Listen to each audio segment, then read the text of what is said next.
What's going on, guys? Let me know if you can hear me. Let me know if you can see me. How's it going? We have some major breaking news. As always, lots of breaking news coming in. So I figured I would go live. And also, I want to just get you guys caught up on everything that's been going on the last few days. So it's going to be a pretty long live stream. Thank you guys for tuning in. Hope your week is off to a good start. What's going on? Earth Angel, Brit Jewel, Cats, 1964. Good to see you. Thank you guys for showing up. It's good to see everybody. Amy Mrachkowski, Scott Dykstra, thanks for the donation for the membership. Joe Romanino, what's going on? Light Source Engraving, good to see you. So let me just share my screen here, guys. One moment.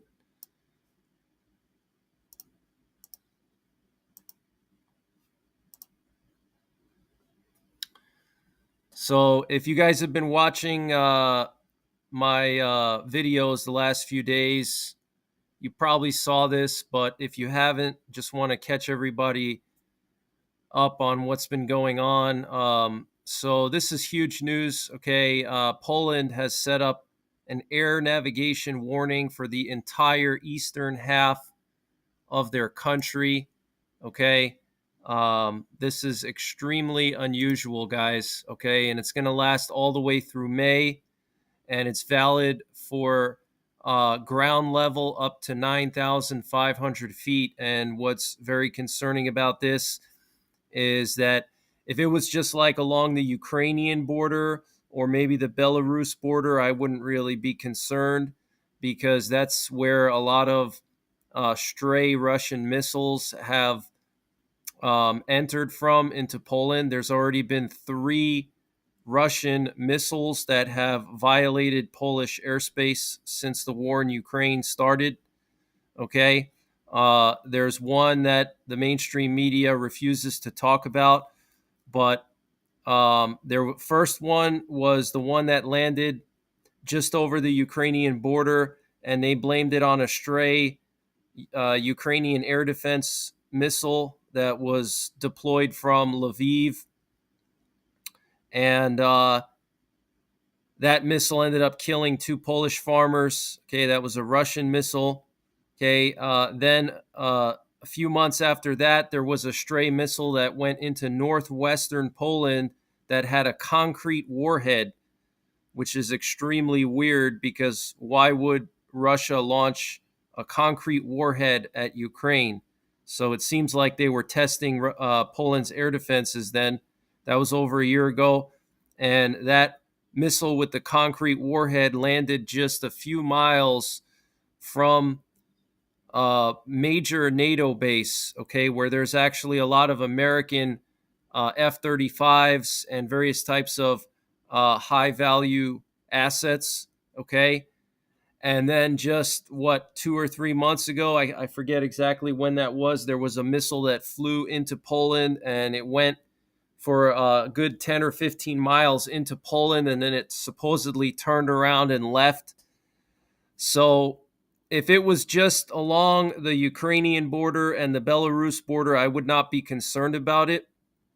But the fact that they have the Polish capital, Warsaw, in this air navigation warning, and the entire northeastern part along the border with Russia here, that is a huge red flag, okay? Because if this was just because of stray missiles from Ukraine, they wouldn't extend it all the way up to the Baltic Sea near Russia, okay? They would only have it near Ukraine or Belarus. And, in all the years I've been following Polish news, I've never seen anything like this before. In the last 15 years that I've been following Polish news, I've never seen anything like this, okay? And the warning says that pilots flying in this area need to be prepared for unplanned military actions related to ensuring state security. Okay, so what does that mean? Potentially scrambling fighter jets, potentially launching air defense missiles. Okay, So it looks like Poland has some credible information that Russia may try to attack them with missiles.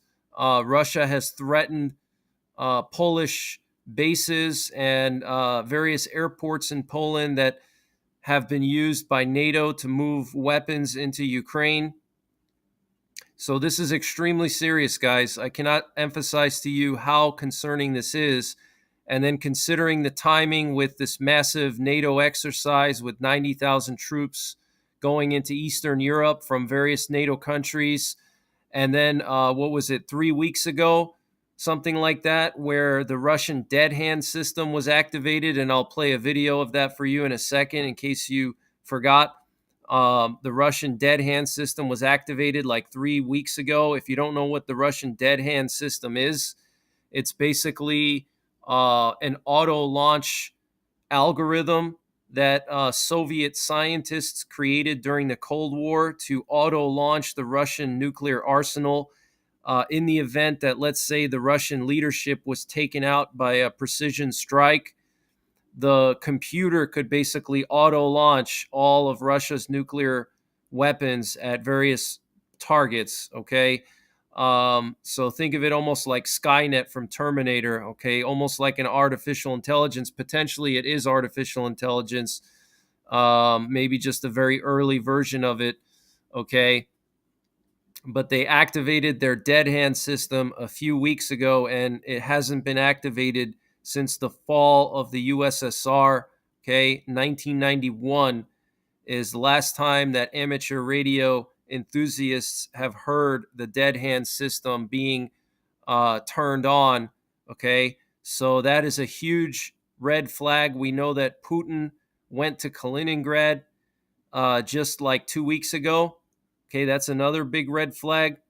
So things are really escalating between NATO and Russia, and something could be going down very soon in this part of the world. So we have to keep an eye on it. So I wanted to just mention that to you guys because not a lot of people have been talking about it. And I'm going to talk more about that in detail later. But I want to just start with some breaking news from today. We have unconfirmed reports coming in this evening that apparently the Houthis fired several missiles at a British Navy warship, the HMS Diamond, in 3 separate attacks. Okay, so potentially a British warship may have been hit with missiles this evening. We're not hearing any official confirmation of this yet, and I wouldn't expect to hear official confirmation of this, even if it did happen, because obviously the Western governments are trying to conceal the severity of the situation in the Middle East. It's a very, very serious situation. That what's happening with the Houthis and the proxies, they're downplaying it. They're trying to hide from us the truth. Okay, but apparently the Houthis fired several naval missiles at a British warship, the HMS Diamond, in 3 separate attacks this evening. Okay, and apparently they also launched missiles at another commercial vessel this evening. So that's a total of 3 commercial vessels that may have been hit with missiles. Okay. Last night, they apparently hit the American ship Star Nasia and the British ship Morning Tide. And the Houthis are claiming that they had direct hits on those ships. We're not hearing anything from the U.S., which doesn't surprise me because they want to keep everything secret. They want to make it look like, yeah, they're winning. The strikes are working. We're beating those Houthis. But that's far from the truth. Actually, these strikes that Biden has done, they've not deterred the Houthis or the Iranian proxies at all. We're also hearing some news coming in this evening that Israel launched a massive airstrike on Syria in the Homs area. Apparently, they were targeting Iranian proxy forces. There were multiple kabooms reported, According to a Syrian military source, at approximately 3 a.m. local time, the Israeli enemy launched an air aggression from the direction north of Tripoli, targeting a number of points in the city of Homs and its countryside. Our air defense responded to the aggression and shot down some of the missiles. The aggression resulted in the martyrdom and injury of a number of civilians and some material losses to public and private property. So the Syrian military is saying that they did deploy their air defense. Some missiles they were able to shot down, but they're admitting that there were casualties, okay, and material losses. So far, we're hearing that a building has completely collapsed. We're also hearing that there were multiple kabooms reported around the town of Al Qasir, and there were also kabooms reported around the Homs refinery. So it looks like Israel tried to hit a refinery. And there were also kabooms reported near the Al Wair neighborhood and kabooms in the Oras area.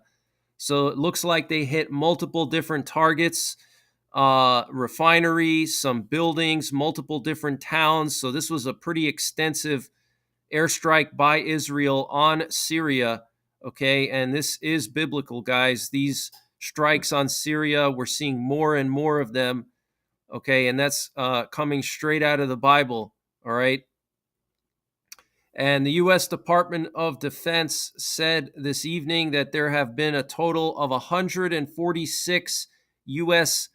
casualties in the ongoing attacks in Iraq, Syria, and Jordan since October. 146 casualties. That's what they're officially saying now, okay?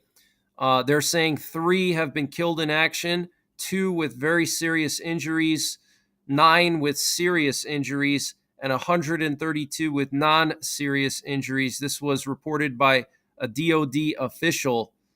Okay, and they're also saying that U.S. troops have been attacked 169 times in Iraq, Syria, and Jordan since October. Okay, and this doesn't include the 2 Navy SEALs that were lost at sea intercepting a boat full of weapons coming from Iran. So it's actually a total of 5 that have been killed if you include the 2 Navy SEALs. And then looks like over a dozen serious injuries. So it's only going to get worse and worse. It's not getting any better, guys. Okay, it's only going to get worse and worse. Let me see. I just want to share something with you guys here. We also have some interesting flight activity this evening. We currently have a U.S. nuclear war command and control plane in the air right now over Oregon. It was doing loops off the coast of California here, and then it flew up to Washington, and then it turned around, and now it's doing loops over Redmond, Washington. Redmond, Oregon. Very interesting. We also had another nuclear war command and control plane in the air this evening that just landed. But what's also very interesting is we had this U.S. Army priority transport plane fly from Norfolk, Virginia to Strategic Command. Okay, this is the U.S. Army priority air transport. And this is basically the part of the Army responsible for moving VIPs around. So some Army generals, very high-ranking generals, were on this plane, and they went to Offutt Air Base this evening, okay? And I find the timing very interesting, considering that there were reports this evening that the British warship may have gotten hit with Houthi missiles, okay? So I don't know if they flew to Offutt Air Base because they're going to discuss a potential response to the British warship getting hit. I have no idea, but we're going to find out in the coming hours and probably tomorrow more information about this. But we are hearing unconfirmed reports right now that several Houthi missiles were launched at the British warship HMS Diamond. Okay. So very serious situation going on. Um,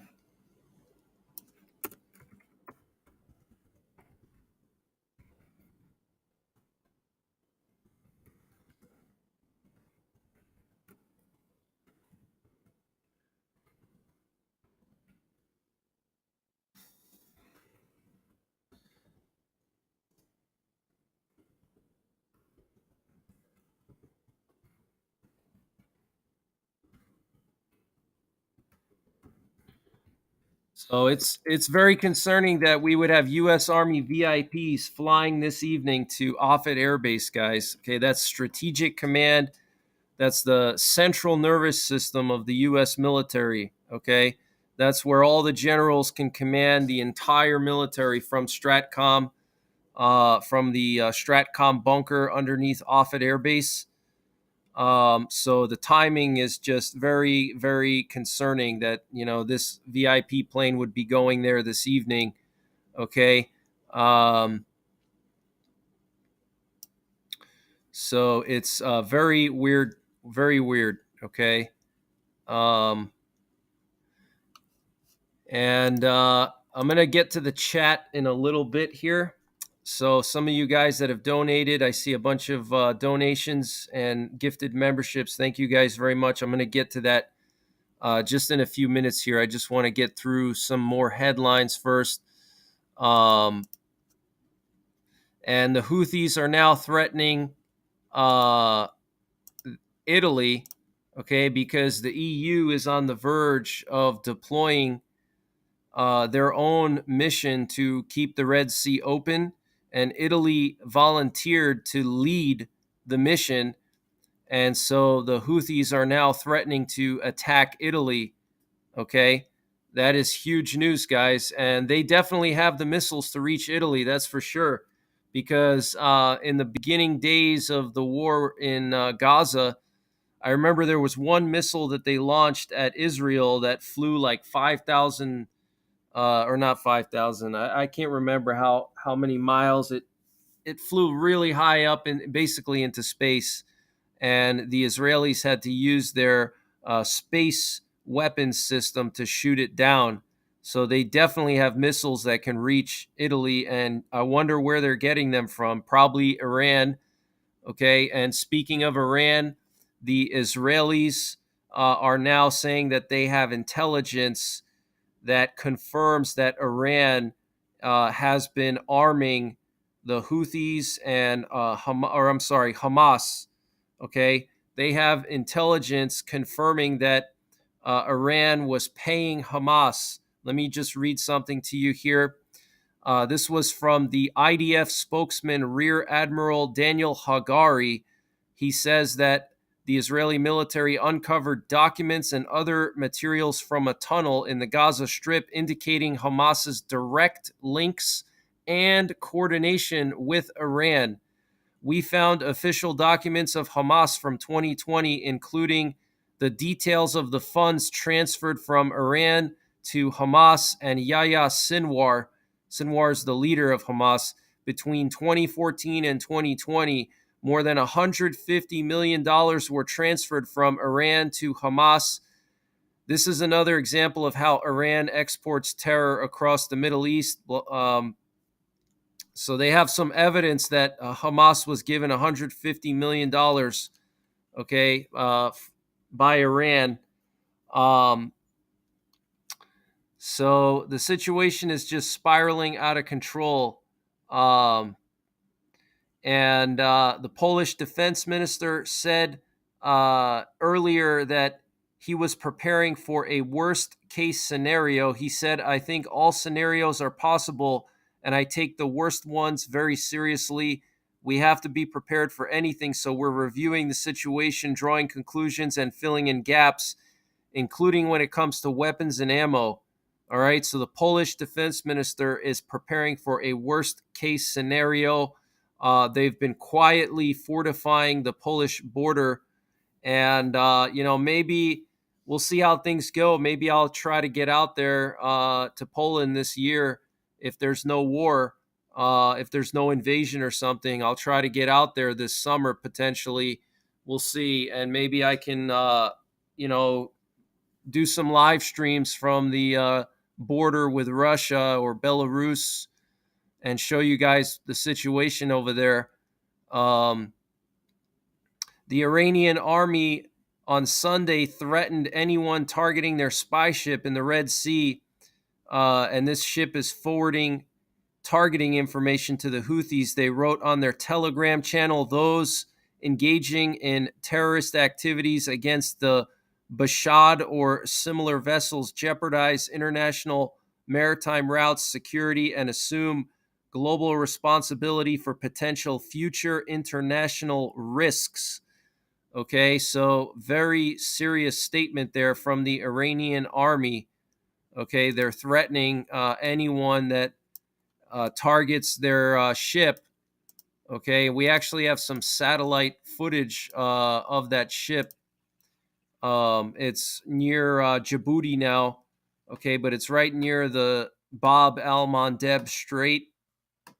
And you can see this ship right here, the Bashad, and it now has some kind of Iranian Navy frigate that is escorting it.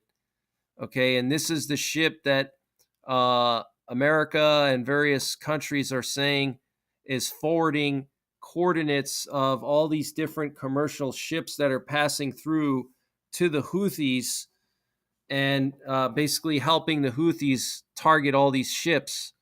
Okay, um, so the U.S. has not ruled out,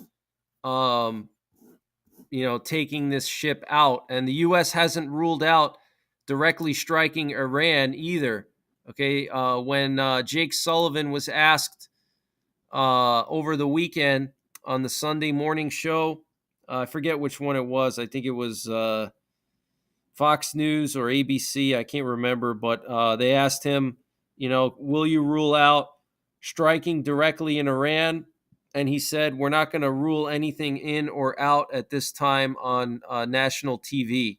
That's basically what he said. So he did not want to rule out striking directly in Iran on national TV. That's basically what he said. So that means it's still on the table, that the U.S. still has a strike on Iran on the table. Okay, so that could very well happen, in the coming days, in the coming weeks. We'll have to wait and see, but it's not looking too good right now, guys. Things are really, really getting serious. Every day, it's just getting worse and worse. It's just I told you guys back in October, when Hamas attacked Israel, that it would open Pandora's box in the Middle East and around the world.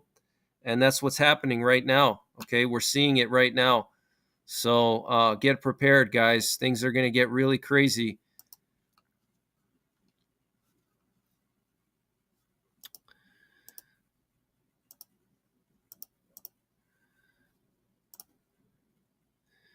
And Lebanon apparently has rejected Israeli demands to push Hezbollah away from their border with Israel. Okay, so Israel asked Lebanon to tell Hezbollah to move Hezbollah away from the border, and they rejected that. So I think we're just days away from Israel going after Hezbollah. I'm telling you, days. Okay. Anthony Blinken, the Secretary of State, just arrived in Israel. Okay. So he's probably going to try to convince Israel, or basically beg Israel not to go in and not to go after Hezbollah. But Israel's going to do it. I mean, they have no choice. There's a whole bunch of towns that are completely abandoned since the start of the war, because people had to leave, because Hezbollah has been bombing northern Israel for the last 4 months or whatever. So, it's going to get crazy soon, guys. It's already crazy. It's going to get even crazier. Okay. What we're seeing now is just the beginning stages. Okay. Everybody was freaking out about the strikes last week. That's nothing, guys. That is nothing. We are literally on the verge of a war with Russia in Eastern Europe. We also have some concerning stuff going on in the Western Pacific. So things are really going to get crazy soon. Okay.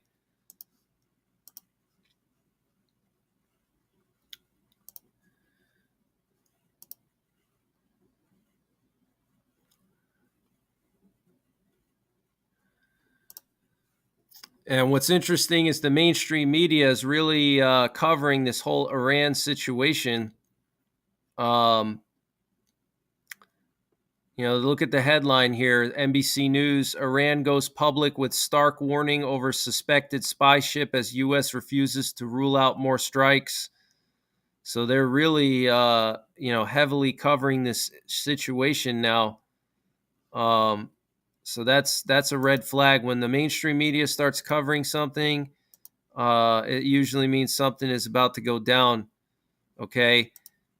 We also have this press release from NORAD saying several Russian bombers entered Alaska's air defense identification zone today.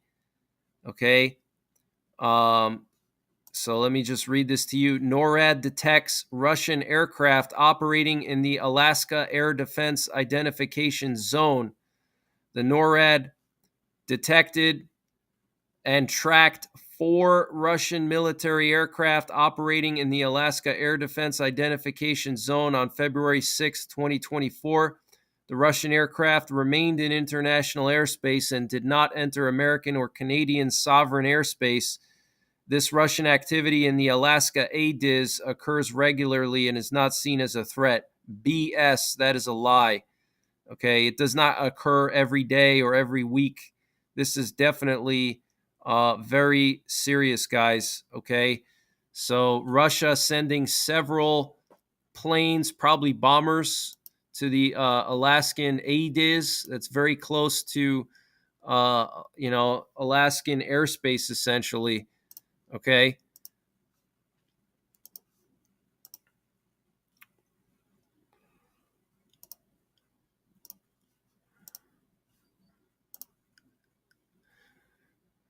And we also have some concerning deployments in Guam. We have 4 B 52s that were moved to Guam recently, and they did this massive elephant walk out of Guam yesterday, where they flew a bunch of bombers and fighter jets.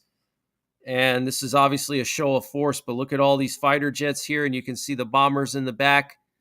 So we have 4 bombers in Guam, 4 extra bombers in Guam now, 3 bombers in Israel. We have B-1s somewhere in Turkey that were moved to Turkey in the fall. So the U.S. is positioning its forces. And let me just show you guys this picture that a subscriber sent to me. This person is a truck driver. They were driving west from Dallas, heading to California with a load, and they were passing by Abilene, and Abilene is where Dyess Air Force Base is located. That's one of our main bomber bases. And he saw 2 B-1s taking off from Dyess Air Force Base, and he was able to get a picture. He said they were flying with their transponders turned off because he immediately tried to find them on the flight tracker and he couldn't find them at all. So I don't know if they're going overseas somewhere to the Middle East, or NATO, in NATO countries, Poland, or are they going to Guam because they're concerned about China or North Korea?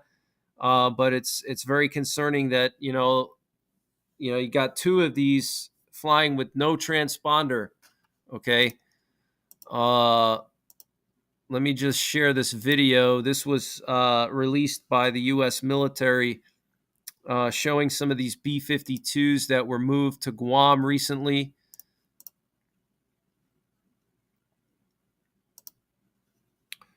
Fortunately, I gotta mute the sound because sometimes YouTube will give copyright violations with certain sound effects. It falsely trips their copyright scanner. Like if there's like a bird chirping in the background, it'll flag that as a copyright violation that I'm taking somebody's bird chirp sound effect. But you can see these B2s here. massive plane. They can carry over a dozen air-launched cruise missiles that have a range of 2,000 miles. They are part of our nuclear triad. Okay, they are not stealthy planes. They can't penetrate airspace, but they don't need to because they can carry long-range cruise missiles with nuclear warheads on them. So all they have to do is get halfway across the Atlantic or halfway across the Pacific, and they release their cruise missiles and they go towards Russia or China, and then they turn around and come back. Okay, but here's video footage of these B-52s in Guam the other day doing this show of force to China and North Korea. Okay, so basically all the main war fronts are escalating. We have Eastern Europe, okay, Poland, Baltics, okay. The Baltic countries have signed an agreement to build a joint defense line, okay, a massive fortification, okay, not seen in since the Second World War. Okay, we literally have countries in Europe now building bunkers and defense lines. That's something that hasn't been used since the Second World War. Okay, but the Baltic countries are going to be building this massive defense line along their border with Russia and Belarus. Estonia said they're building 600 bunkers. Poland is building bunkers now. Air navigation warning, NATO exercise, Russia doing GPS jamming. I mean, the list goes on and on. Now we have B-52s in Guam. So it's heating up all over the world, Middle East, Eastern Europe, and Asia. Those are the three big fronts right now. And they're just all, escalating day by day, more and more escalation. Okay. And it's just going to get to the point where there's an all-out war with Iran, all-out war with Russia, all-out war with North Korea and China. It's coming, guys. I'm telling you. All right. So get prepared. Look at that beautiful plane there, massive plane. So simple but so effective. So, very concerning times we're living in right now, guys.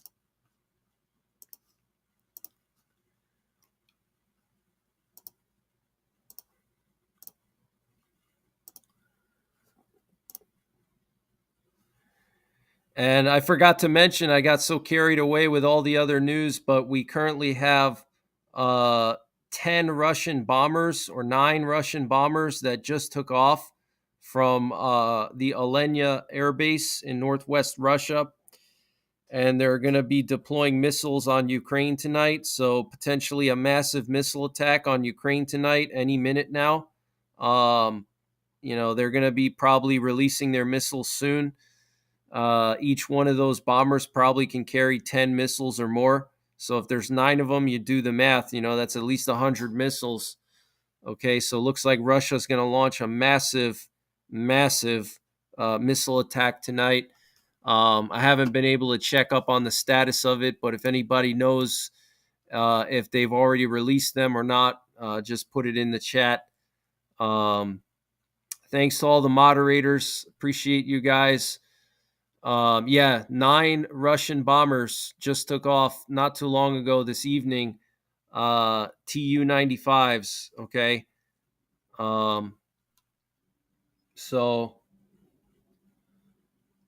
does NATO get involved if the British warship is hit? Yeah, NATO could get involved if the British warship gets hit. Yep. NATO could get involved. It really, NATO, it's not like people think where it's like automatic, like, if you're a NATO country that everybody just automatically responds. It doesn't work that way. They would have to vote on it and, have a meeting and agree what the response should be. It's not like, you dial 911 and you're going to have, cops at your door. That's not how NATO works. It's, they have that alliance where they, help each other and whatnot, but, it's not like an automatic response, so they would have to figure out what to do in each situation. Now, obviously, if we're talking like a nuclear war, if NATO's attacked, by Russia, surprise nuclear attack, or if not just nuclear, but even a conventional attack like excuse me, if Russia attacked Poland, let's say, they launch missiles into Poland, they try to take out those airports that they're using to bring in equipment for Ukraine. Um, that they do have certain contingency plans in situations like that where there is an automatic response. But if it's not like a impending threat to the survival of Europe, then they would just discuss it and figure out the response. K. Paul says John Hoover was in here. Somebody complained about hearing about Russia and Ukraine. I'm sorry to hear that that bothers you, but that's a major flashpoint. So I'm going to continue talking about Russia and Ukraine. If you don't like it, I'm sorry. I'm not going to change my channel for anyone. So sorry if it upsets you, but it's a major topic and it's very important, and it could be the flashpoint for nuclear war potentially. So yeah, I'm going to keep talking about it, but um, yeah, it sucks that I missed John Hoover.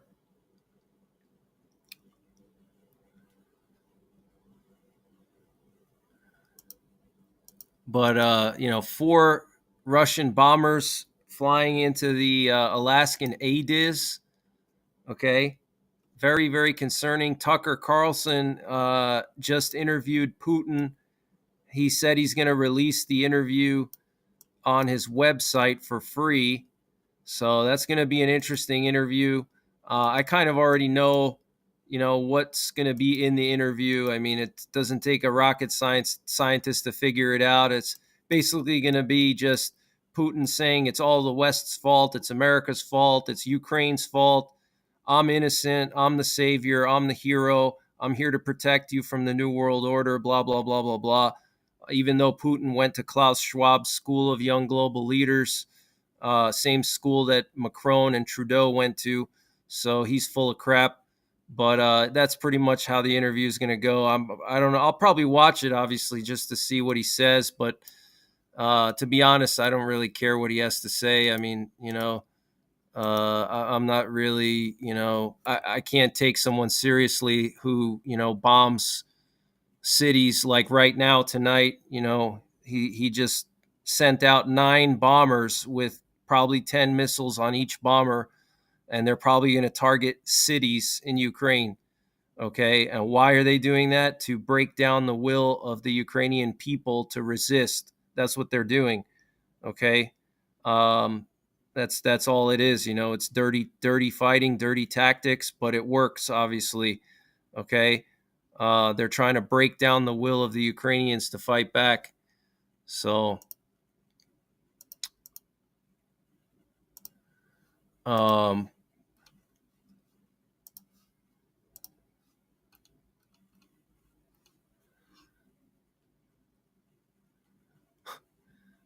yeah, it's sad. Toby Keith died. Yeah, Toby Keith is awesome. I still listen to his songs. It's really sad situation with Toby Keith. He was only 62 years old, and he had so many good songs, classic songs. I Should Have Been a Cowboy. I mean, there's just so many of them. I have a whole playlist on my phone with all his songs. It's really sad. I'm sad. I'm really sad about it. And then Carl Weathers, sad about that too. Carl Weathers was like one of the action heroes in the '90s and the '80s. Just really sad situation. American Woman says Tucker is bought and paid for. Um, yeah, I mean, who knows? Maybe Putin paid for all his meals and his flight there, and it's just one big propaganda tool for Putin. You know, they're basically using him for propaganda purposes. They're trying to, get some of the alt right people in the U.S. on Putin's side. There's a lot of people in the U.S. that sympathize with Putin. They think he's a good Christian that's trying to save the world from the New World Order, even though Russia was the first country to inoculate people recently.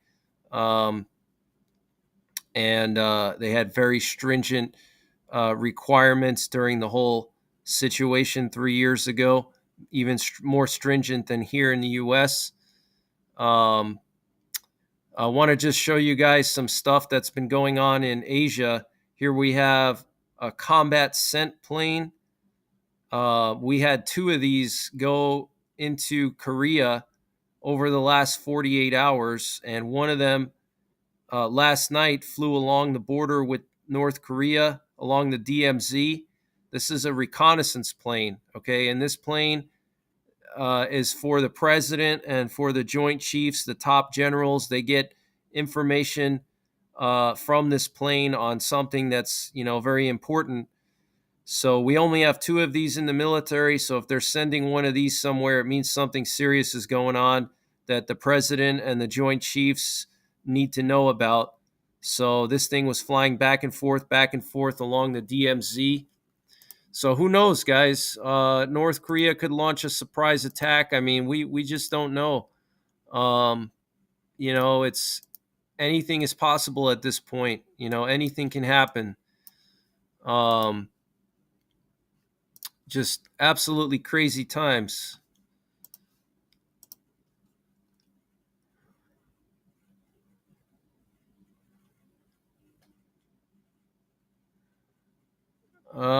It's Ukraine's fault for what happened. I don't think so. I don't know. I don't think so. I would say this is more about Putin building that land bridge to connect Crimea to mainland Russia. That's what it was all about. He wanted to connect Crimea to mainland Russia. People were saying for years that he was going to try to do that, even going back as far as 2014 when Putin took Crimea. Shortly after, many geopolitical experts were saying that his next move was going to be to try to connect Crimea by land to Russia, and that's what he did. And our weak and incompetent leadership here in the U.S. basically allowed that to happen. There were so many things that we could have done to prevent that and to prevent that whole war from starting, but we didn't. We didn't do it. It's really sad. Um,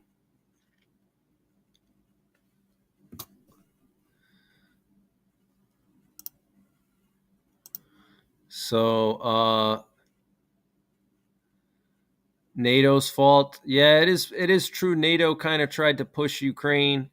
They kept saying that they support their sovereignty and territorial integrity. Um, Mud and Munitions says Putin is a piece of crap. He kidnapped Ukrainian children, brought them over to the border to Russia. Pure evil. Yes, exactly. Yep. Yep, that's exactly right. They've been taking Ukrainian children from the occupied areas and trying to re-educate them. It's really sick. It's really sickening. Um, so thank you, Mud and Munitions. Good to see you in here. Thank you for all your support. Hope you enjoyed yourself at the outdoor show. Um, Let me just show you another flight here over Korea. We had an AWACS plane flying along the border with North Korea as well. So lots of reconnaissance going on in Korea. And forgot to mention this. Actually, I talked about this in one of my updates today, but if you missed it, Lithuania found a Russian sonobuoy on one of their beaches. I guess I don't know how they found it, if it washed up or, whatever. They found it with a sonar or whatever. But this is one of the Russian sonobuoys that they found. So, a sonobuoy is to detect submarines, basically. And apparently Russia had one of these right near Lithuania. So Russia's definitely, on high alert. They've had this reconnaissance plane that's been flying over Kaliningrad the last few days. Let me see if I can find that picture for you. Let's see. Let me just show you where this Sano buoy actually washed up.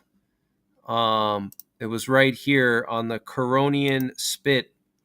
Okay, there's like this little spit here that connects actually Russia to Lithuania here. And the border is like right in the middle of it. And so somewhere here is where Lithuania found this Sano buoy. So Russia is obviously trying to spy on NATO forces if they're deploying Sano buoys near Lithuania. Okay, so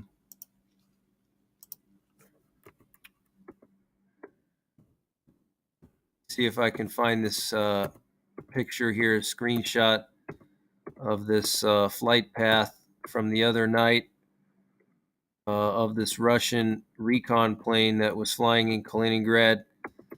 We had Trump say that World War III is coming, potentially before the election. Somebody told me that U.S. presidents still get classified briefings every day, even though they're not president anymore. But ex-presidents can still get classified briefings. So I'm guessing he probably heard something in one of these classified briefings that really concerned him. Let me see. Here's a better shot here. So here you can see Kaliningrad, and you can see this Russian recon plane, okay, patrolling near Lithuania here. This is the first time I've seen that thing flying over there. I haven't seen that before. This is the first time I've seen it. It was the last 2 nights patrolling that area, so that's pretty concerning.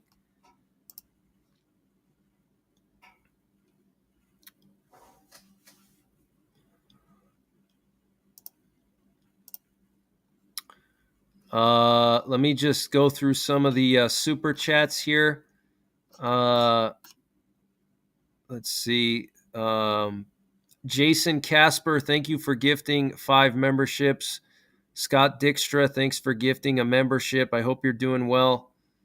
Still Waters, thank you for gifting a membership. Hope you're having a good Tuesday. James R. Van, thank you for gifting 10 memberships. That's awesome. Thank you so much.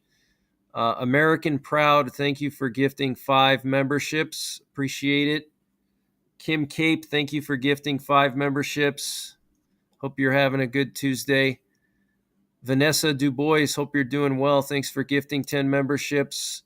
Rodney Middleton, good to see you. Hope you're doing well.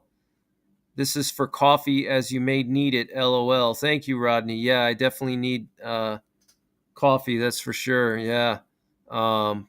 In the coming days and weeks, definitely. Scott Dykstra, thank you for gifting another membership. Rodney Middleton, thanks for the donut money. I appreciate that. Canada Plus, thank you for gifting 20 memberships. Really appreciate it. Charles Shemaisky, thanks for gifting 5 memberships. That Chalky Gal, thank you for gifting 5 memberships. It's Shell Star, thank you for gifting 20 memberships. Hope you're doing well. Judy Fugate, thank you for gifting 20 memberships. Good to see you. Vanessa gifting another 10 memberships. Thank you very much. Danny Mann, thank you for the donation. Greg, I believe that the U.S. has to be careful not to fight all the war fronts at the same time. That could be overwhelming to the U.S. and NATO. Yeah, I totally agree with you. Absolutely. 100%. Seems like that's what may occur. Mike Subchinsky, good to see you. Thank you for the donation. Hello, my friend Greg, and plus everyone in the room. Hope you're doing well. Charlie Rogers, thank you for the donation. Definitely not on Ukraine. I'm interested in the Tucker interview. Freedom of speech will be lost if we don't use it. Diablo Dasny, thank you for the donation. Yeah, I mean, if you want to watch the Tucker interview, I mean, he should be allowed to interview Putin. I have nothing against that. I mean, I'm going to watch it just to see what he has to say. Tucker Carlson's going to make a fortune off that interview, even though he says he's doing it for free. But still, you have to remember that, that's going to help his brand. You have to remember that he's solo now. He's not working for anybody. So this is also part of his, career and, building his brand. This is obviously a milestone for him as a journalist, being able to interview someone like Putin. So it's going to be interesting to see what Putin says, but I already kind of know. I'm not, holding my breath that there's going to be some, big revelation or anything. Uh, I mean, freedom of speech is definitely important. Definitely, if he wants to interview him, go right ahead.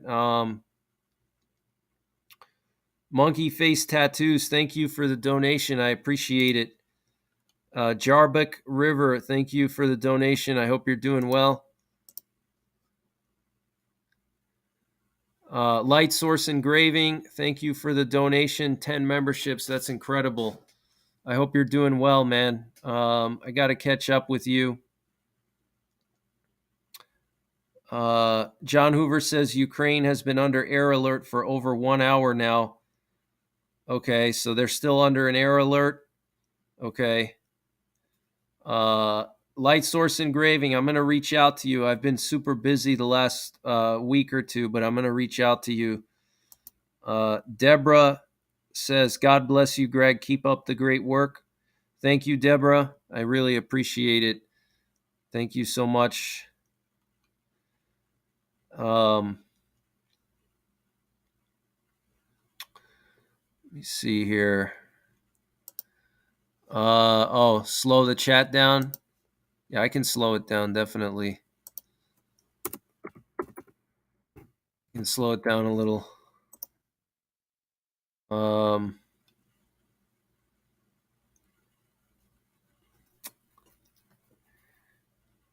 So let me see. I have some more news here. I still have some more news. Secretary of Defense Lloyd Austin is going to be testifying in front of the House Armed Services Committee on February 29th in order to explain what occurred in December and January regarding his failure to notify any ranking members of Congress or Biden of his cancer diagnosis, surgery, and eventual ICU hospitalization.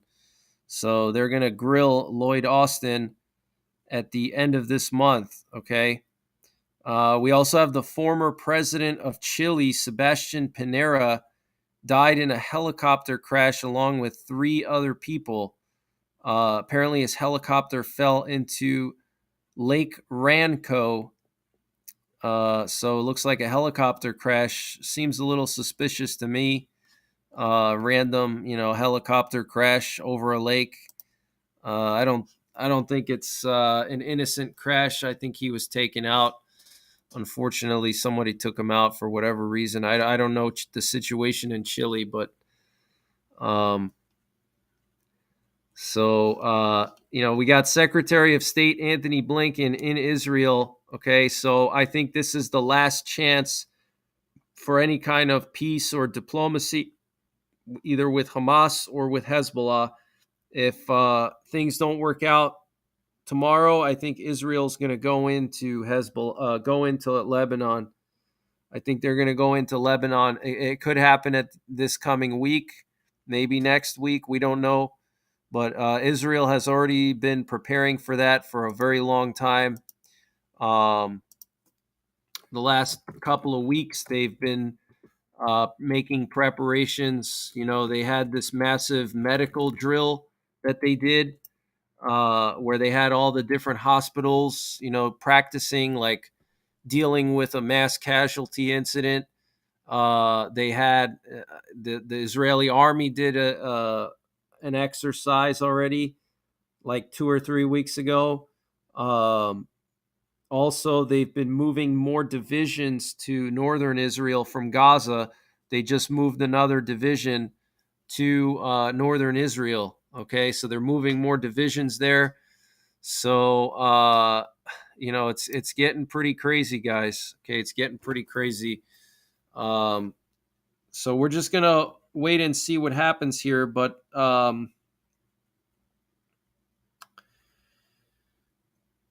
you know, it's not looking too good right now, guys. We got to pray.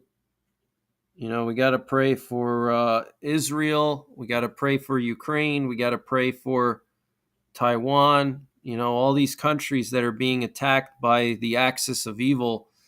The new axis of evil, which is all these former communist countries or current communist countries like China, North Korea, Russia, Iran. They're anti-Christian, guys. You think Putin is pro-Christianity? You think Xi Jinping and Kim Jong Un are pro-Christianity, or the Iranians? Russia under Putin. Putin and his regime. They've been supporting all the enemies of Israel, not just now with everything going on now, but over the last decade or two. They've been backing up Iran, giving weapons to Iran, supporting Syria. Okay, Syria is an enemy of Israel. Um, so if Putin was truly a Christian, he would not be doing that. He would not be defending all these enemies of Israel, and calling for a negotiation with Hamas and a two-state solution and all this stuff. If he was a true Christian, he would be standing with Israel, okay, unquestionably, but he's not. Okay, he's basically saying that Israel needs to make a deal with terrorists. Okay, so I know a lot of Christians out there. They turn to Putin. They think that he's the savior, and he's a good Christian man. And nobody knows what's in someone else's soul. I'm not judging anybody. I'm not condemning anybody. But I also have what's known as discernment. Okay, God gave us the ability to discern, and that's for survival purposes. Okay, to see who's a danger and who's not. It's not judging someone. It's protecting yourself. Okay, and just use common sense.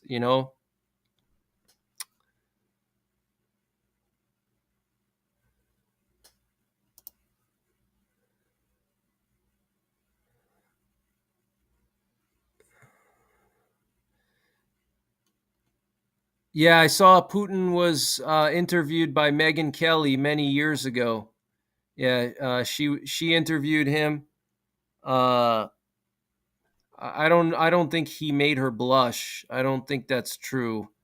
I think that was just her makeup. I think maybe some people were reading too much into that. I think Megyn Kelly knew how to manipulate him to get that interview, and I think she knew what to say and how to behave. So I don't think that he made her blush. I don't think so. I think that's just more BS, basically.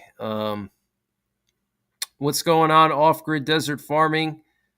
Dead hand is also known as perimeter, Romanized Sistema perimeter system. Yes, the perimeter system was created in the Cold War. It's still active. As far as we know, the perimeter system is still being used. And like I said, they deployed it. It's been activated. They activated it a few weeks ago. According to the latest information, the dead hand has been active since 1985 and has never been shut off. It has been upgraded throughout the years, but basically has been on duty since 1985.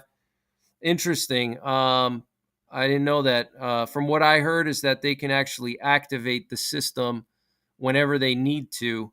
That's what one of the actual designers of the system said, that it stays dormant. So maybe what you're saying is it's been active since 1985. The way that I understand it works is that it's not actually active the whole time.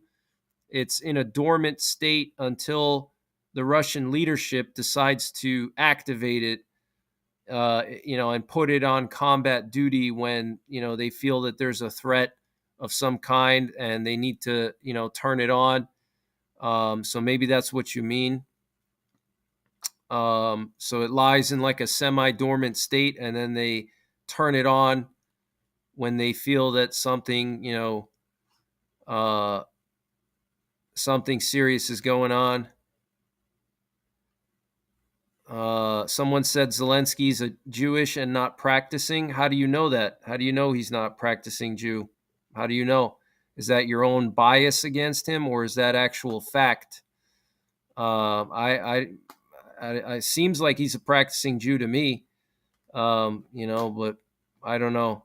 Is that just bias, personal bias against him, or is there actual factual information showing that Zelensky is not a practicing Jew? How do you know he's not a practicing Jew?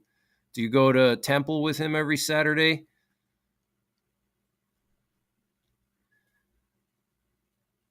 The system runs in the background all the time. Yes, exactly. It runs in the background, but from what I understand, they have to like activate it uh, to like combat duty essentially, which I guess doesn't take a lot of time.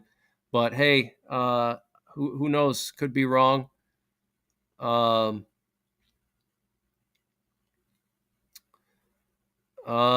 please no anti-Semitic comments here. They will not be tolerated. Please no anti-Semitic comments. Paleo Greenbird, thank you for the donation. Greetings from Maine. You mentioned that Cutler is a major target. Do you think Naval Satellite Operations Center in Prospect Harbor would also be a likely target? Uh, yeah, that could be a target. Not a primary target, but it could be a secondary target. There's also a bunch of satellite stations in southern New Hampshire. It's called New Boston Space Force Base. That's in southern New Hampshire. That's a huge target. It's the largest satellite ground control station in the U.S. So that's in southern New Hampshire, New Boston Space Force Base. That's a major target. But as far as Maine goes, Cutler is going to be the biggest target. And even Cutler, it's not a hardened target, so they wouldn't have to use like earth penetrating warheads, or they wouldn't have to use like a massive nuclear weapon to destroy Cutler. They could even use conventional weapons to take it out if they want to save some of their nukes, because it's just an antenna array. That's all it is. It's not like a hardened bunker or a big city where they need a lot of kilotons, a lot of megatons to damage either let's say a silo that's very strong, or a city which is a huge area. So even Cutler, if they do hit Cutler, which they definitely will, they have to, because it's the East Coast fixed transmitter site for the nuclear forces.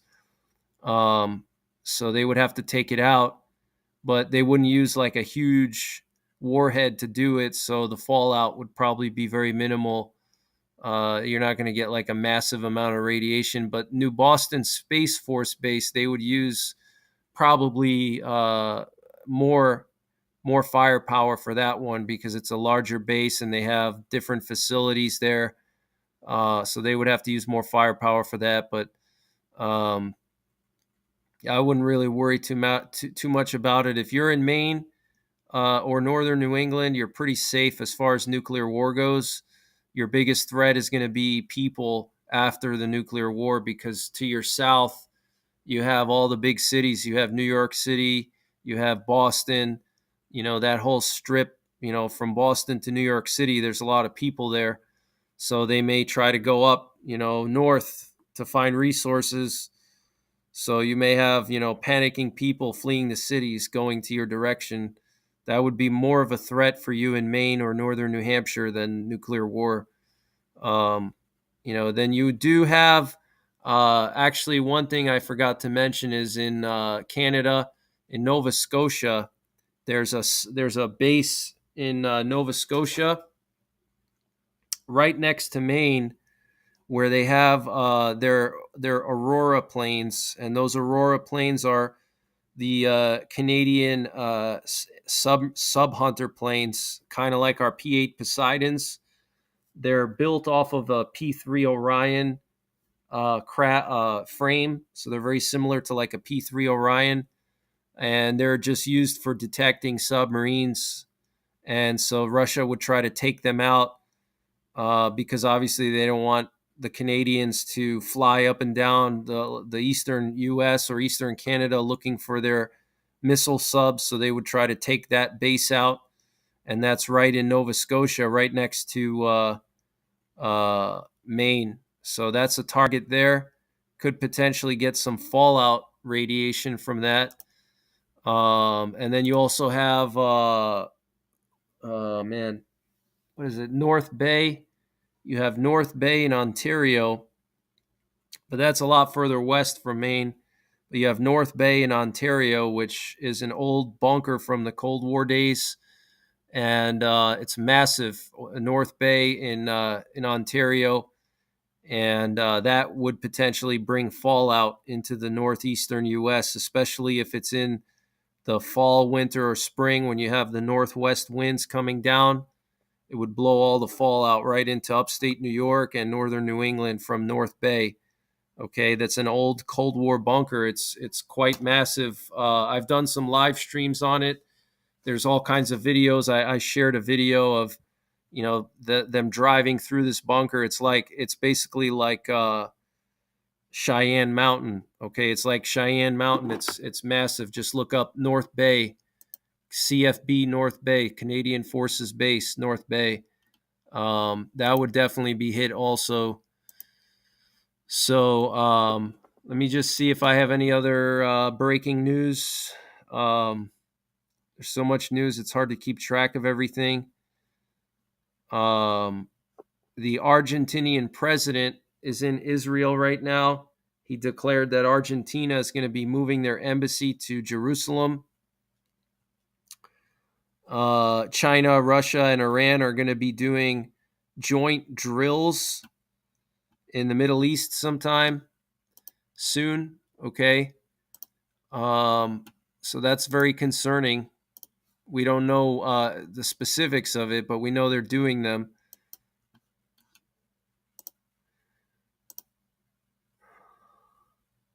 John Hoover says under Putin, Russia has invaded 3 countries: Moldova, Georgia, Abkhazia, and Ukraine twice.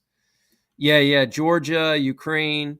Well, Moldova was left over from the Cold War, but definitely Georgia and Ukraine. And then you have Chechnya, which was part of Russia, obviously, so that doesn't count. But basically 3 big wars under Putin: Chechnya, Georgia, and Ukraine. Arguably, Chechnya and Ukraine, probably the 2 biggest wars that Putin commanded. So Putin has a lot of experience, commanding his military. That's why, going into Ukraine, he probably felt pretty confident because he dealt with Chechnya, he dealt with Georgia, and so he felt pretty confident. He thought he could pull it off, but we're still here 2 years later, and the war is still going on. And I'm very concerned that it could go nuclear over there. That eventually Putin is just gonna just push the button and launch tactical nukes on Ukraine. I'm very concerned about that.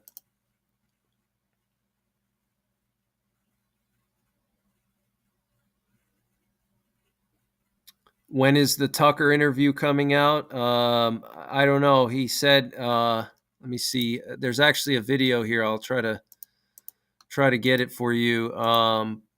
But he said it's gonna come soon. Let me see. I had a video of it here. Hold on. In case you missed my update earlier, I shared it in one of my updates earlier.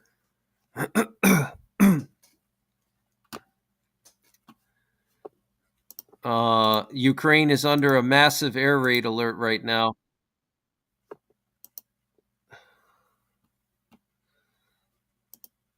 Let me just look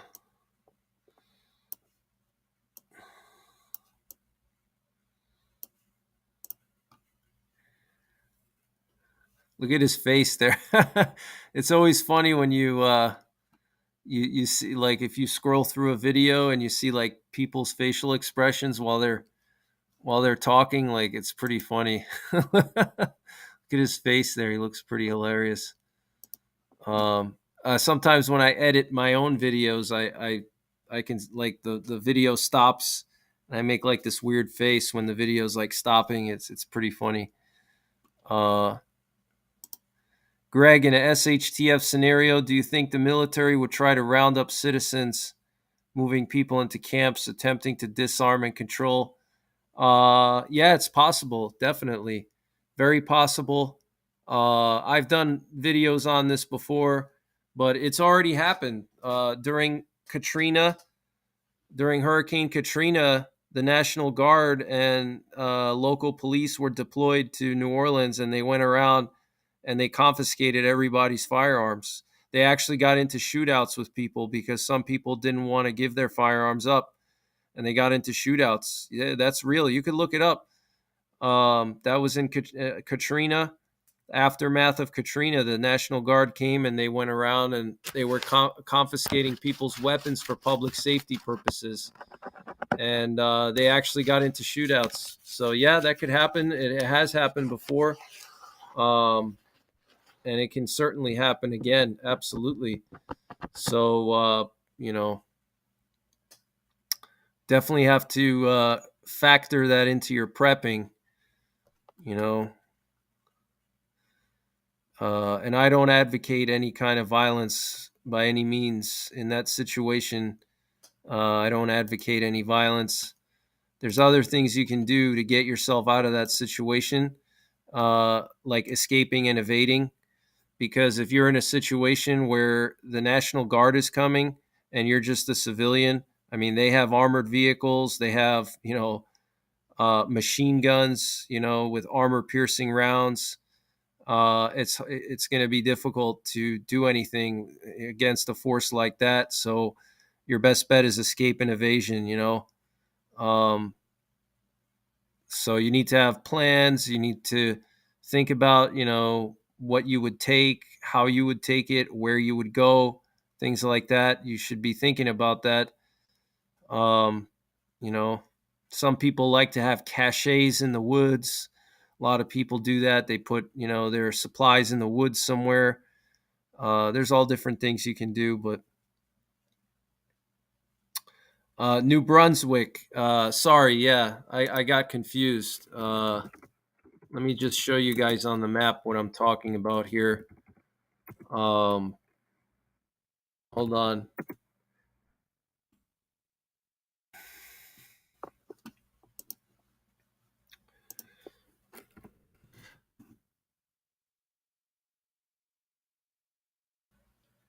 Let me see. I have a list of targets.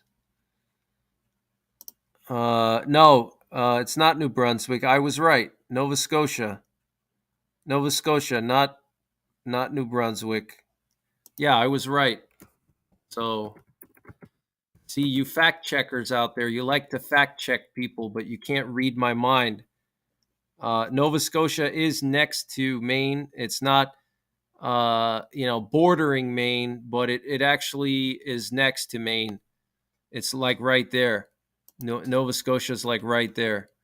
So if you go to my website, NYPrepper, NewYorkPrepper.com, you go to prepping references. I have all the targets here in Canada, nuclear war targets.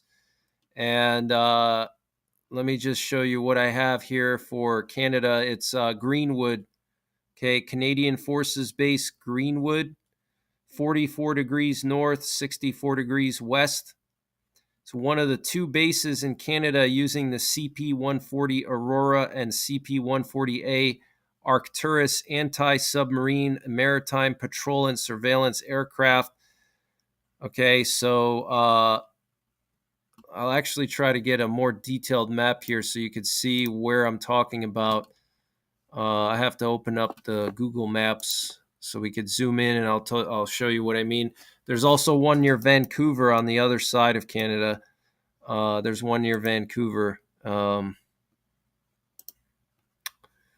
me just show you. Okay, so Nova Scotia is next to Maine. It's not bordering it, but it's right next to it. So here's Maine. Okay, this is Maine. and then here we have Nova Scotia, and Greenwood is right here. Okay, let me see Greenwood right here. Greenwood, this airstrip right here. That's where they have their sub-Hunter planes. Okay, right on the Bay of Fundy. So they would hit that with probably a low-yield warhead.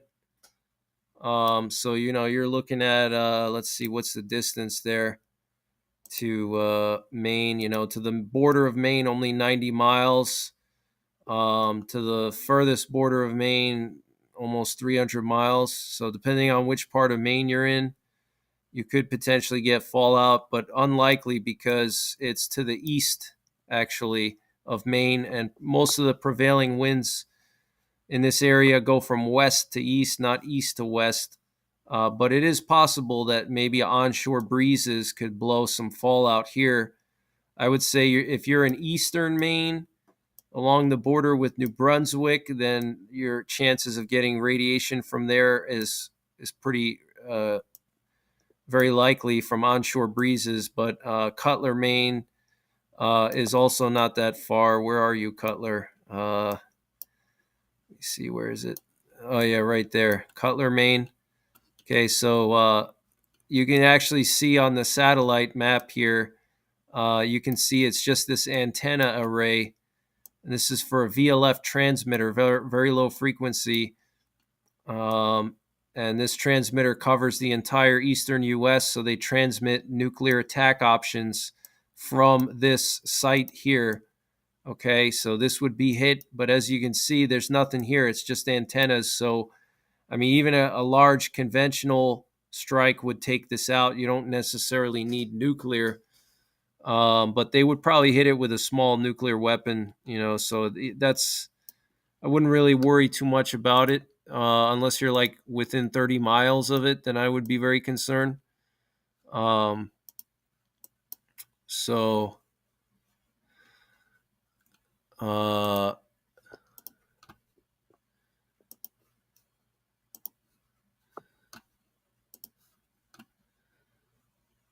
thank you, K. Paul, for sharing the link to my nuclear war targets. Appreciate it. Thank you very much. Does North Korea, Rebel Edge says, does North Korea and Iran have weapons that can hit the U.S.?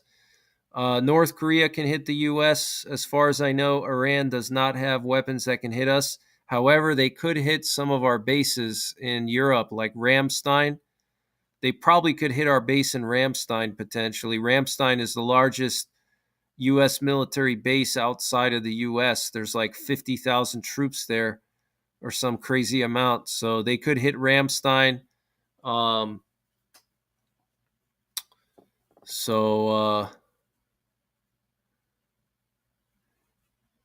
about Russia? What do you mean? What about Russia? Russia has thousands of missiles. So,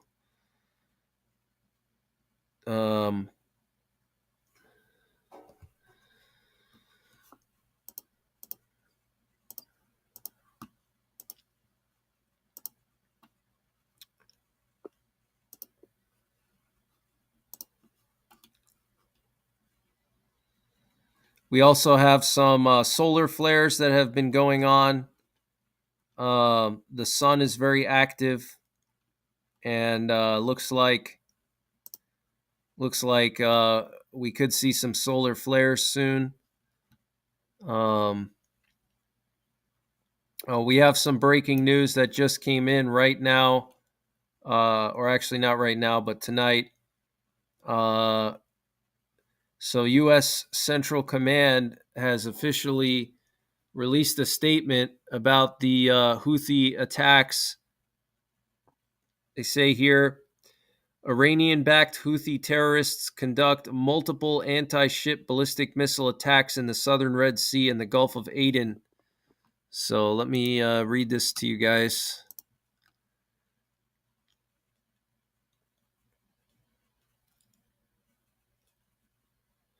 Lynn is asking, how do you get membership? Yeah, the membership, you should see like a little join button right next to where it says subscribe. If you don't see that, then you have to go to like my main channel page, and you should see like a separate tab that says memberships. It should be like next to like videos or live or community. Um, and you want to go there, but you should see like a button that says join. And I've been doing more for the memberships. I've been um, giving early access to certain things for channel members. I do that also on Patreon as well, but I do that more so on Patreon than here. So that's some of the perks you get. Amy King says Halo burst on the opposite side of the sun from earlier today. American Proud says we have enough sleeper cells here that can do plenty of damage. Yeah, tons of sleeper cells, tons, absolutely, all different kinds. And then we also have the gangs that are here as well, all the different gangs that have been coming over the border. John Hoover says Kyiv is getting hit right now. Interesting. Thanks for sharing. Yeah, so we have some breaking news. Ukraine is getting hit right now by Russian missiles. I'm going to wait for further information. I'm going to just read this to you guys about the Houthi attacks. On February 6th, approximately 1:45 a.m. to 4:30 p.m. Arabian Standard Time, Iranian-backed Houthi militants fired 6 anti-ship ballistic missiles from Houthi-controlled areas of Yemen toward the southern Red Sea and the Gulf of Aden. 3 of the anti-ship ballistic missiles were attempting to hit the merchant vessel Star Nacia, a Marshall Island flag Greek-owned and operated bulk carrier transiting the Gulf of Aden. At approximately 3:20 a.m., the Star Nacia reported an kaboom near the ship, causing minor damage but no injuries. So it looks like they did hit the ship. Okay, this is one of the commercial ships they're talking about, not the British ship, the British warship. At 2 p.m., another missile impacted the water near the ship with no effect. At 4:30 p.m., the USS Laboon, operating near the Star Nacia, intercepted and shot down a third anti-ship ballistic missile fired by the Houthis. The Star Nacia remains seaworthy and is continuing towards its destination. The remaining 3 anti-ship ballistic missiles were likely targeting the Morning Tide, a Barbados-flagged British-owned ship operating in the southern Red Sea. So it was a Greek ship and a British ship that came under attack yesterday, commercial ships. And I like how they say, oh, there was no damage or injuries reported. So stupid, like they're trying to minimize how serious the situation is. Just so dumb. Really, really dumb. I have this thing so maximized. Hold on. Sorry about that. So it looks like Ukraine is currently under attack right now. I'm going to report on that in a second once I get some information. Let me just turn your attention towards something else here. You guys might have seen it on my video today. Let me see. We have a ton of these warships, U.S. warships that are heading out somewhere. Okay. Here we have one warship. This is, I'm trying to think, what's the name of this one? It's the USS Curtis Wilbur Arleigh Burke class guided missile destroyer left San Diego on Sunday. Multiple warships, okay, leaving San Diego lately. Here we have the USS Abraham Lincoln just left San Diego on Sunday as well. Looks like a whole carrier strike group left San Diego. Okay. Here we have The USS Albany, Los Angeles class attack sub leaving Norfolk, Virginia. Let's see what else. Here we have a French nuclear powered attack sub that left Scotland. And here we have U.S. Arleigh Burke class destroyer, guided missile destroyer that just got into the Philippines in Manila, the USS John Finn. Okay, so our military is deploying around the world. Very concerning, guys. All these naval ships, preparing for basically World War. Preparing for World War.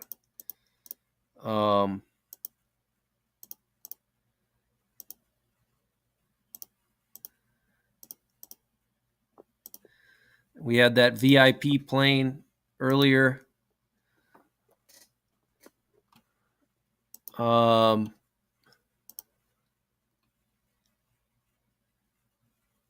What's going on, MW3516? Greg has a work ethic. It's obvious. Thank you, MW35. I hope you're doing well. Lynn Dunn is saying, I'm trying to figure out how to pay for my membership so I don't lose my yellow star. Yeah, you have to renew the membership. You have to put a credit card in through YouTube. So whatever credit card you have or bank account for your YouTube, that's what they bill. So you'd have to set that up with YouTube, basically. Lee says, thanks for the live coverage.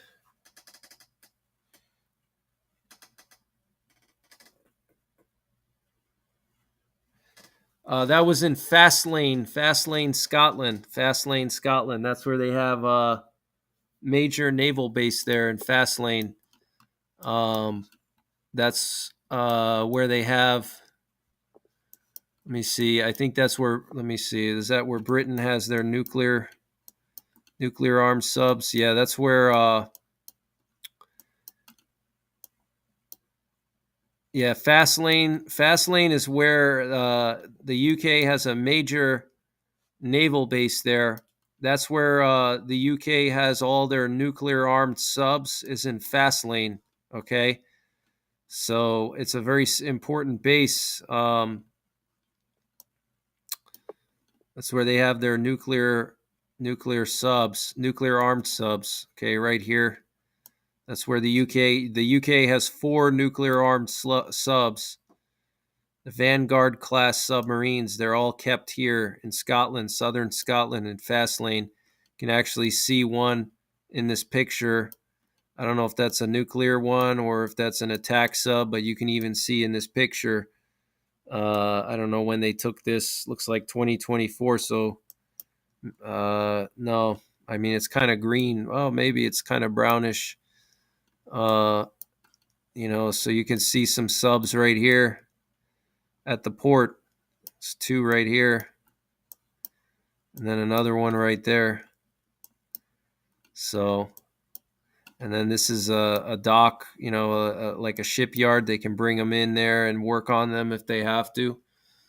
So the French sub just took off from there. Let me just see if we have any updated information on the situation in Ukraine. Ukraine is currently under a missile attack. Let me see what's going on there. This is just breaking news coming in right now.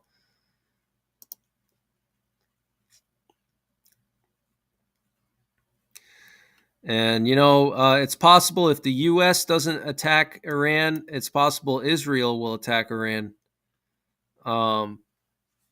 Because Israel, they have no choice, because if Iran gets nuclear weapons, they're going to go after Israel. It's just a matter of time. So Israel has to do whatever they need to do to protect their people. So we also have some more breaking news that The U.S. plans to equip Taiwan's F-16s with AGM-154 glide bombs. Taiwan is going to take delivery of 50 air-to-ground missiles from the U.S. Very interesting. Taiwan has a fleet of 139 F-16s, and they're going to be purchasing another 66 F-16s. That's a lot of F-16s. Wow. Let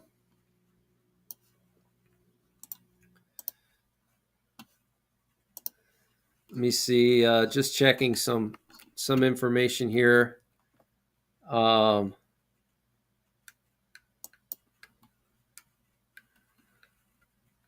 Checking to see what's going on in Ukraine with this missile strike.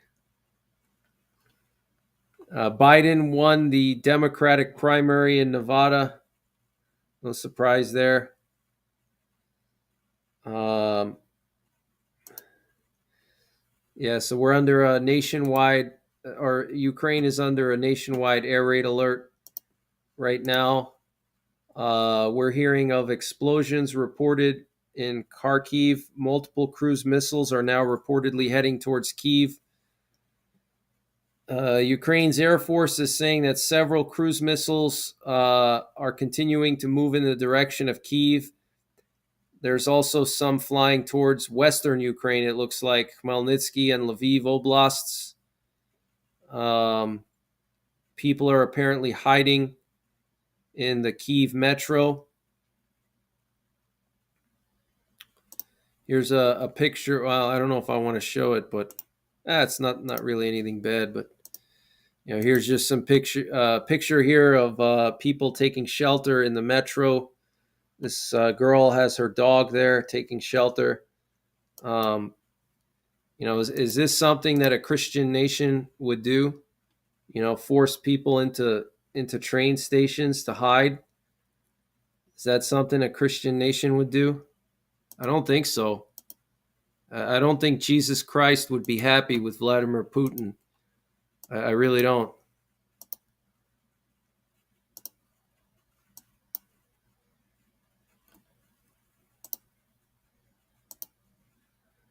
We have some kind of aerial refueling exercise going on in the West Coast.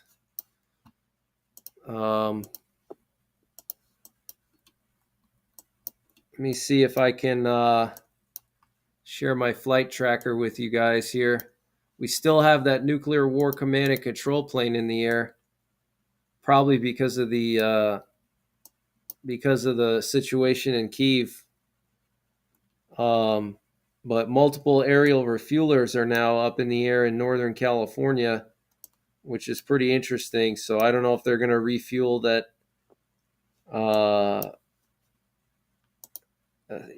nuclear warplane. Let's see what's going on here. Oh yeah, we have a U.S. Aerial refueler here in eastern Poland. They always send this thing up in the air when there's a missile attack. So yeah, they're trying. What they do here is they're helping Ukraine to figure out where the missiles are coming from and their trajectories. They say this is an aerial refueler, but it's probably really an AWACS plane of some kind, or some kind of plane for detecting missiles.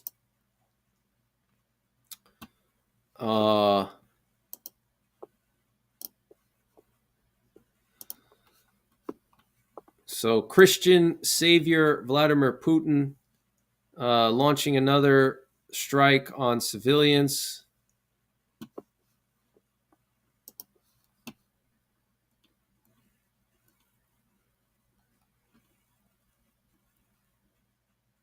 Morino says America will 100% go after Iran. Yeah, it's very possible. It's very possible. Would the Midwest, Kirk Spokes says, Greg, would the Midwest get wiped out in a nuclear war?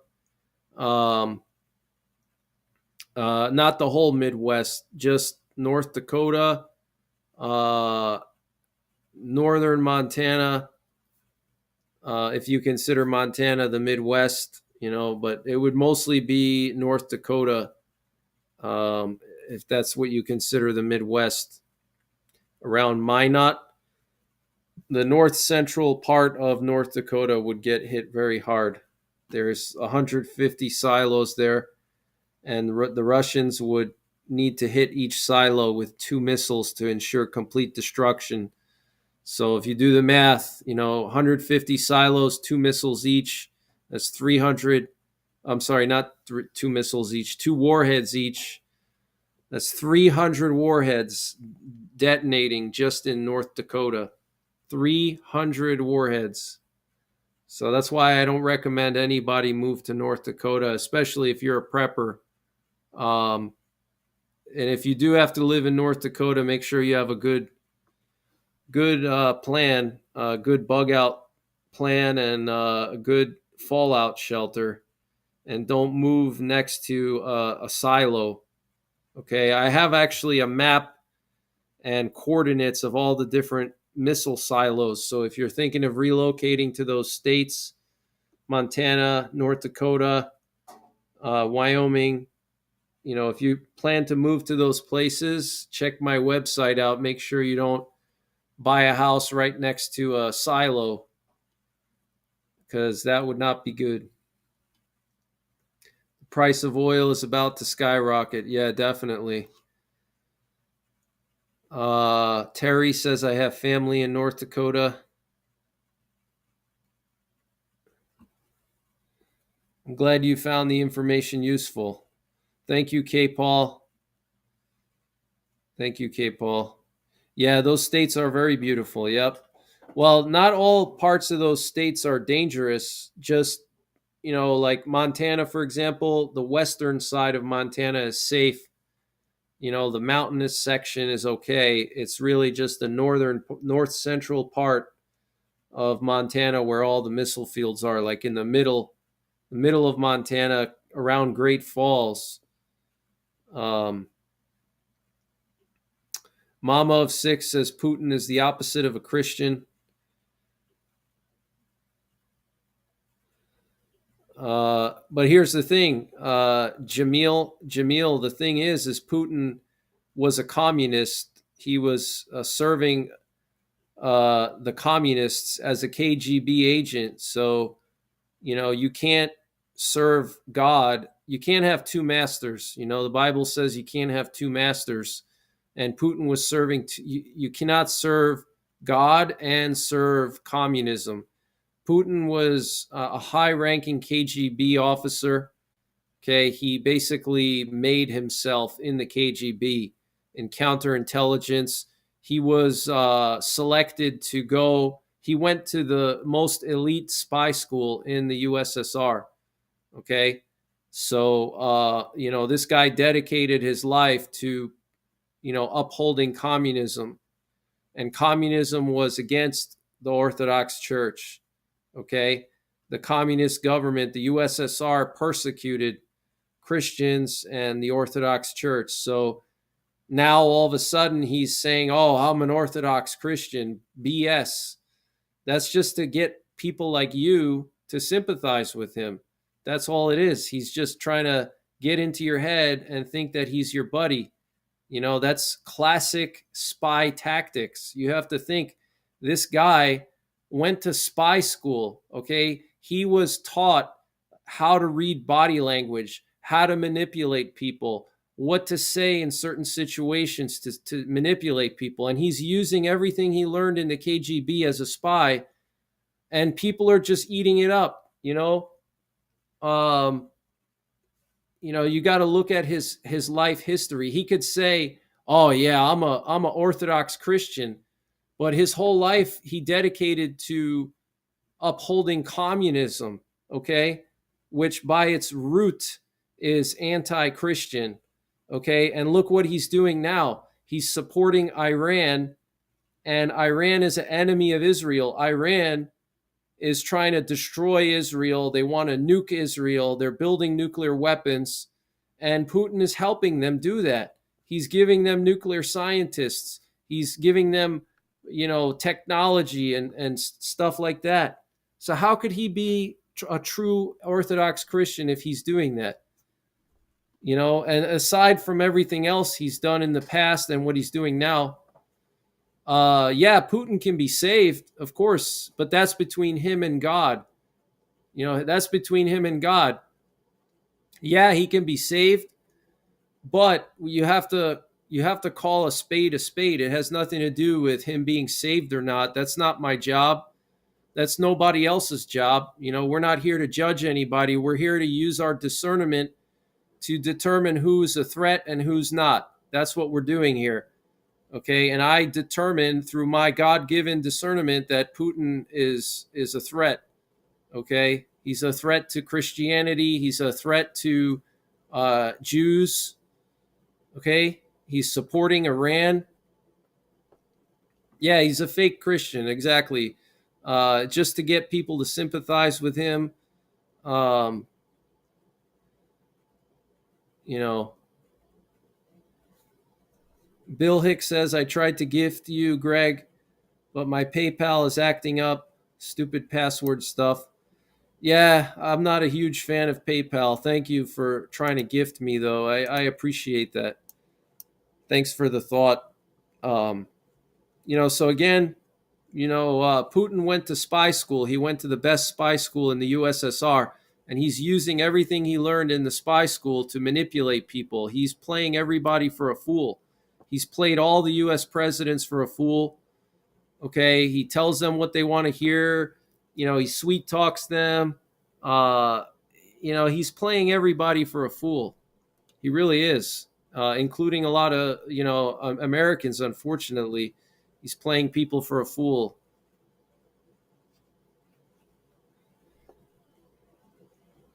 Yeah, we should pray for everybody, including our enemies. Yeah, we should pray for Putin. We should pray that God, heals his internal suffering, whatever internal suffering he has. Um, you know, he clearly has a lot of internal suffering.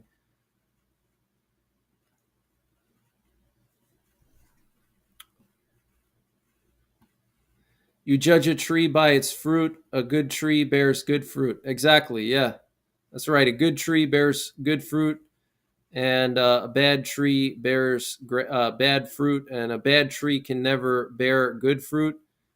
The Bible says a bad tree can never bear good fruit, and a good tree can never bear bad fruit. So if we look at his fruits, do you think that he's bearing good fruit? I don't think so. I don't think he's bearing much good fruit.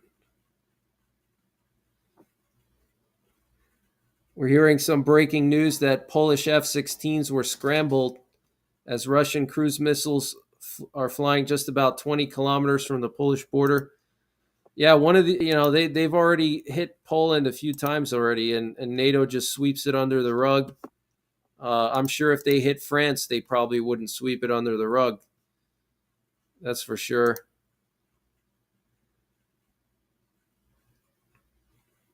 Yeah, so we got kabooms all over Ukraine. Kabooms all over Ukraine right now. Multiple cities are being hit. Kharkiv, Odessa, the capital, the western part of Ukraine is being hit. So let me see if I can find some information here.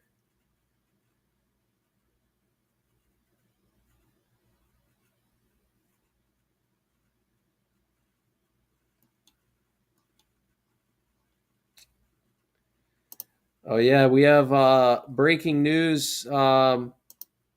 Russian missiles fly by the Yavoriv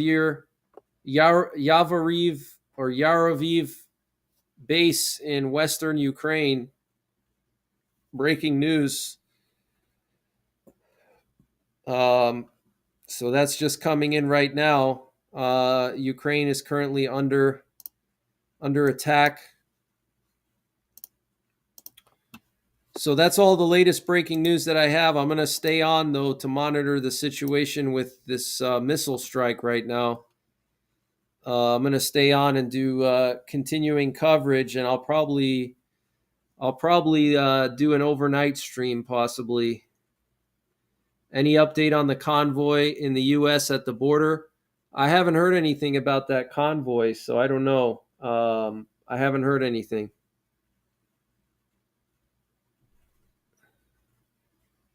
Someone said Russian Orthodox is not Christian. Yeah, Russian Orthodox is definitely Christian, but I doubt Putin is Russian Orthodox. I think he's just a faker, trying to get everybody on his side, you know.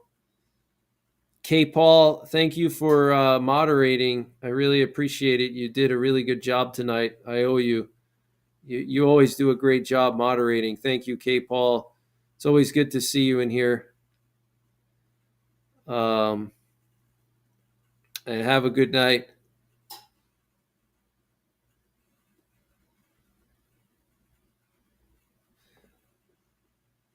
So I'm going to stay on here and do some continuing coverage for a little bit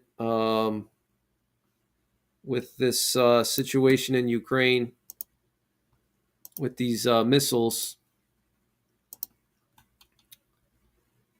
Yeah, where it looks like multiple cruise missiles flew towards the Yavoriv military base. Let me see if I can get that up on the screen. Let me see here. I may have to open up multiple tiles.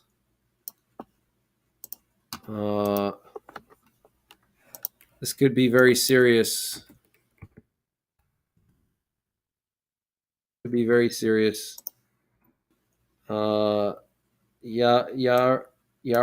or Yavoriv. I always say Yaraviv, but it's Yavoriv.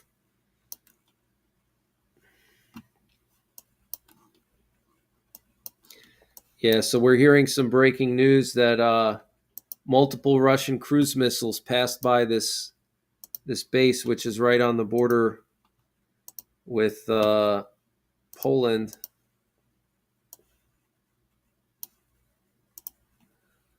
Okay, so it's right here. This is Poland right here, and this is the base where a lot of NATO forces have trained Ukrainians there.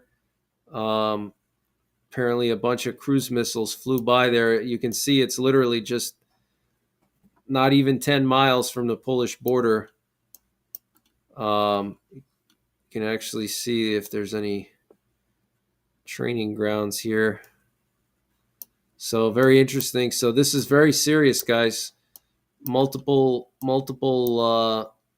Russian missiles flying close to the Polish border. Maybe they even flew into Poland. Who knows?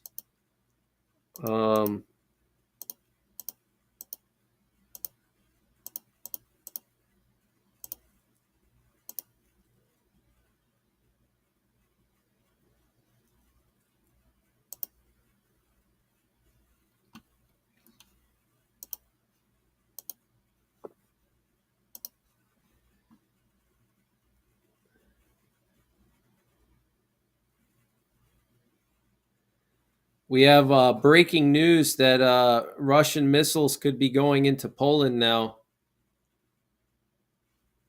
We have breaking news that Russian cruise missile is flying towards the Polish border. Wow. Cruise missiles in Kyiv. Looks like they hit Kyiv, the capital. Wow. This is really concerning, guys.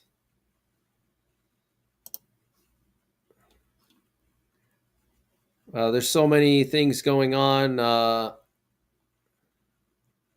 It's hard to keep track of everything.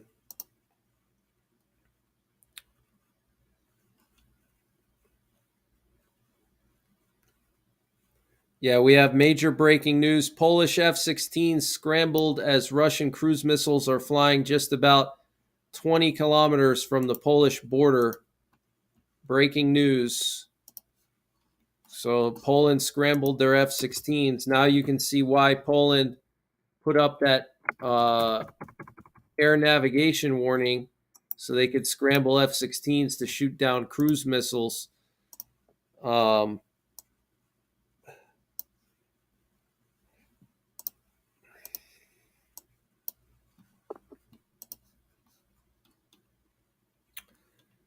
what's going on, Crow TN? How's it going, Crow?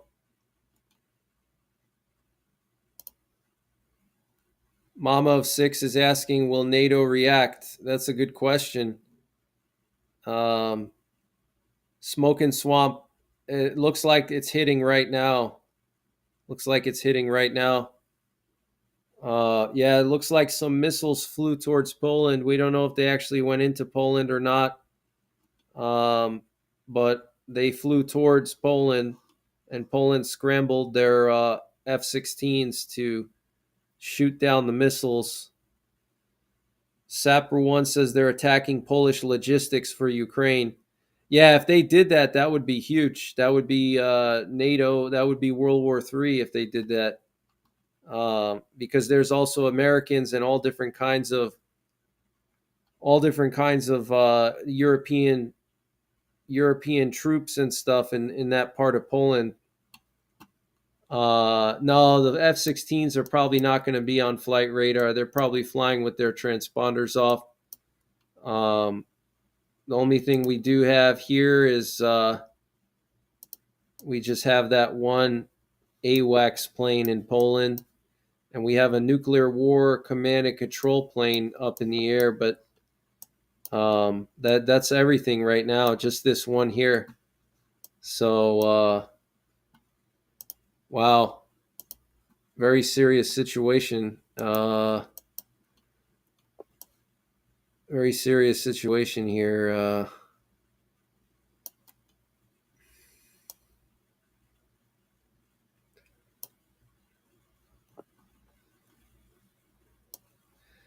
They're saying that the missiles flew towards this city right here in Poland, Przemyśl, right on the border with Ukraine. The missiles flew towards there apparently.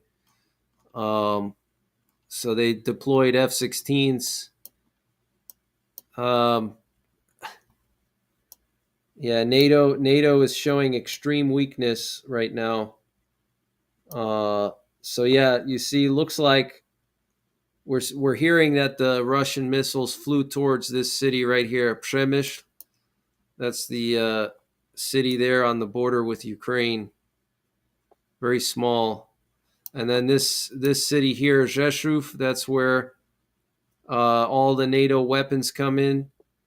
There's a major international airport here. It's actually not really a big city. It's in the middle of nowhere, really. I've actually been to this area before. It's all just farmland and mountains. It's very isolated here, but it's the biggest city in this area of Poland, and it has the largest airport next to Ukraine. So obviously, they're going to use it for moving, weapons. So they could potentially hit that Rzeszów airport, or there's also bases around the area here. There's American bases here. So let me see if I can get some cameras actually from that area. Let me see. I'm gonna see if I can get a camera from that area. Hold on.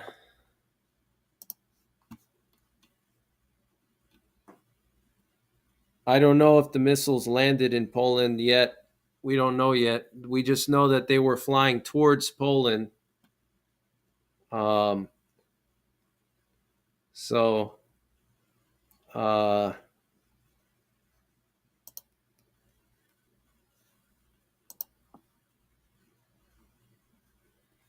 we're still waiting to see if they landed in Poland or not. We're not going to find out right away. It's going to take little bit of time. I'm going to see if I can get some cameras from that part of Poland.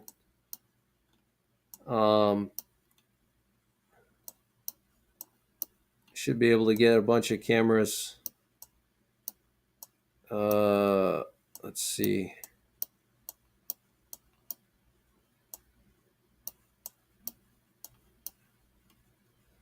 Okay.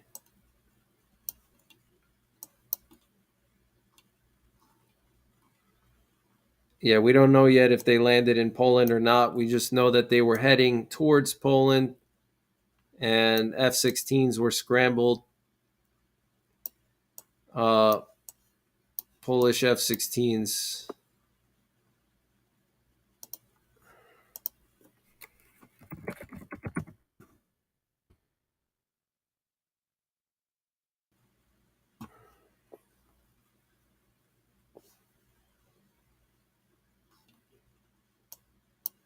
Trying to find a good camera here near the border. Stand by. 1 minute here.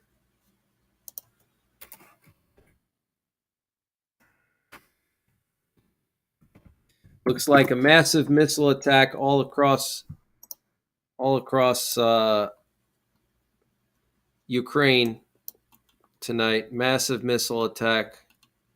I'm trying to find a camera here. Stand by. It's hard to find.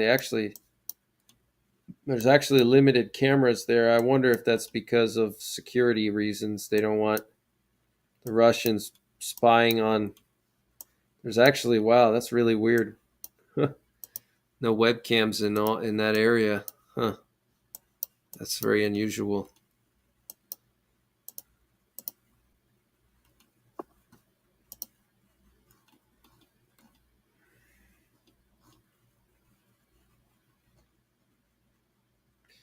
Very weird. Yeah, there's limited cameras in that area, and these are good-sized towns, so they should have cameras there, but they're hard to find for some reason there. My guess is they probably deactivated them for security purposes because of NATO. There's like a Catholic church. They have a camera inside the church, but that's not going to help us.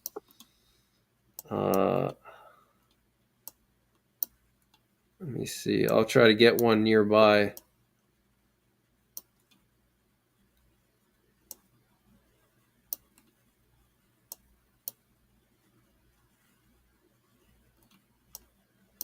Oh, wait. We have something here.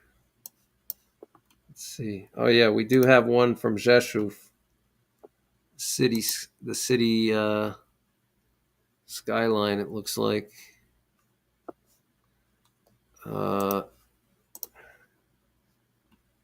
Yeah, this is the skyline here in Rzeszów. Let me get this up on the screen here.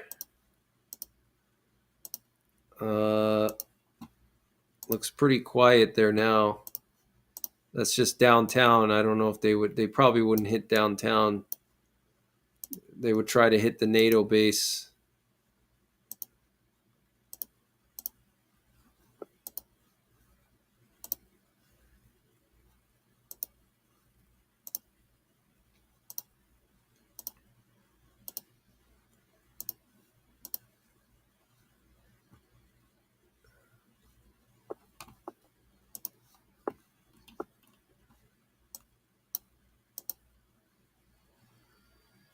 Georgia says prayers going out for the Polish people. Here in South Africa, we have a Polish community working in the gold mines. Lovely people. They are very concerned for their relatives, intelligent people.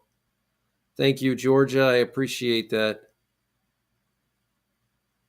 Metal Seer says to resolve Cuban Missile Crisis, JFK agreed to remove missiles from Poland.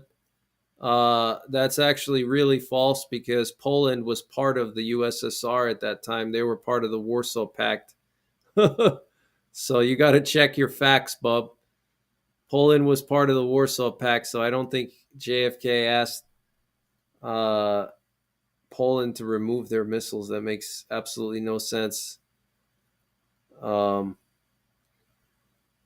Lynn Dunn says, I'm very unhappy that no one will help me understand how I can pay for my membership before I lose it here on this channel.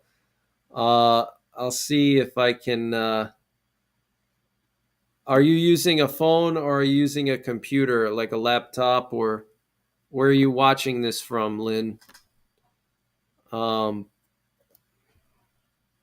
is it an issue of being able to find where to pay for it, or is it an issue of actually paying for it?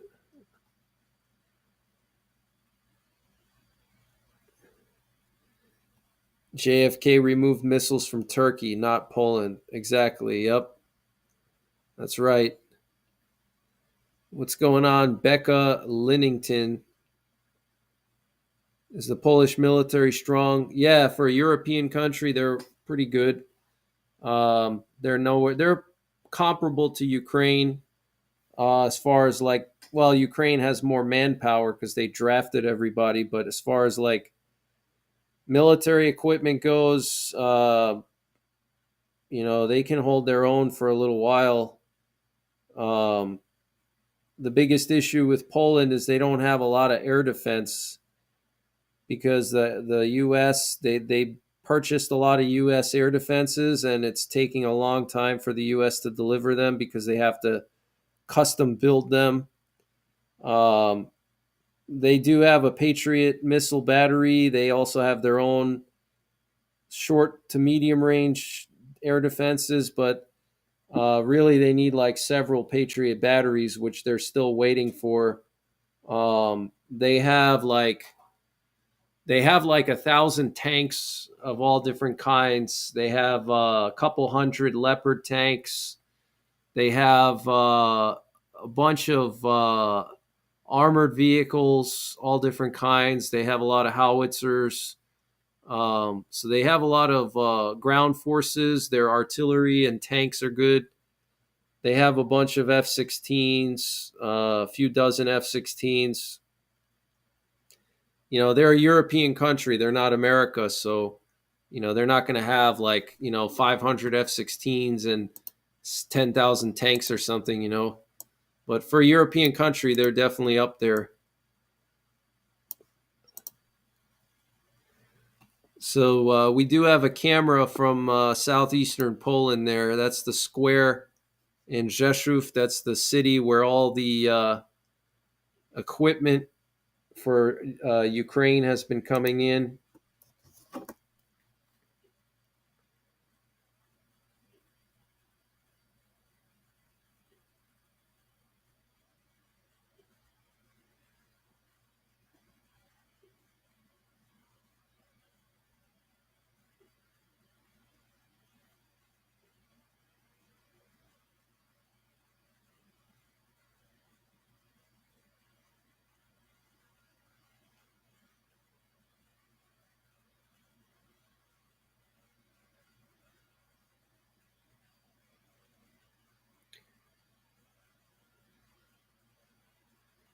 So, for those of you guys just tuning in, we have breaking news. Apparently, Russian missiles have targeted Ukraine, and some of them were flying towards Poland. Poland had to scramble F-16s.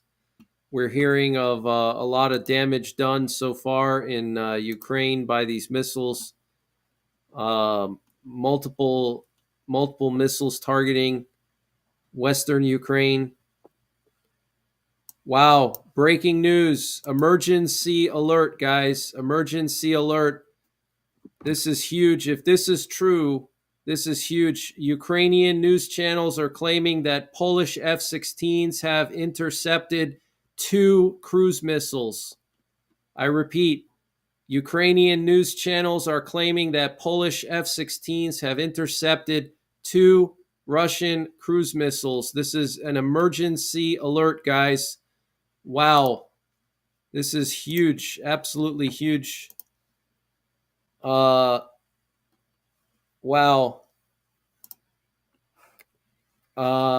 This is insane, guys. Wow, looks like it's going to be a long night for me.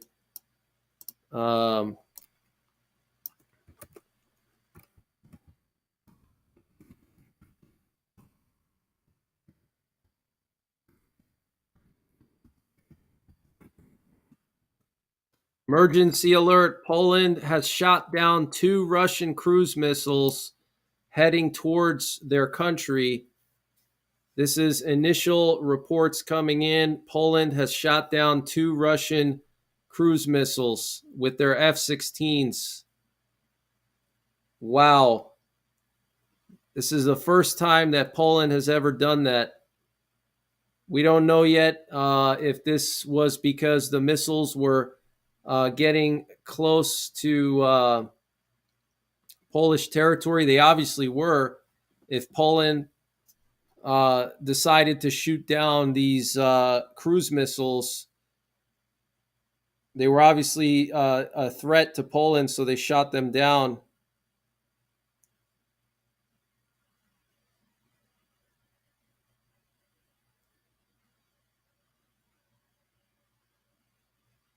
So, emergency breaking news. Poland has shot down 2 Russian cruise missiles. Breaking news. Metal Seer says, memory's bad. It was Turkey, not Poland. Should have checked before posting. No worries, Metal. Sorry if my response was a little harsh. It's just I get used to dealing with trolls. So I thought maybe you were a troll or something. So Steve will survive. Thank you for gifting 10 memberships. I really appreciate it. I hope you're having a good night and good to see you.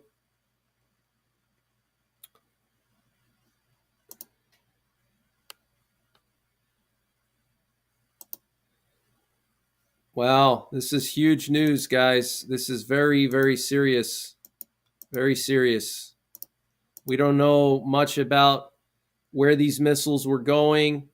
Wow, this is very serious, guys.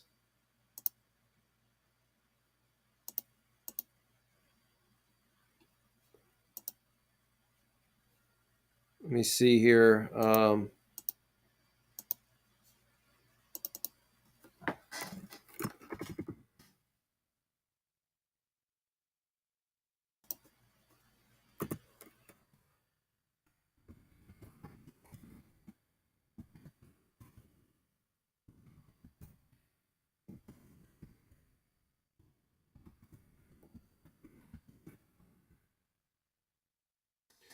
We don't really know much at this time. We just know that Polish F-16s have shot down 2 Russian cruise missiles.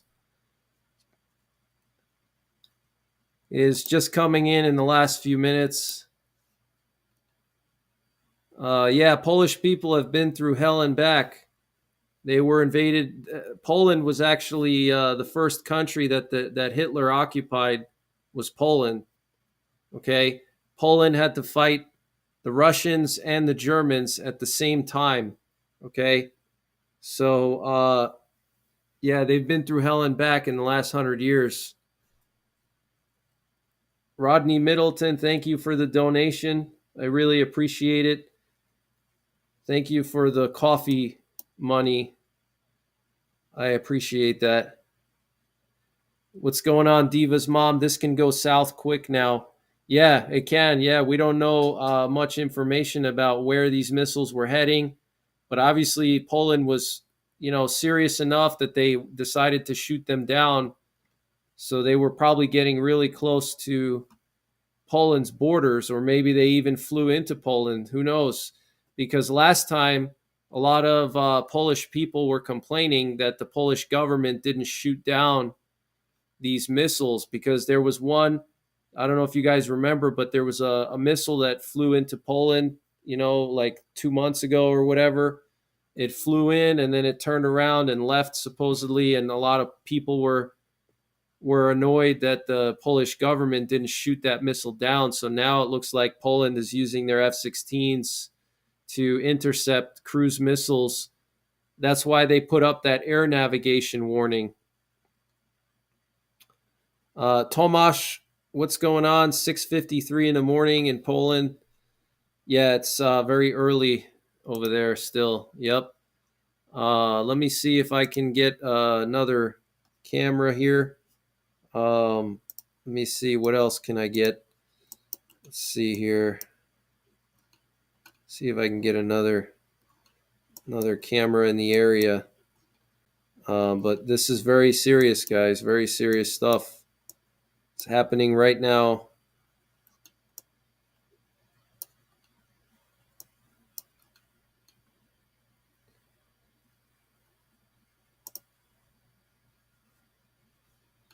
See, I got a camera from a ski area, but that's not going to really help much.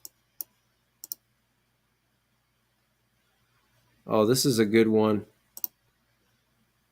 That's a good one here. Hopefully, it's not live though.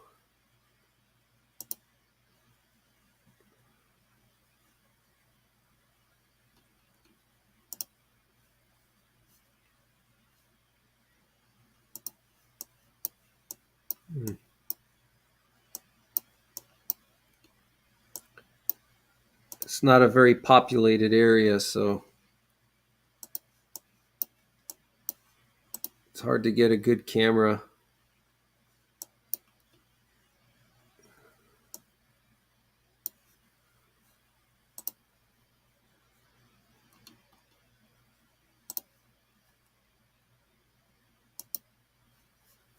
Let me see. We got another camera here. Sucks these cameras time out if I have to keep refreshing them.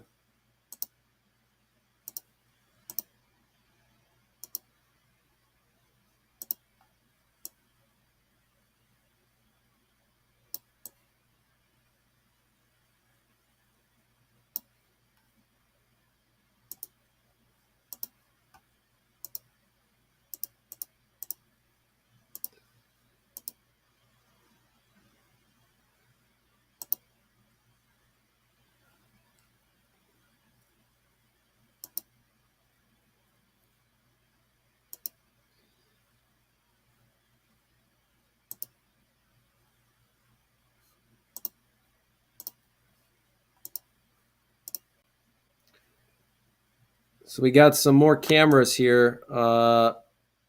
These are from southeastern Poland. Both of these cameras here.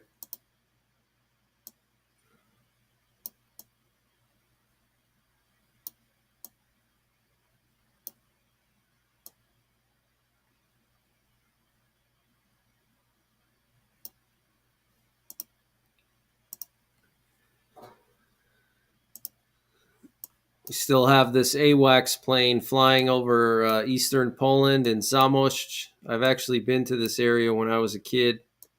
I've actually been there before. You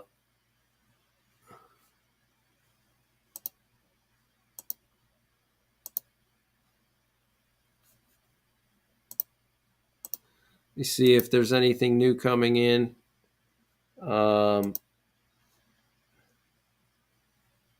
We're hearing that there were some kabooms in Drogobich, in western Ukraine. Where is that? Drogobich. Let me search that. They went after the NATO training ground in Yaroviv. Wow. That's a weird place for them to strike. That's all the way in the Ukrainian Carpathians, some little town. It's so bizarre. Wow, that's really weird.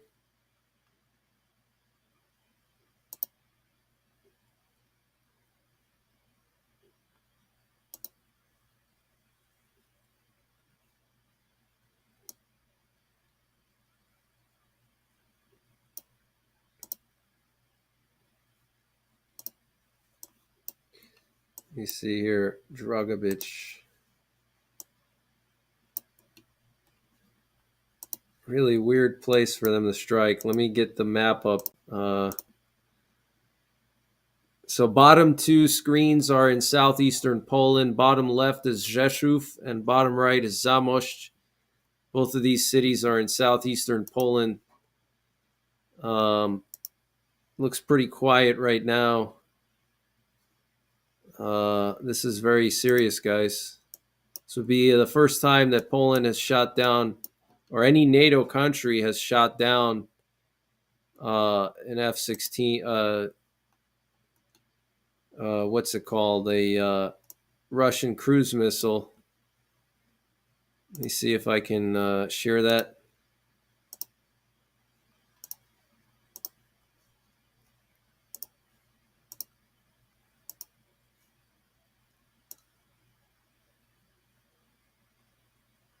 So we got a map on the top right corner. Let me see if I can.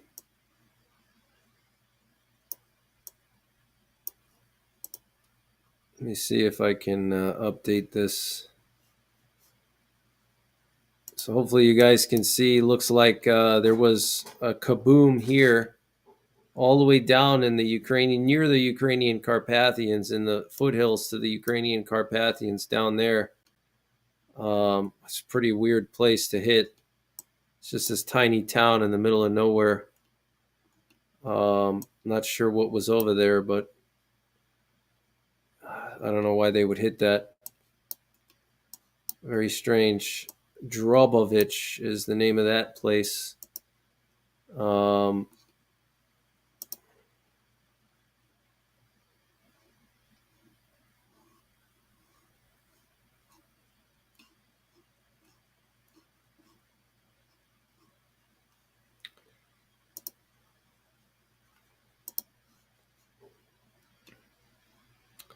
Yeah, someone said it has begun. Yeah. Mama of Six is saying U.S. Air Force Strato tanker is providing fuel to the Polish jets. Interesting. Wow. Very interesting. Subcarpathian area. Yep. Subcarpathian. Yeah. Someone said something about North Korea. What's going on in North Korea?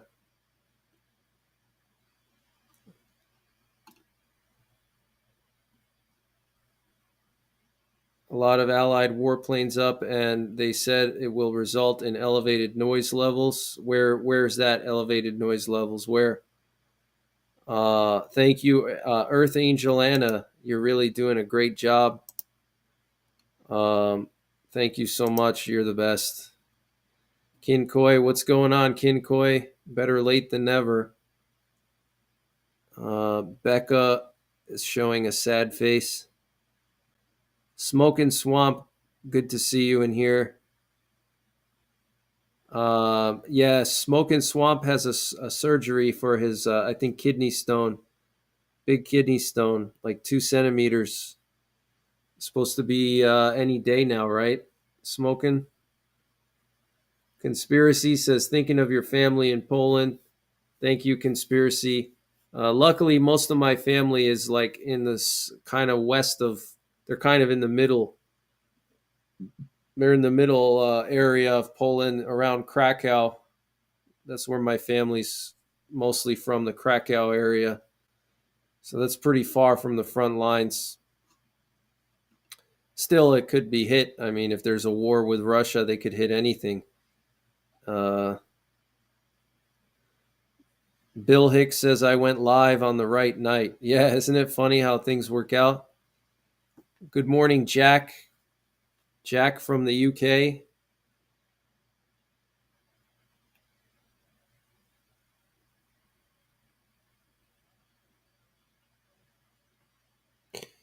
So we have someone here saying that the Strato tanker is providing fuel for Polish F-16s. I think it was Mama of Six, right? Who said that? Does this mean World War III started? I'm not sure. I'm not sure if World War III. It's very. I mean, I think honestly, World War III already started. It's just we haven't realized it yet. Someone's saying something about North Korea. Oh, what's going on there? I don't see anything. I'll check some of my sources, but I don't see anything too unusual. We have a NASA plane flying around the Philippines. That's pretty interesting. NASA, interesting. But yeah, this is the main headline, guys. I don't care about North Korea unless they're invading South Korea. This is the main headline right now. Poland just shot down 2 Russian missiles. That's huge. Okay, we don't know if they were flying into Poland. We don't know anything yet. But now you know why Poland set up that warning. Um, Major salt production area, also home to a university. Yeah, there's a ton of salt production in Eastern Europe. I don't think they would hit a salt mine unless the Ukrainians maybe are using the salt mine as a bunker. It's very possible. Maybe they wanted to hit the entrance and crater it to, block off the entrance.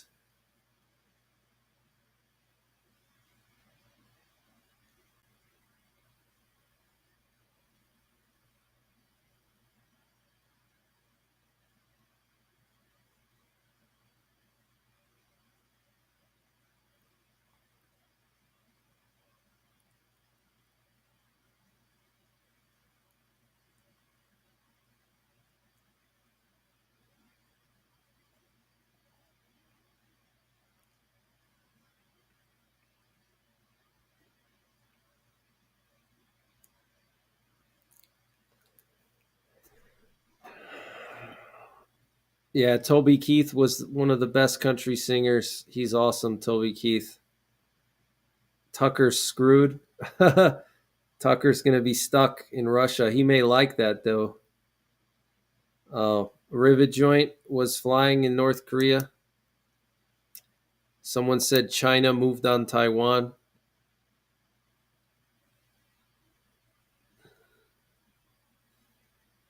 Um,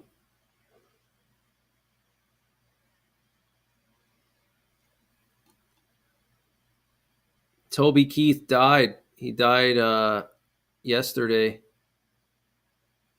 Toby Keith died. Yeah, he had stomach cancer. Very crazy, huh? And then we had Carl Weathers die over the weekend. Yeah, maybe they're getting raptured because World War III is coming.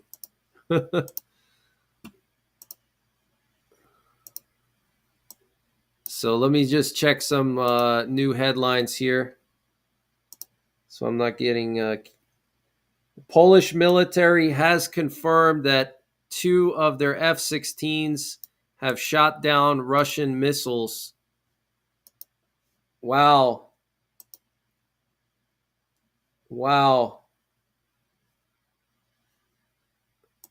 Polish military has confirmed that they have shot down 2 Russian cruise missiles. Breaking news. Wow. This is huge news, guys.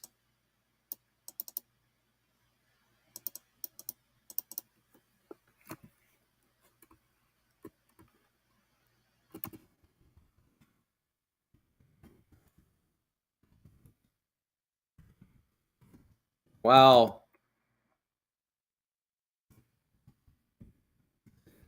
Poland would be the first NATO country to shoot down a Russian missile.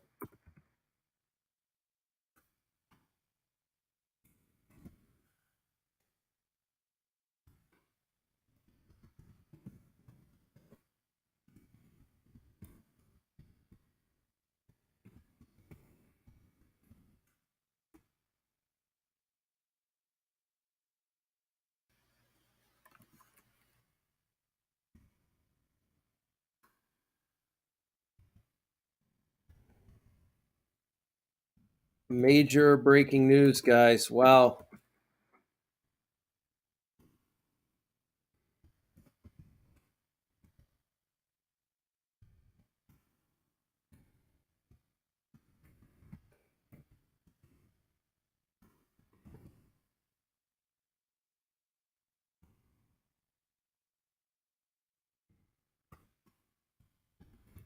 This makes Poland the first NATO country to shoot down a Russian cruise missile. Major breaking news. This is very concerning.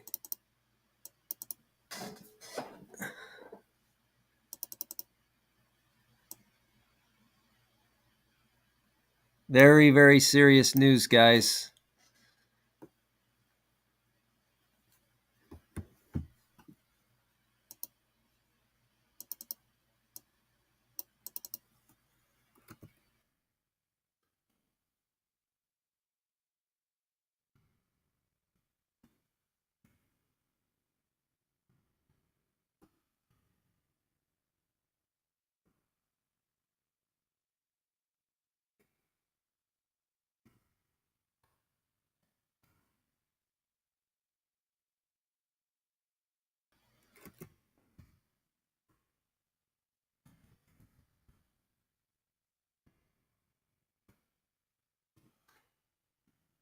This is huge, absolutely huge. Things are really escalating.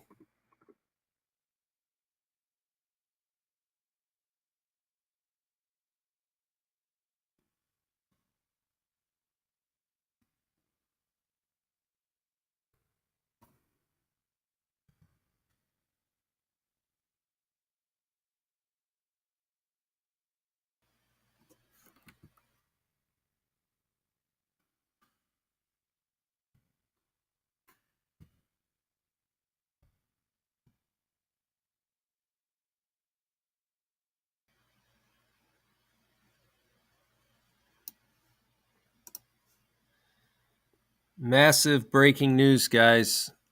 Massive. Um,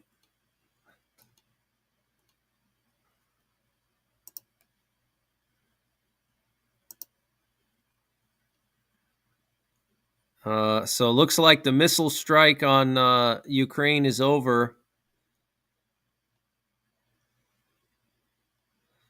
This is absolutely huge.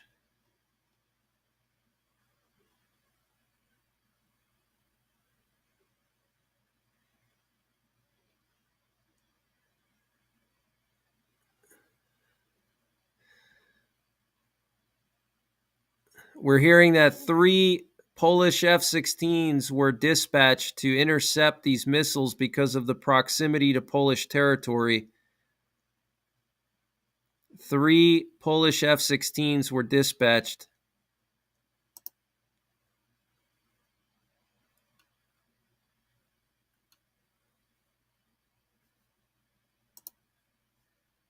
This makes Poland the first NATO country to shoot down a Russian cruise missile.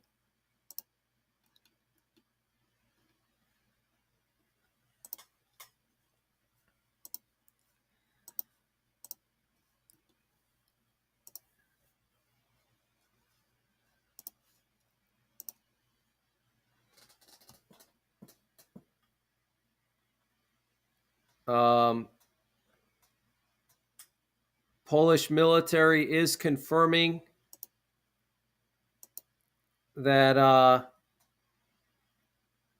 they have shot down 2 Russian cruise missiles, at least 2 right now.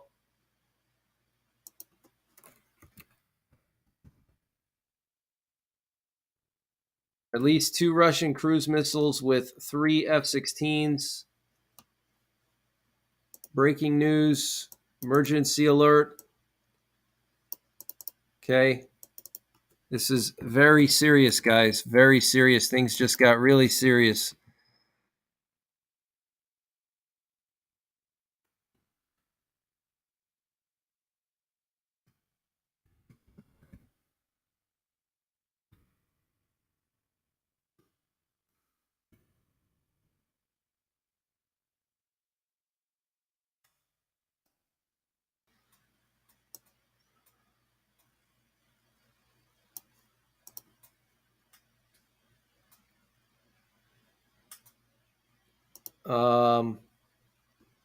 Let me get these cameras restarted. They time out after a few minutes, so I gotta restart them. Looks like they have an ice skating rink in this one camera on the bottom right. They have an ice skating rink in the center there. And then, so these are both cities in southeastern Poland. I'm going to see if I can get another camera that kind of shows more of a skyline type view so we can see the sky better. Maybe we can see some jets flying or something. I'm just trying to find some stuff here. Let's see, what is this?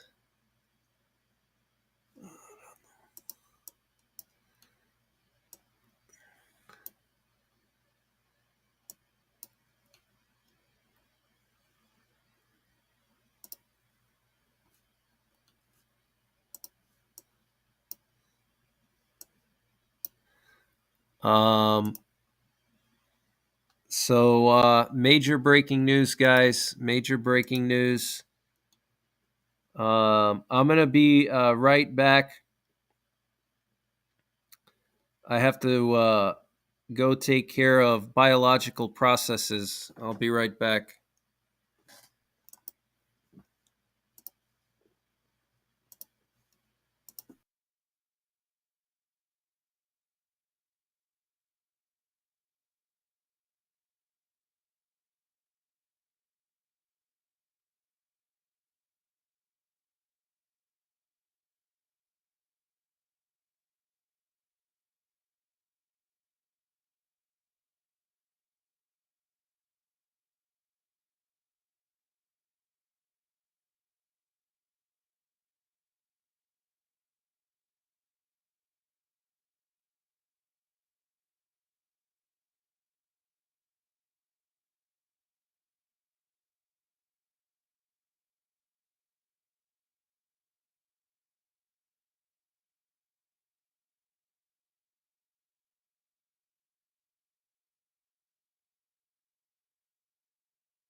All right, guys, I'm back.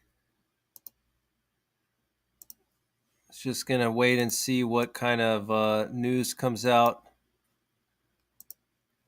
But very serious situation.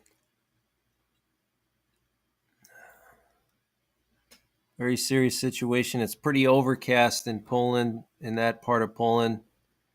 Looks like a typical Eastern European winter day.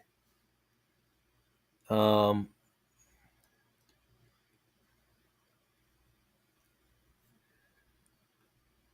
yeah, it could happen unintentionally, but it could also happen intentionally. We know Russia launched 3 missiles into Polish territory already in the last 2 years.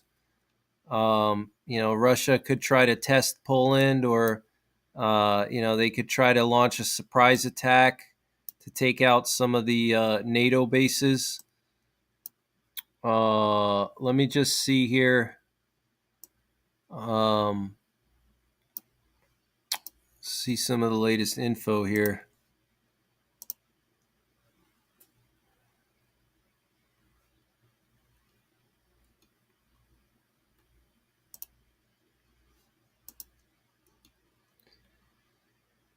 Checking to see if there's anything new.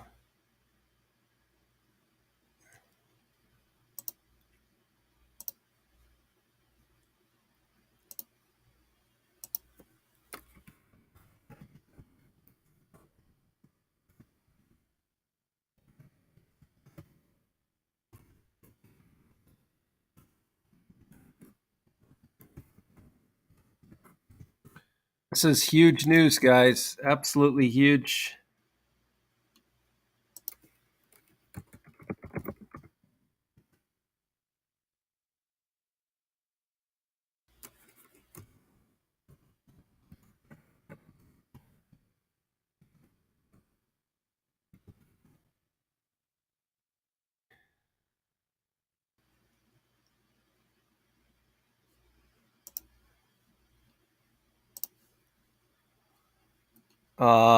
Let's see. Let's see if I can get a camera of Warsaw. We got a camera. I'm gonna get a camera of Warsaw up on the screen. Um,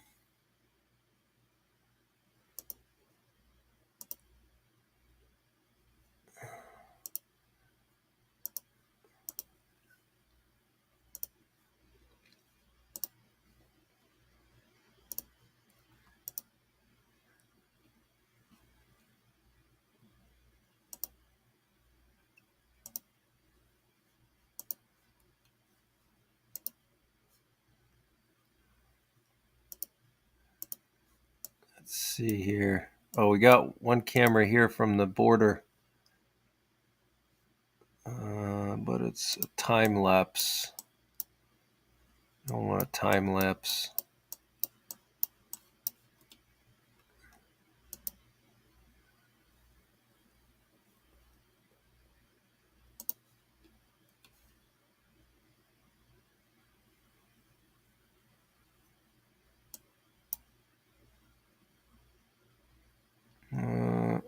I don't think this is live. Yeah, that's not live. Oh, it kind of is.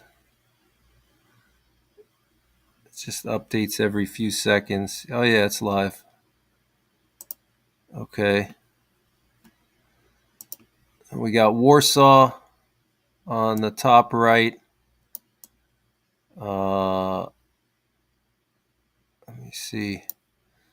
That big building on the top is the old Soviet building that when Poland was part of the Warsaw Pact, they built this giant communist building in the center of Warsaw called the Palace of Culture, and that's still there. Poland still has it. They didn't take it down. It's actually, I think, the biggest building in Poland. Um,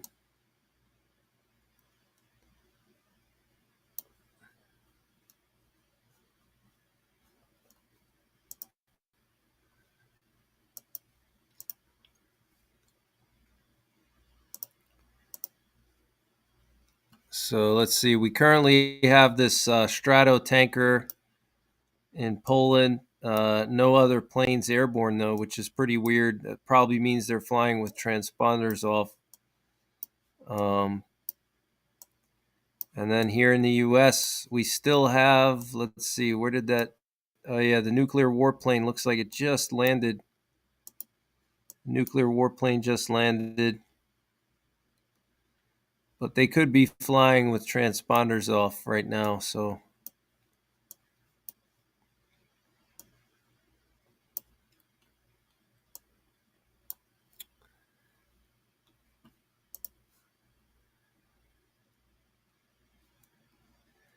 Adrian, Good night, Adrian.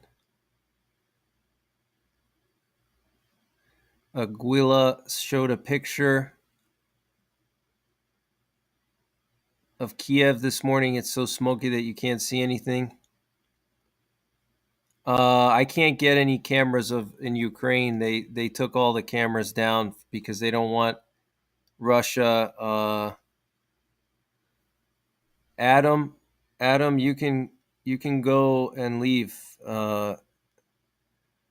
If you don't like my channel, get the heck out of here. Goodbye.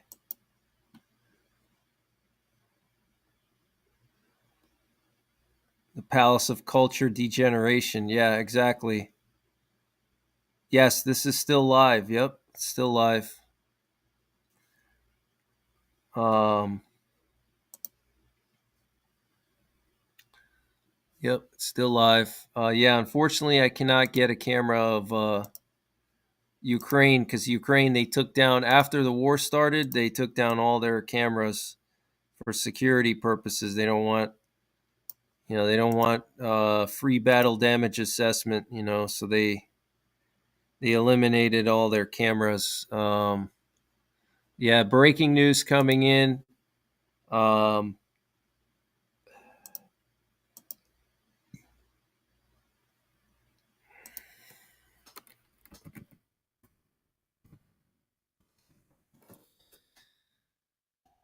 Breaking news coming in: 3 Polish F-16s shot down 2 Russian cruise missiles.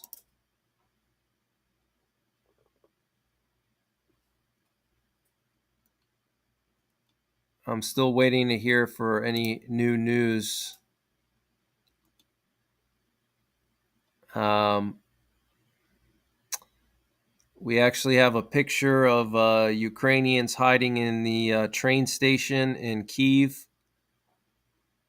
They're packing into the train station to hide. Very sad.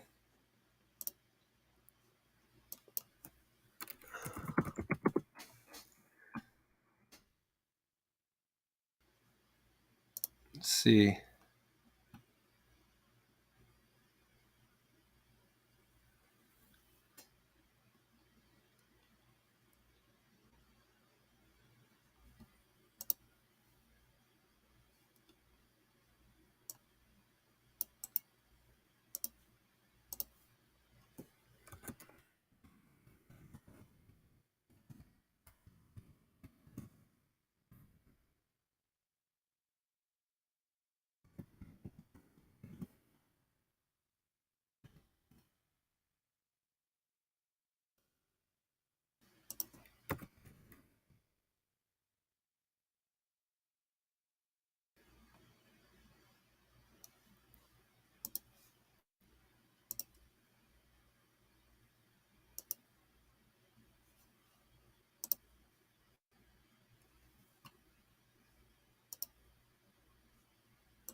So we don't have any information just yet. I'm searching various sources here.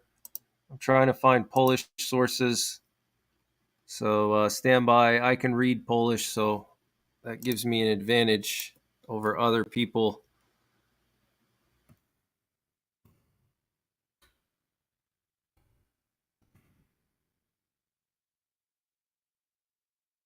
I guess now it doesn't matter because you can translate everything.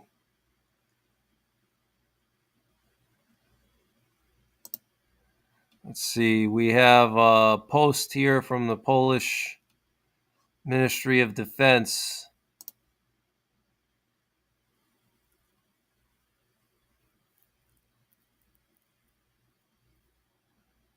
This was about an hour ago.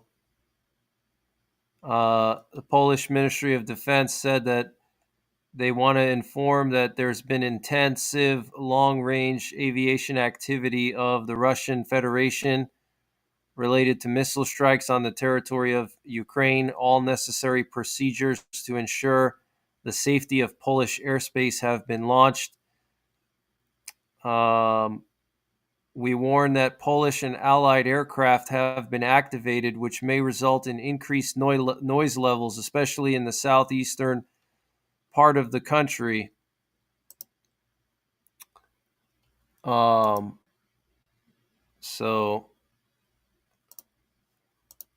let me get that up on the screen. I may have to remove one camera here. Maybe I can squeeze them on the bottom. Let me see if I can squeeze 3 on the bottom. That might work.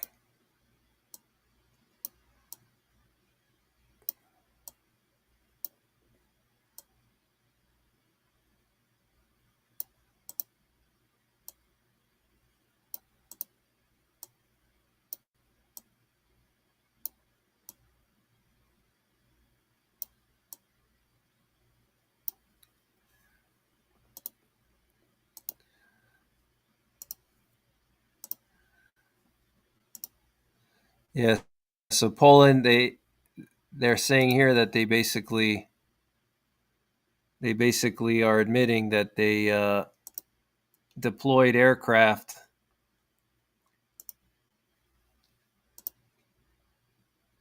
but this was an hour ago, so it's not recent.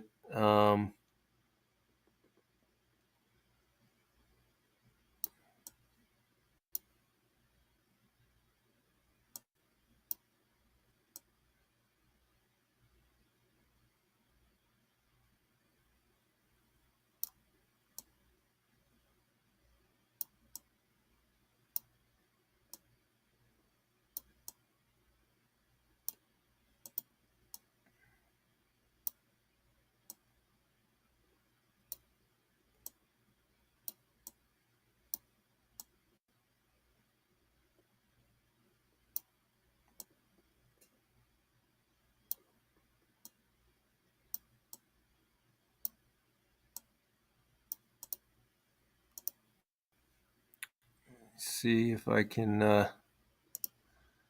get that up on the screen.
See if I can get this up on the screen. This was posted just about an hour ago by the Polish Ministry of Defense. Okay. Komunikat prasowy. That's what that says. Just a communication.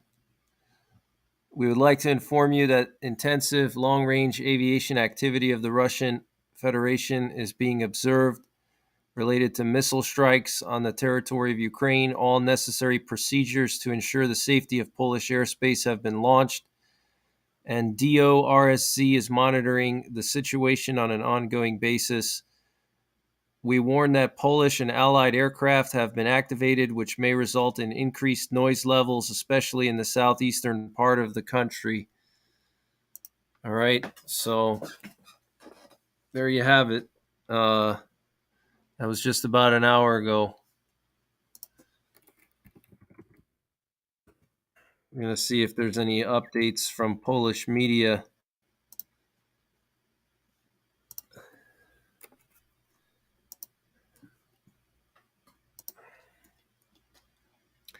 So far, no updates from the Polish Ministry of Defense. That's the last update provided.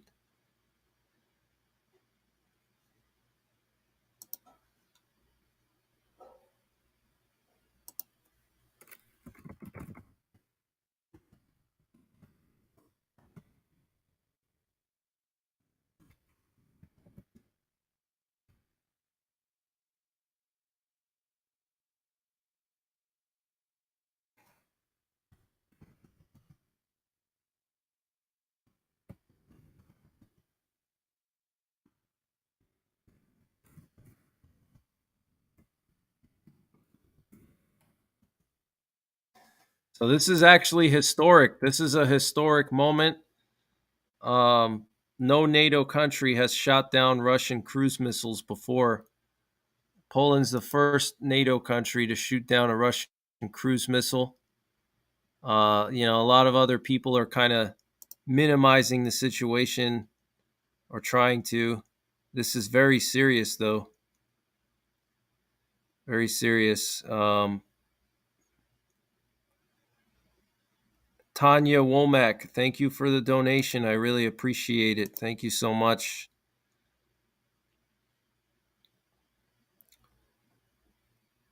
Lucas says, I live in Poland. They are still firing rockets. Help.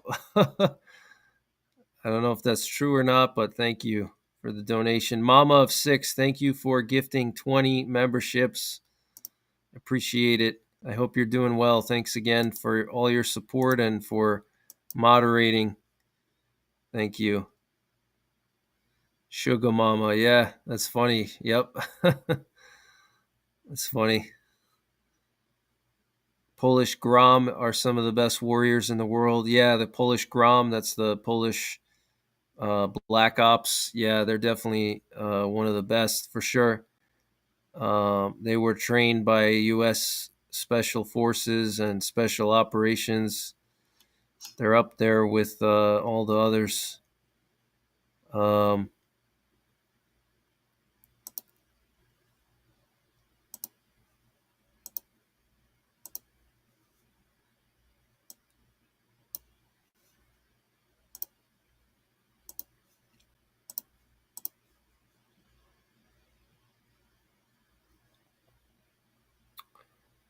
uh, Mockinjay says, I sent $2 for coffee. Did you get it earlier? Um, I'll take a look. Thank you, Mocking. Thank you. I haven't checked.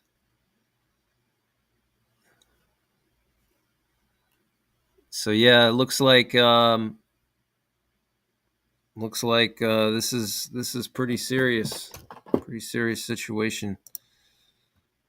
Um, Things are just escalating so fast around the world. It's crazy. Um,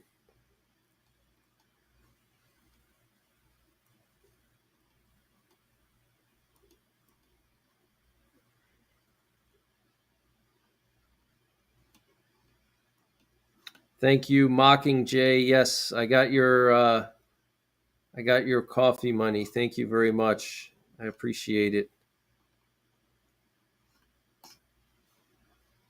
Thanks to everybody who donated to my PayPal. I saw all your donations. Thank you very much. Really appreciate it. Um, so this is extremely, extremely serious, guys. Extremely serious. Okay. There was also a U.S. reconnaissance plane flying along the DMZ again. So, yeah, the situation is extremely serious right now. Extremely serious situation right now. Let me see if there's any other updates I can find.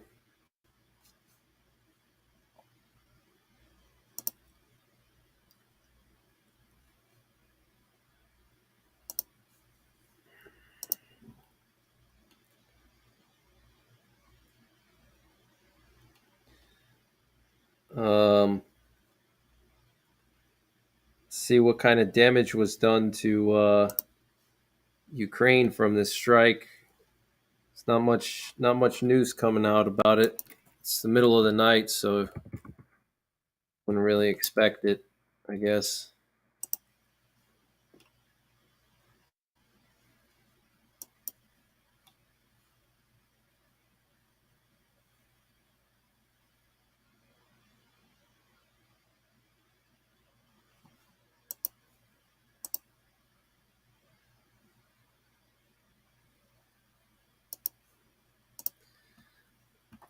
These cameras are annoying. I have to keep turning them on. They keep timing out.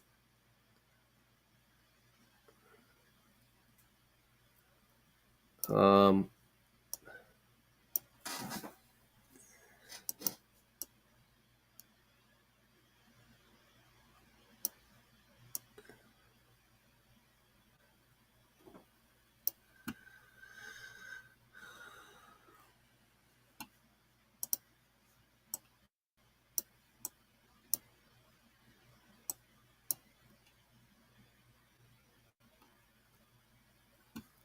let's see. I'm going to try to find some more info on which areas were hit. We're hearing that a heating main on the left bank of Kyiv was damaged, according to the city mayor, Vitaly Klitschko. So it looks like they hit some,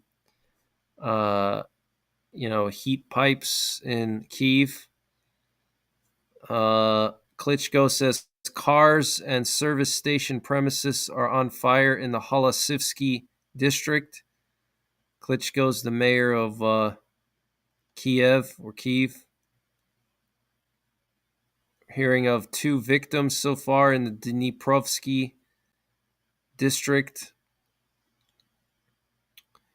We're hearing that in Mykolaiv, a man was hospitalized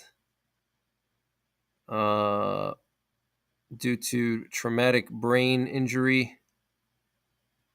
We're hearing of 20 residential buildings damaged in Mykolaiv.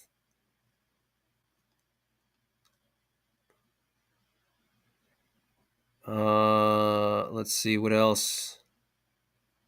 High voltage power lines in Kyiv have been damaged by missile fragments. Some residents are without electricity. Let's see what else.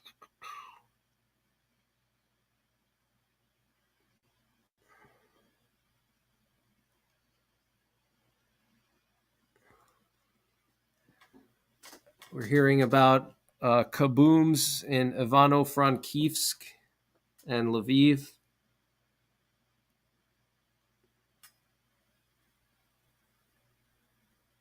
So it looks like they hit western Ukraine as well, obviously, and looks like they hit multiple areas in western Ukraine.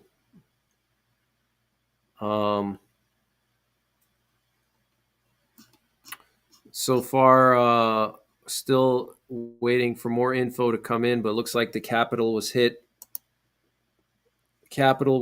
And western Ukraine was hit.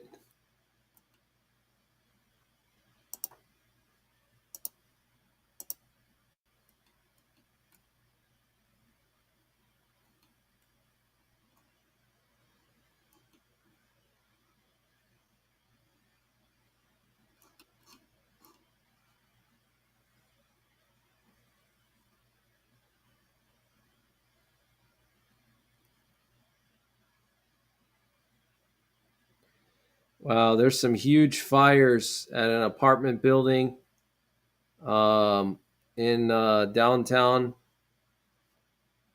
Kyiv. Unfortunately, I can't share the video. There's a huge fire, some building caught on fire.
So the Ukrainian military is confirming that one Polish missile was flying towards one Russian missile was flying towards Poland.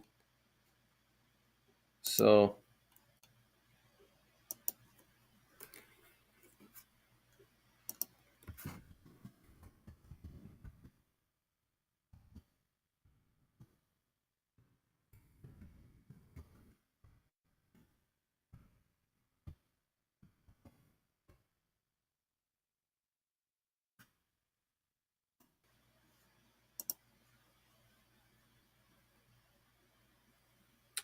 we're already hearing some people on Twitter saying that apparently that they didn't actually shoot the missiles down, that the missiles turned around.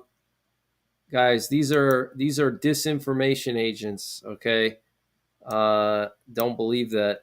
We have multiple sources confirming that Poland shot down these cruise missiles.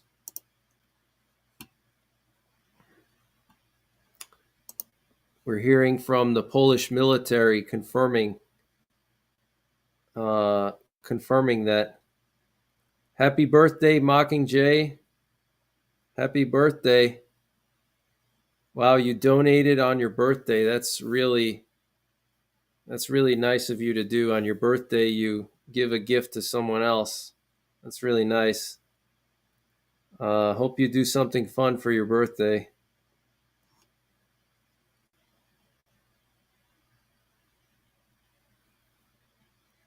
KL, I'm hoping they weren't shot down in Poland.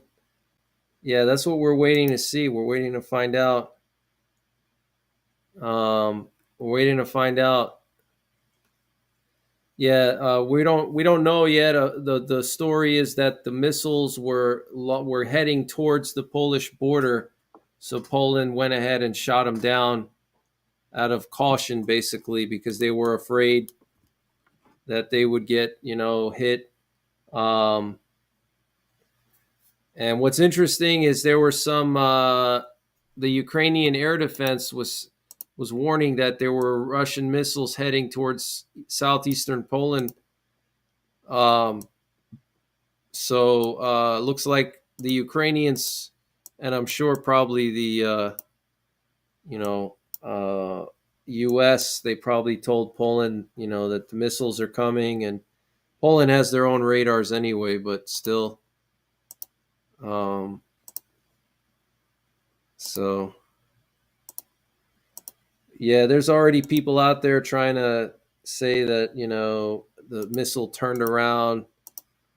Um, there's just all kinds of BS out there. So major breaking news, guys! Major breaking news: Poland has shot down Russian cruise missiles. We're hearing 2 Russian cruise missiles were shot down. This would be the first NATO country to shoot down a Russian cruise missile. Honestly, I wouldn't be surprised if they change their story. They've done it in the past. They can make up something and say, "Oh, it turned around at the last minute." I mean, they can always, make something up if they want to kind of quell the panic a little bit and de-escalate and all that. So don't be surprised if they try to do that. But they have to be transparent to a certain extent. I mean, they can't constantly lie. Eventually the lies are going to come out. Um, you know, but Poland has already been hit with 3 Russian missiles. One of them killed 2 Polish farmers. One of them landed just a few miles from a NATO base. One of them flew into Poland and turned around and left Poland. So Poland's not screwing around. They've had already 3 missiles enter their territory. So they're on high alert now, and they're going to start shooting down every Russian missile that gets close to the Polish border. It's the right thing to do. I mean, you just don't know if one of these missiles is a stray. It could be, whatever.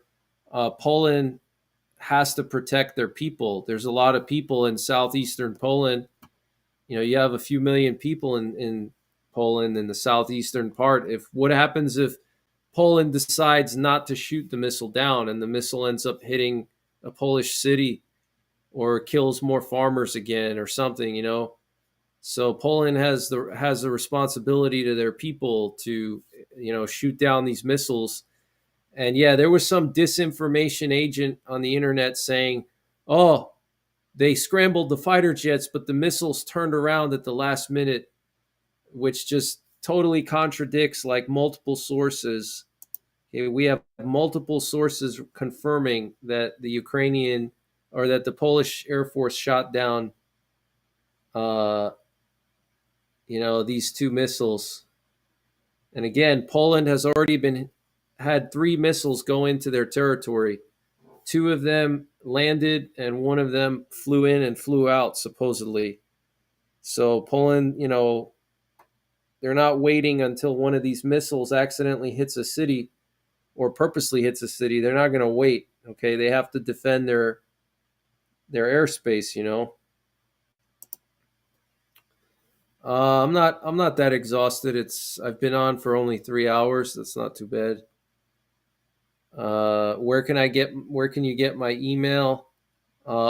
It's in the about section on my channel. It's in the about section. But just make sure if you're going to email me, don't email me like propaganda or fake news, because I get a lot of people that send me stuff that's like fake news, propaganda, BS. Then I have to sift through like hundreds of emails, deleting multiple that are just fake news, not vetted sources.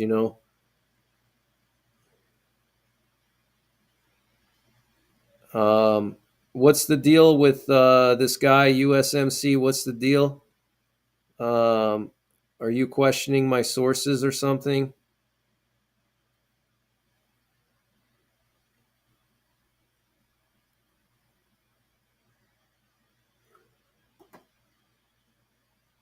Yeah, it's interesting the timing of this while Tucker Carlson is in Russia. Very interesting timing. Mockingjay says prayers for Poland. Thank you. Thank you, Mockingjay. And thanks for your donation earlier. It's very nice of you and happy birthday.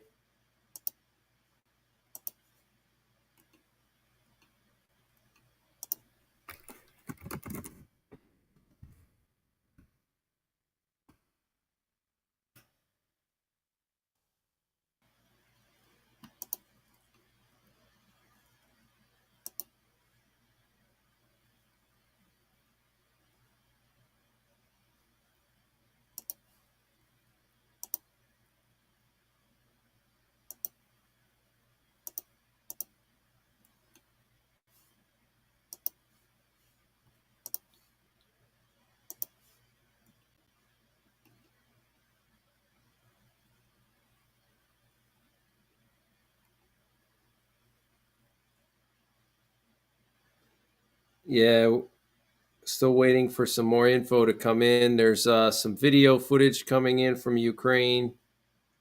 Um, Video footage coming in from Ukraine. Unfortunately, I can't share some of it. Um,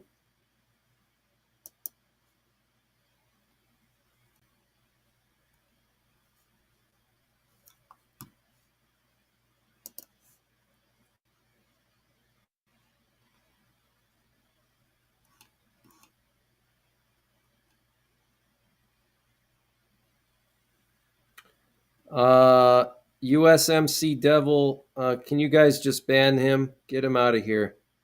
I don't need anybody disrespecting me. Okay, get out, get a life. If you have nothing better to do, then go somewhere else. Bunch of losers here tonight.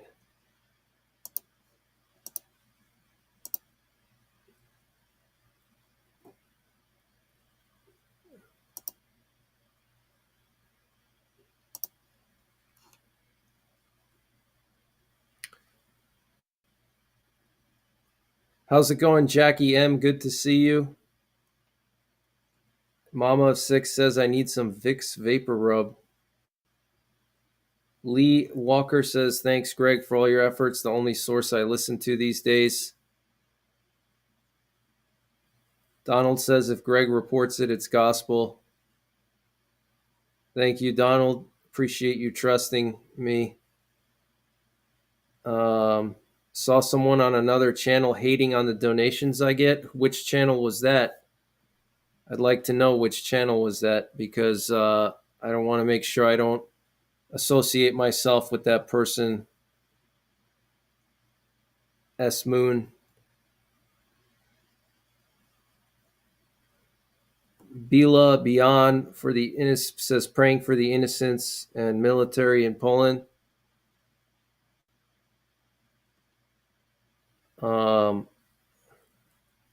Yeah, lots of tools out there. Lots of tools. That's part of being a public figure. You get haters, you get jealous people that are jealous of your success, or jealous of whatever, and they just want to tear you down rather than doing something to build themselves up. They feel better tearing other people down. And it's unfortunate, but that's the way it is. When people feel like they're inferior or something, they tear other people down to make themselves feel better about their life. um, you know so the best thing to do is just block those people. It's not even worth getting angry over, to be honest. I don't care. I mean, I don't get angry over that kind of stuff. That's what they want. They want that reaction. They want me to get mad. Get mad. They want to throw me off course, get into my head. It's not going to happen. I've been on YouTube for several years. You know how many trolls I deal with? I've dealt with thousands and thousands of trolls. Nobody's getting into my head. Nobody's going to disrespect me in my chat. I'm not going to allow it. Nobody's going to throw me off my course. Okay. So, if you want to try, go ahead. But, you're just going to get tired trying.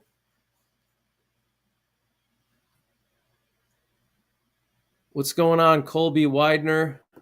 Realistically, what would be the natural progression of things? I believe the Bible, so I know how things will turn out. But in between, what's your educated thoughts on the next 24 hours, next 48 hours? Yeah, I don't know. It's really hard to say. Next 48 hours, I mean, there's so many variables, it's hard to say.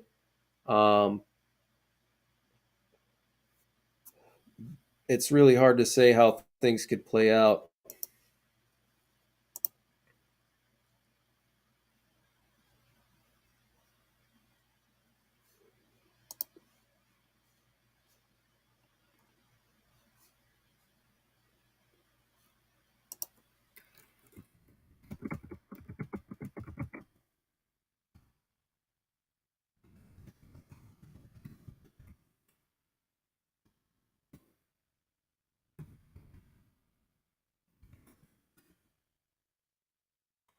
So there's really scarce information coming out. It's the middle of the night here, and also in Ukraine, and in Poland as well. It's the middle of the night, so that's why there's a little bit of a scarcity of information right now, because people are sleeping. We don't have a whole lot of details yet. We do know that multiple cities in Ukraine were hit, but we're still waiting for more details coming out of Ukraine, and then also in Poland.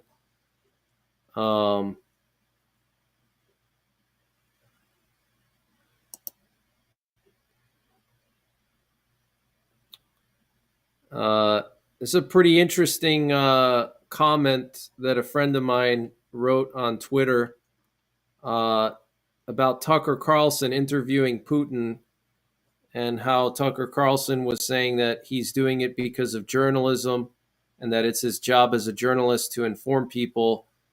And, my friend basically said, if that's the case, why doesn't Tucker Carlson go to Ukraine and get both sides of the story instead of just going to Russia and then going back to the US.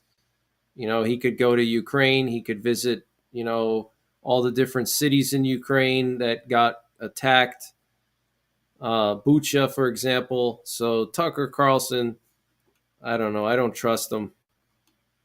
There's some things he says that I agree with, but when it comes to the whole situation with Russia, uh, it's just,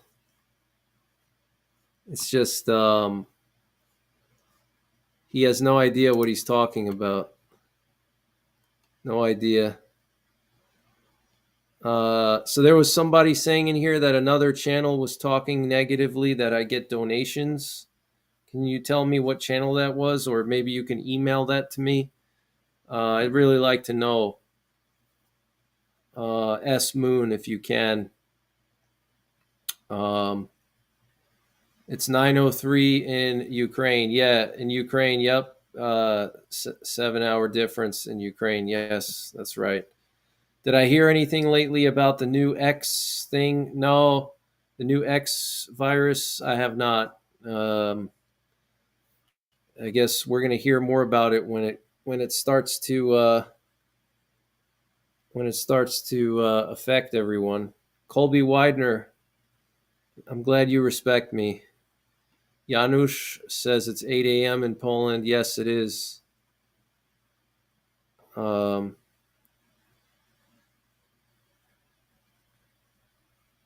Scott P says your comments get deleted. Okay, sometimes there's an automatic YouTube. I have an automatic scanner to hold certain comments. So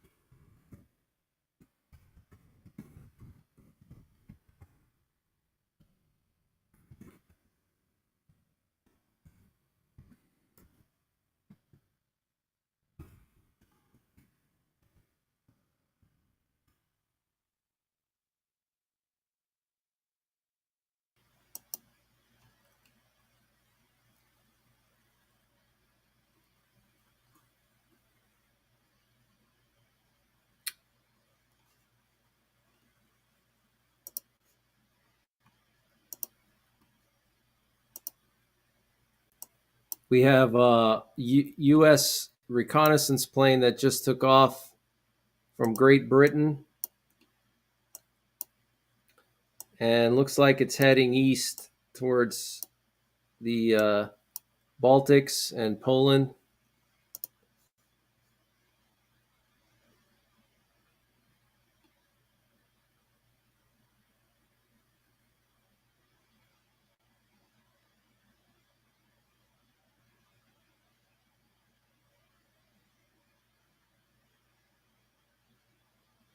Have a good night, Diablo. Thanks for the coffee money. I appreciate it. Appreciate your support. Benjamin Duckworth. How's it going, Benjamin? Hope you're doing well. Chris Bacon. What's going on, Chris Bacon? Mockin' Jay.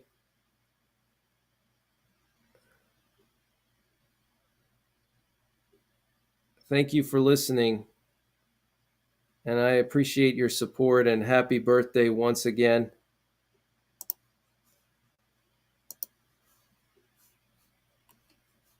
Thank you, Rodney Middleton. I appreciate it. Thank you so much. I appreciate the donation.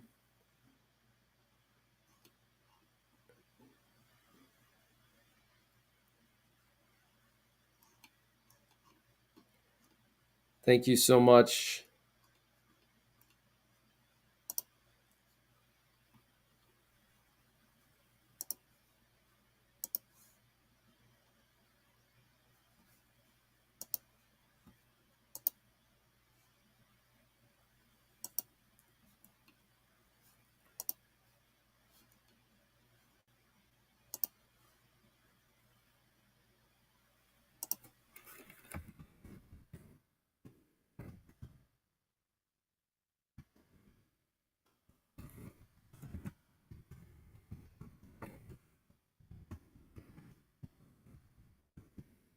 So far we have the Ukrainian military and the Polish military apparently confirming that they shot down Russian missiles.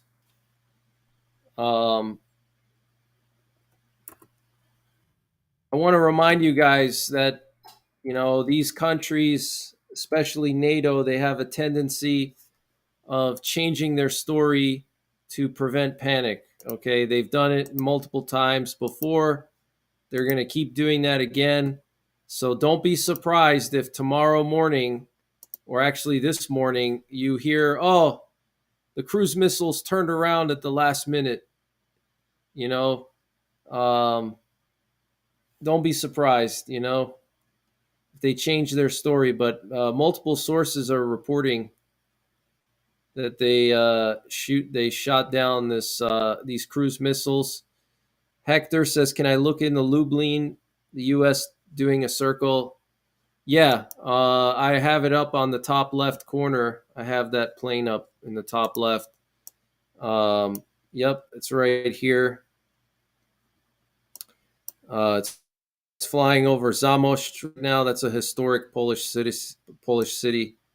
Um, yeah, that's an aerial refueler supposedly, but it could be an AWACS plane or various sources are saying different things about these planes that fly here. They say this could be an aerial refueler for the Polish F 16s or Allied F 16s, but it's still up in the air, which is interesting. And the missile attacks supposedly ended already, so I don't know if an aerial refueler would keep circling like that, for that long.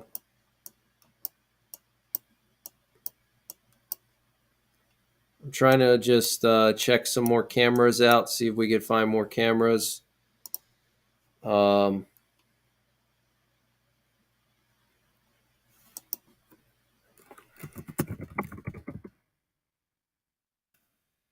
but yeah, I mean, Poland, they have a right to shoot these missiles down because already three of them flew into Poland, two of them landed in Poland. So they have a right to shoot them down to protect their citizens, because if the one missile goes stray and hits a Polish city, that's a huge deal.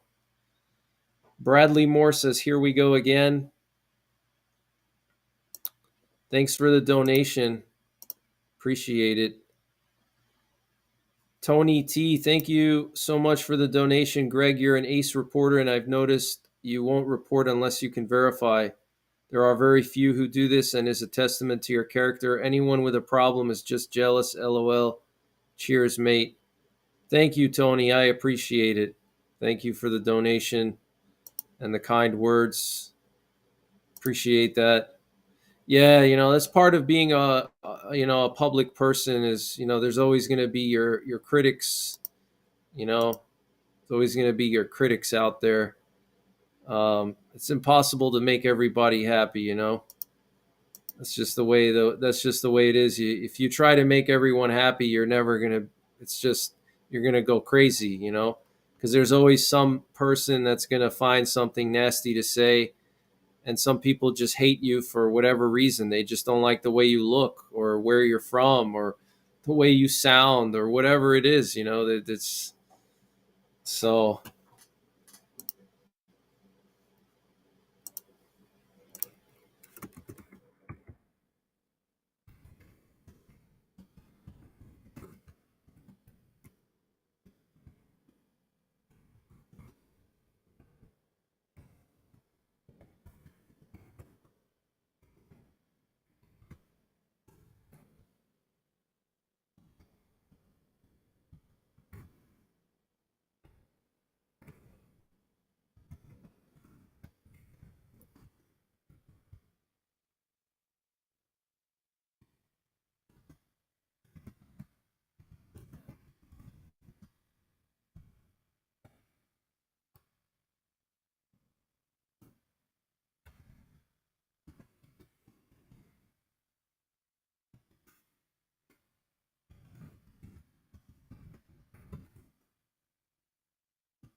Um, some pretty interesting information here. I'm trying to find some news. Um, Thanks, Bradley Moore, for all the information. I appreciate it. Thanks for all your help.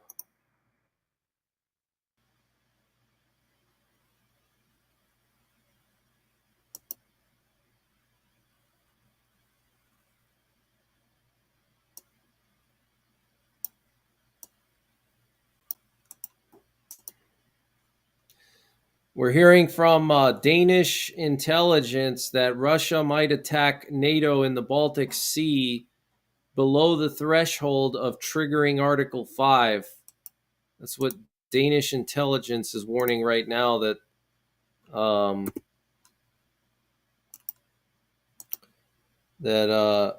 Russia may attack NATO in the Baltic Sea below the threshold of triggering Article 5.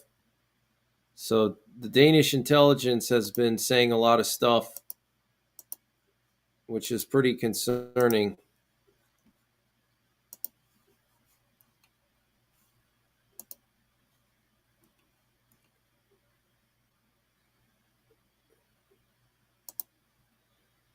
Yeah, we have multiple residential buildings on fire in Ukraine and Kiev. We have a heating line that was damaged. Apparently, some high voltage lines were hit.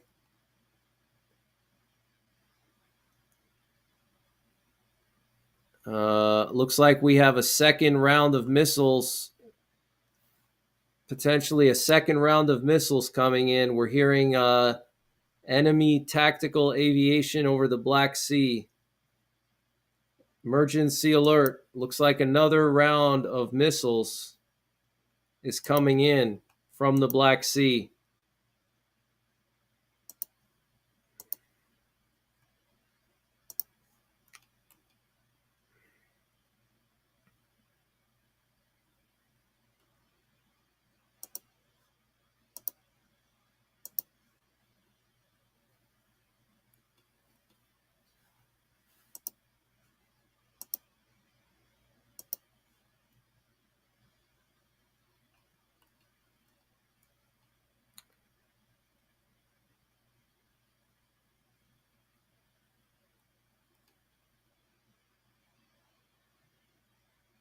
We're hearing of a second round of missiles coming in.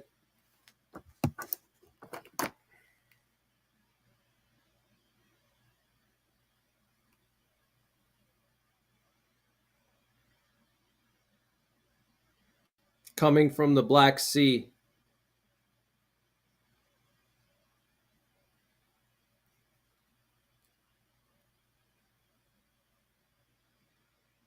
Let's see here. Let's see what the air raid map is saying.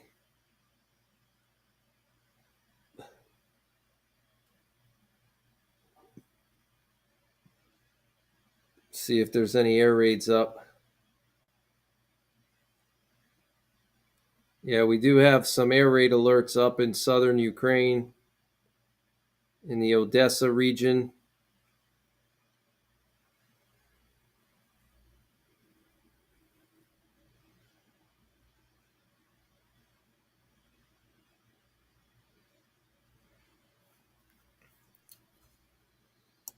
So we're hearing of a second wave of missiles.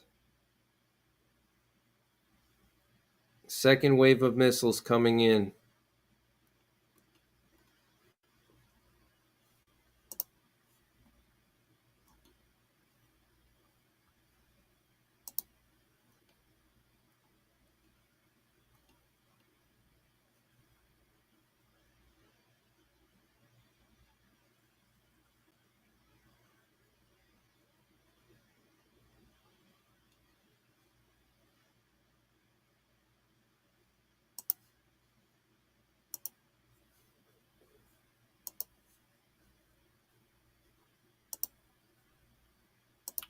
Thank you guys for all your support. I really appreciate it. Thank you, guys.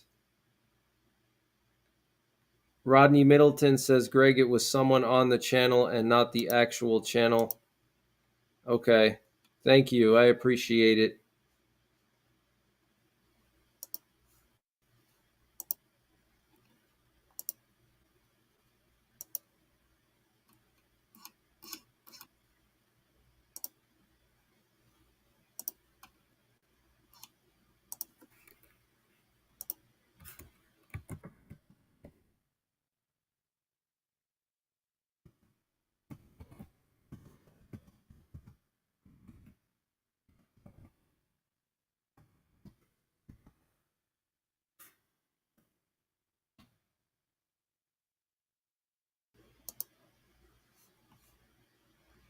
Crystal Allen, thank you so much for the support.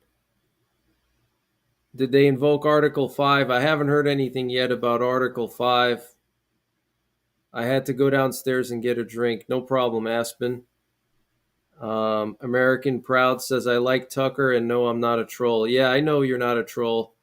Yeah, it's fine. I mean, I'm not a huge fan of him. I just personally cannot understand his obsession with Putin.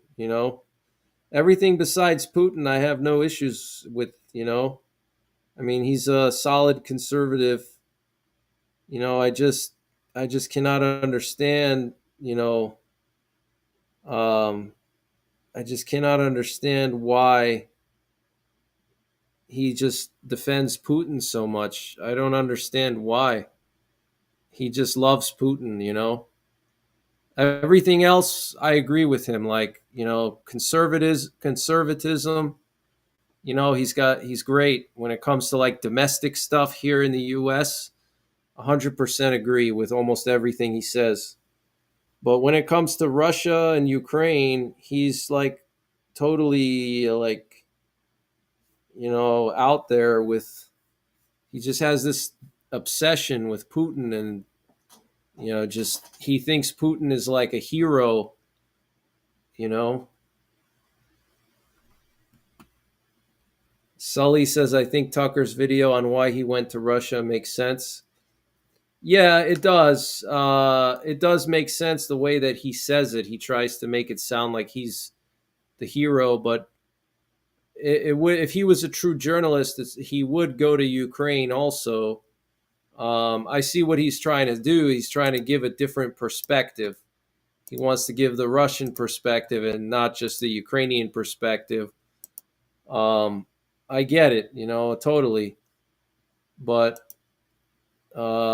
he's entitled to his opinions like everybody else, but he really has no idea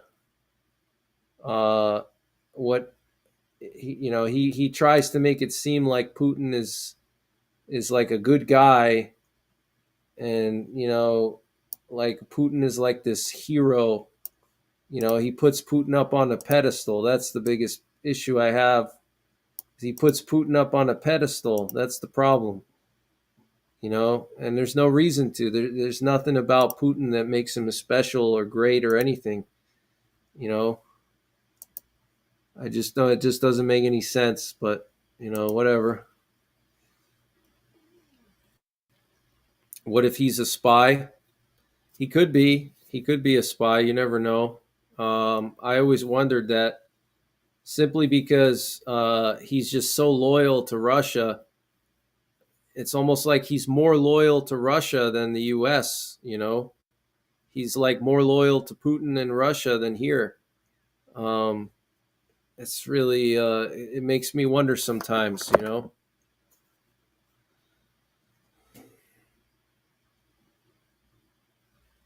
What's going on, Mika Yami? Lay Walker says Russia is struggling for ordnance. The question is, what do they achieve by targeting Poland? Um, well, they may not necessarily want to hit Poland just yet. They could be doing what's known as reconnaissance by fire, which, for those of you guys in the military, you definitely know what that is. But you fire on your enemy to see what kind of defenses they have. That's like a very old tactic for war. You shoot at your enemy and you see how they respond. Okay, it tells you a lot. It tells you where they're shooting from, what weapons they're using, how many of them there are. It's very old, tactic. Like, it's called recon by fire. That's how you find out where your enemy's located, what weapons they have, everything. And so this would basically be a way for them to test Poland and see how good their air defenses are. So if they do want to strike Poland for whatever reason, they know that they've already tested Poland and they know what Poland's capable of, so they can select appropriate weapons to penetrate Polish airspace. You know, so that's what it is potentially. Right now, we're hearing that the missiles did not actually go into Poland, but they were heading towards Poland, and that's why the Polish fighter jets shot them down, because they were heading towards Poland, and Poland didn't want to take the chance that one of the missiles, crashed into Polish territory and hit something important like a big city or whatever, because that's already happened to Poland 3 times. They already had 3 missiles go into their airspace. So, they have a right to do that.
And the Polish defense minister made a comment recently on a Polish radio station saying that Russia has made up for its losses in equipment and that they switched over to wartime production.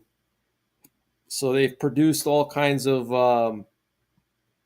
missiles, so they've replenished a lot of their missiles, and that Russia is prepared for more strikes on Ukraine and possibly NATO. Okay. So, very serious. Um,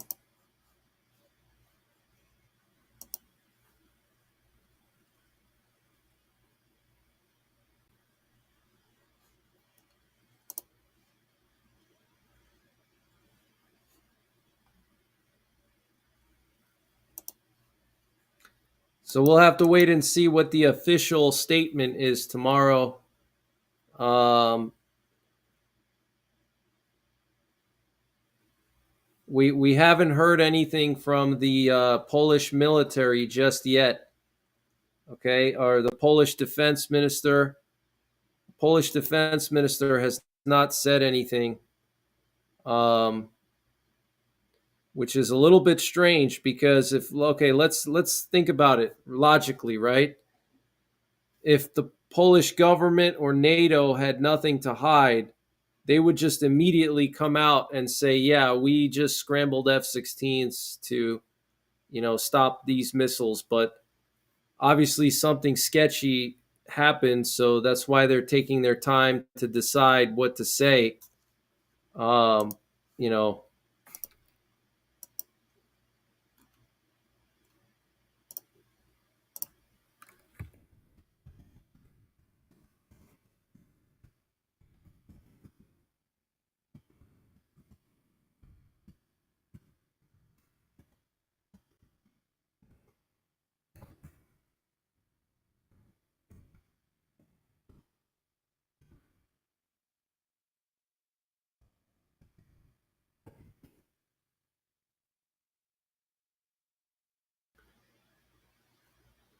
We're getting some reports of the damage in Ukraine. Multiple residential buildings were hit in the capital of Ukraine.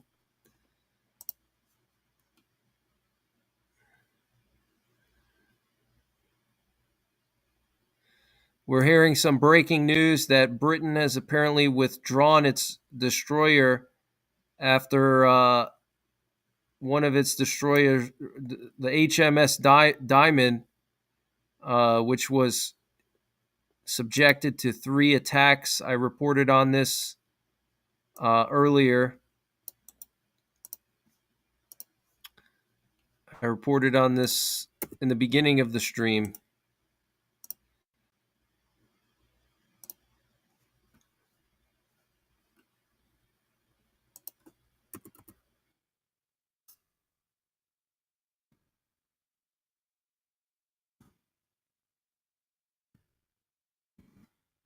So it looks like Britain is going to be withdrawing one of their destroyers, the HMS Diamond, because it was attacked by the Houthis. That's what we're hearing right now. Very interesting.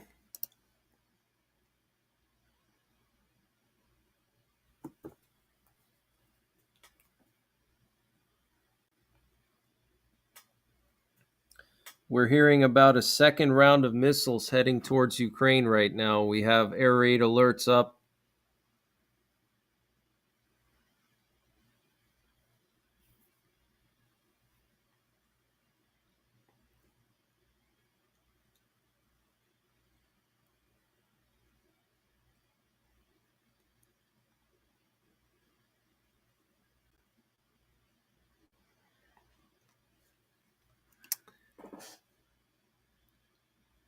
Bambi Abel says, did you know Russian pilots and SAM operators were used in the Vietnam War against the U.S.?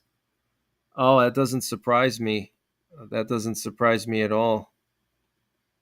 Good night, JP. Thanks for tuning in. Hope you get some rest. A-Town says the UK military is weak and the EU relies on the USA for defense. Yep, that's definitely true. Absolutely. The UK has really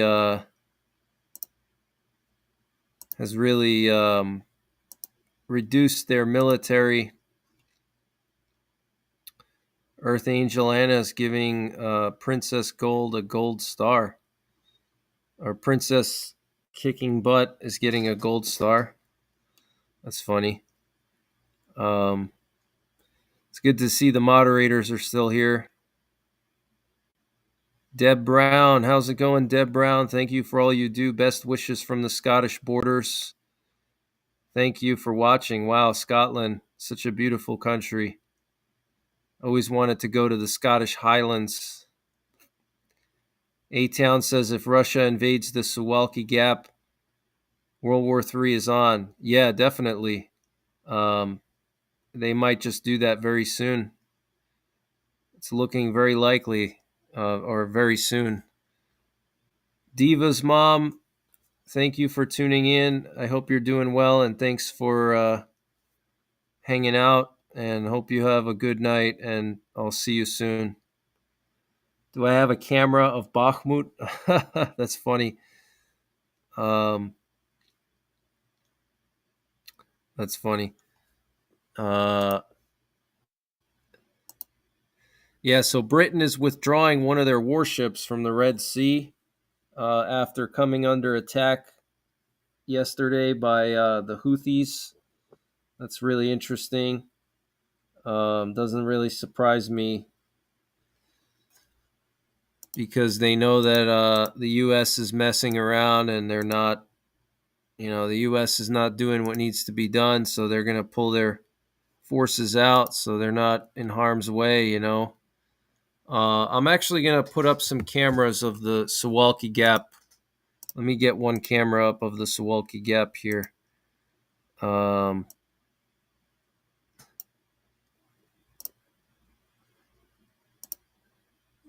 See if I can get one up there.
Got a camera from the Suwalki Gap here on the bottom right. Top right is Warsaw. Bottom left is Rzeszów. So we got all main parts of Poland under camera coverage. But yeah, very strange. We're not hearing anything from the Polish defense minister, which is pretty unusual. Something like this, they would usually make a statement pretty quick. So that tells me that it's something sketchy happened. And that's why they're not releasing any big statements yet. We're hearing that air defense over Kiev shot down 20 missiles. Total of 20,000 people without power in the capital of Ukraine.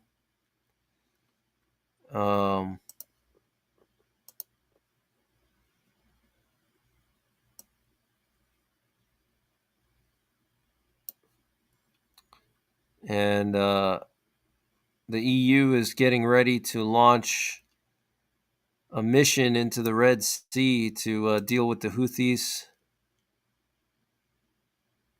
Yeah, it looks like part of Kiev has no power. They lost power in Kiev. So the capital of Ukraine has lost power.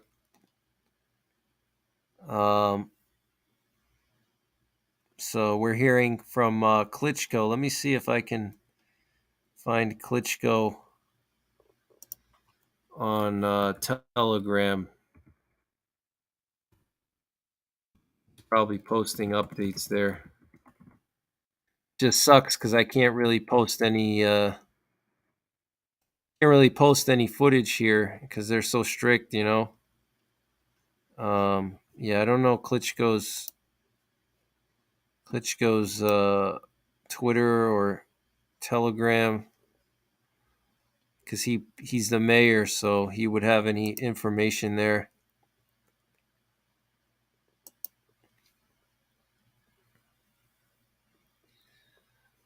We're hearing from Sputnik News, which is a Russian news source, that apparently the Russian military hits 2 brigades of the National Guard of Ukraine, apparently. Apparently they hit the 1st Presidential Brigade, which is a special military unit subordinated directly to Zelensky. That's what the Russians are claiming. We'll see if that's true or not.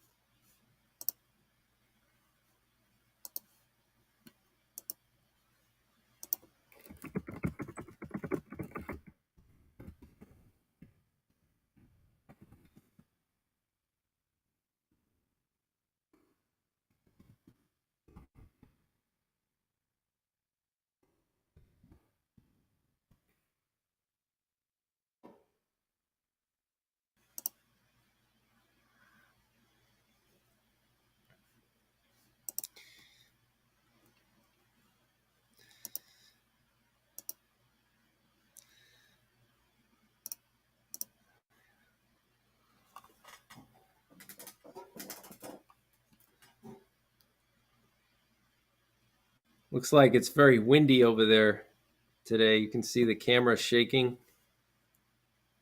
God bless Luis. Thank you, Luis Collins. I appreciate it. Alpha Numeric says propaganda. What's propaganda?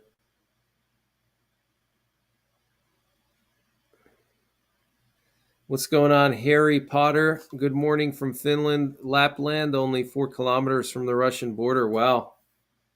You should take some pictures of the border and send it to me. I'd love to share it with the audience here. winds 20 to 30 miles per hour in Ukraine. Let me see if I can get the wind map up here. Let me see if I can share the wind map.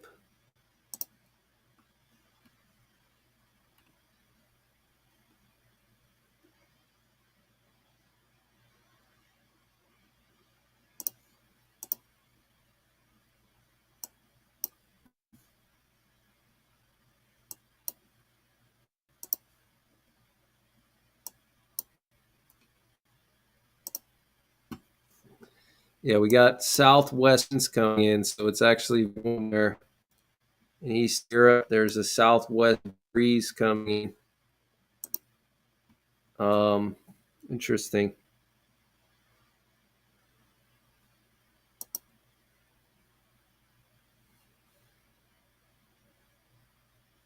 Yeah, there's a southwest breeze coming in from the Atlantic, so there's a big warming spell now in Ukraine and Eastern Europe. They're getting a lot of warm air. Big thaw.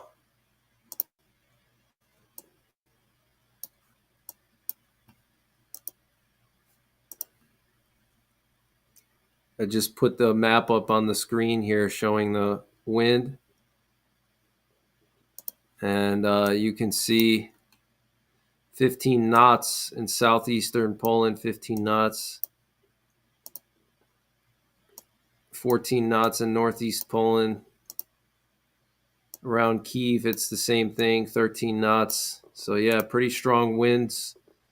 Very, very warm there, unusually warm for this time of year over there. But yeah, strong winds, yeah, definitely.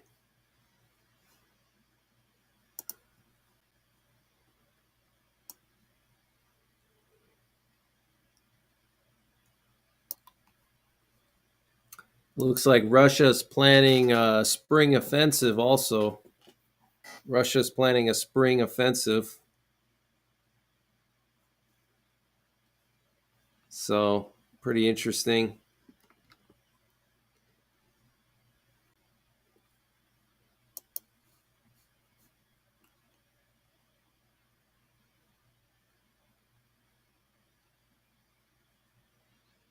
Pedro Santos says, "Hey Greg, thanks while your friend Lee is playing with his new toy." Yeah, that's what Lee is doing. He's playing with his new toy, his van. Yeah, his news van. I was watching his videos.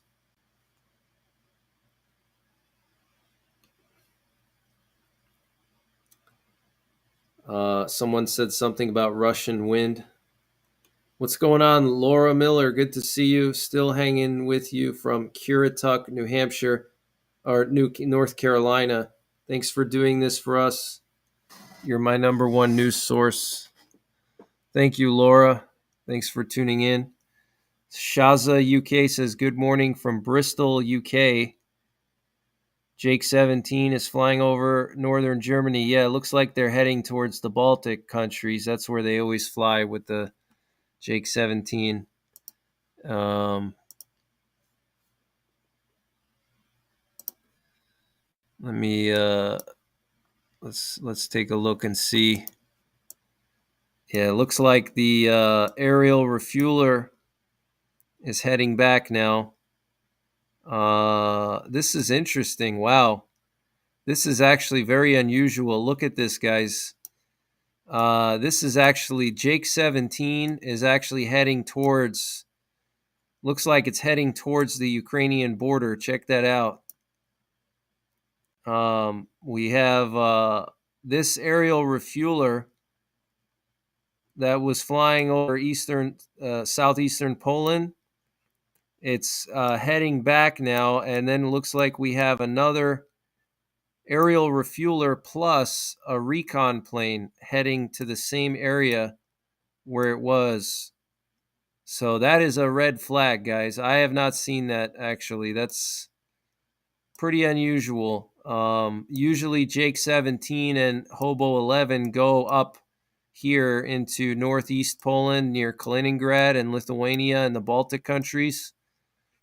So this is pretty weird. It's pretty unusual, to say the least. So that's definitely a red flag. Huge red flag right there. Means that something's going on. Um, you know, they wouldn't be sending that recon plane to that part of Poland. Usually they send it to the northeastern part of Poland. So something's going on. Something weird is going on. Christopher says NYPrepper is my favorite Polish person. Thanks. I mean, I'm not truly Polish because I was born in America. I guess Polish American, or I don't know how you want to say it, but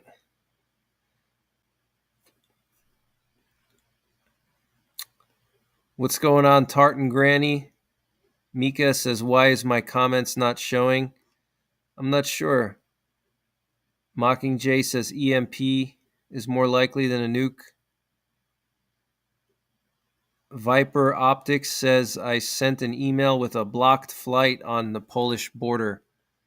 Okay, let me check that out. That sounds interesting. Thank you. Let's see.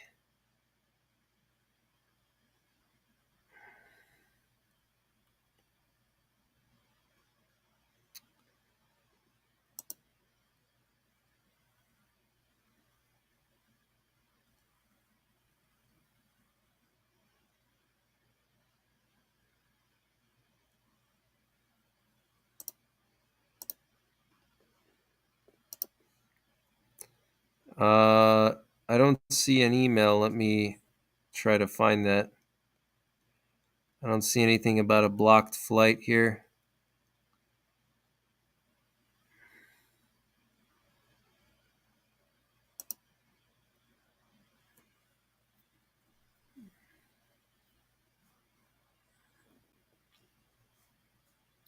I got an email from a subscriber in the Charlotte, North Carolina area saying they saw various fighter jets fly by Charlotte today, F-16s and F-35s. Or this was actually last night. Multiple F-16s and F-35s flew by in Charlotte. Wow, interesting.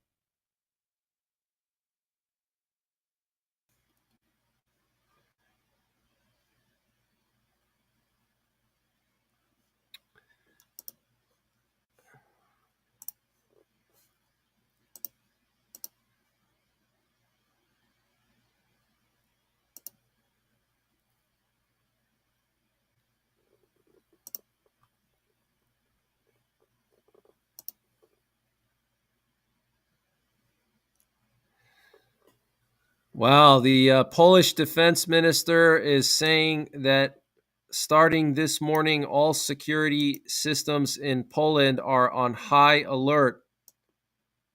He said he spoke to the operational commander of the armed forces.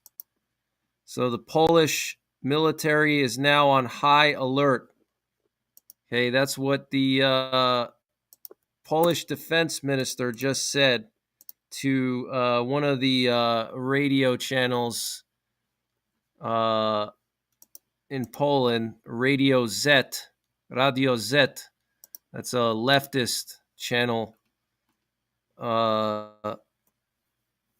leftist radio channel. He said that Polish forces are on high alert right now. So let me just update the ticker here with that. Emergency breaking news. The Polish military is now on high alert starting this morning.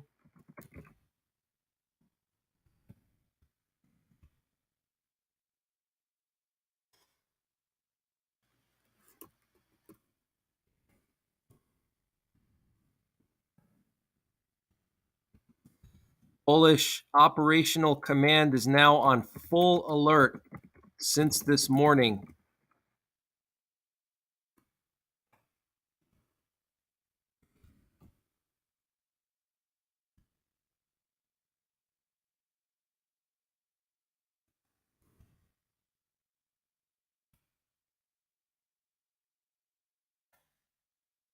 So that is pretty concerning. If it's true what all these people are saying, that the missile changed course and they didn't actually shoot it down, then why would they suddenly put the operational command on full alert?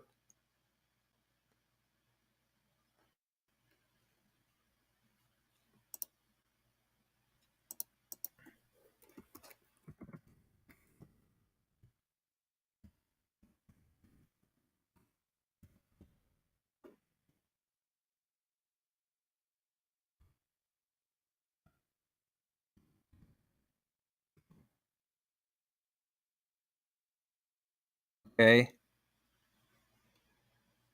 Paula says this is disturbing, killing innocent people for land they were born on. Would Russia be this stupid though? It's not stupid actually. It's pretty smart. Russia's testing NATO's air defenses, so I would say it's actually pretty smart. Um, I wouldn't say it's stupid. I think it's actually smart. They're testing NATO's air defenses, seeing how they respond, seeing how much they can get away with. And Bradley Moore says, big news. Big news. Okay. Um, yeah, big news for sure. Earth Angel Anna, you're the top moderator tonight. You need a you need an award. You need an award for being one of the top moderators in recent days. Moderator of the week. You're really staying. You're really staying up tonight. Thank you.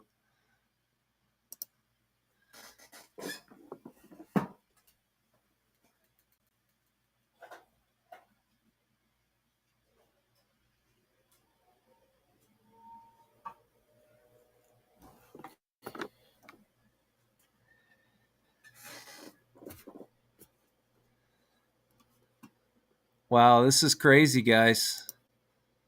Um,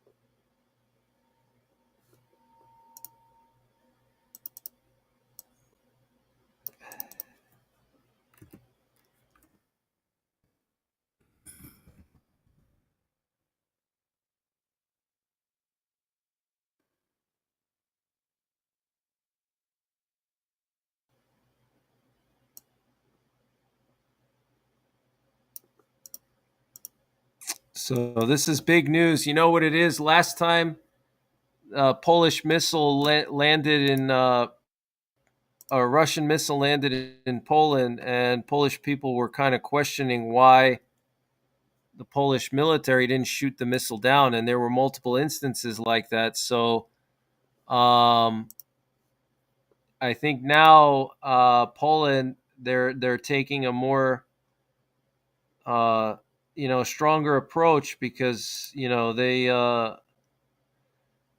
want their citizens to be upset with them, and there's also a different government now. So you know they want to show that they can do what needs to be done to protect their citizens. So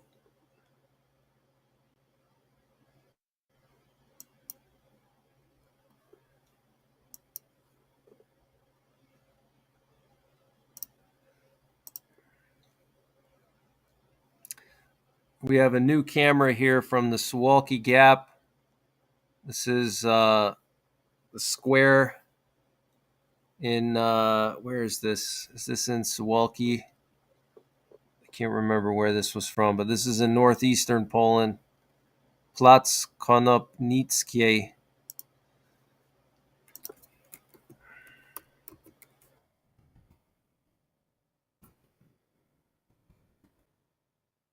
Yeah, that's in looks like that's in Swalki.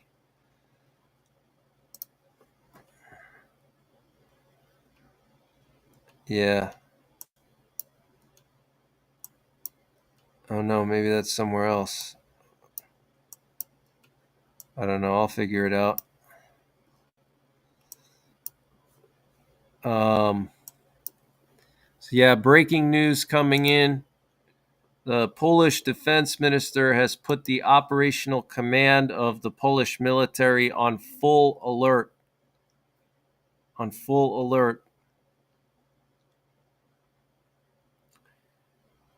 I should give Anna a gold star. Print out a certificate. Okay, I can do that. I can print out a certificate. Mama of Six deserves a certificate too. Mama of Six has also been top moderator.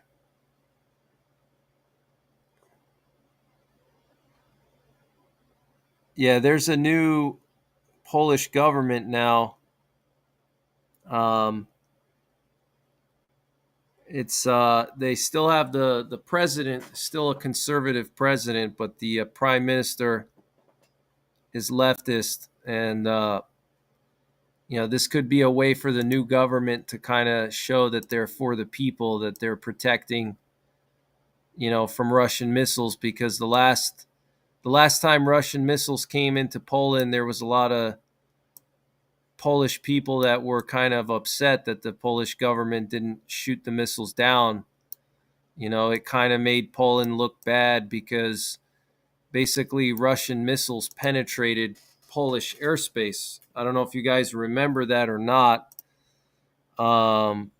But basically there were, I think, one Russian missile that flew into Poland, supposedly turned around and left. Okay, and it flew like for, I don't know, 15 minutes in Poland. Like, I think it was like 20 kilometers, so it flew 15 miles inside of Poland, and then it supposedly turned around and left. So that was like a huge embarrassment for Poland because they didn't shoot it down, and this Russian missile just entered their airspace and they didn't do anything about it. So the new Polish government may try to show that, oh yeah, we're serious, we're not gonna let that happen like the old government did, and that's why they're being so serious about it, and they're deploying the fighter jets to shoot the cruise missiles down. So that could be a motivation for them, um, because last time there was some controversy over that they didn't shoot the missile down and they just let it go. uh, Very interesting. This Jake 17 appears to be heading east now, northeast. Hobo 11 maybe is replacing the other one. Very interesting. Interesting flight path.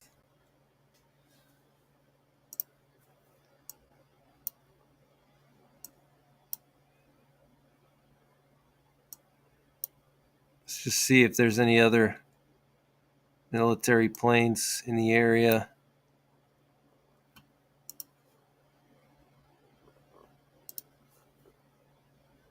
Mr. Quattro says get tons of water, food, batteries, first aid kits, Geiger counter, prep for nuclear war, build a safe room with sandbags, power banks, station and solar, fill your freezer plus canned foods, rice, pasta. Yes. Excellent advice. Excellent advice. Couldn't have said it better myself. Wow, that was really good. Pretty much summarized everything. Uh,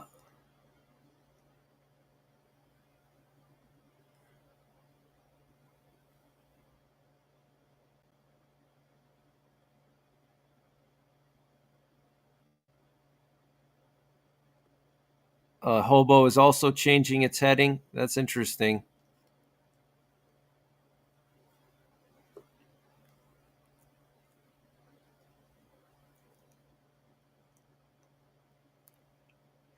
Libalula, thank you for the comment. I need a certificate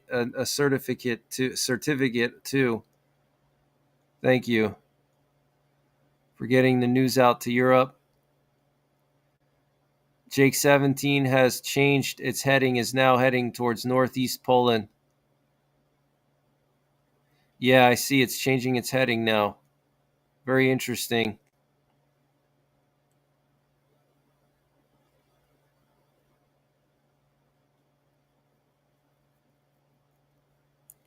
Russian Air Force off the coast of Israel heading towards Egypt. Yeah, that happens a lot actually. I think that's the Russian humanitarian aid that's going into Gaza. That's what that is. Supposedly humanitarian aid. It could be, who knows.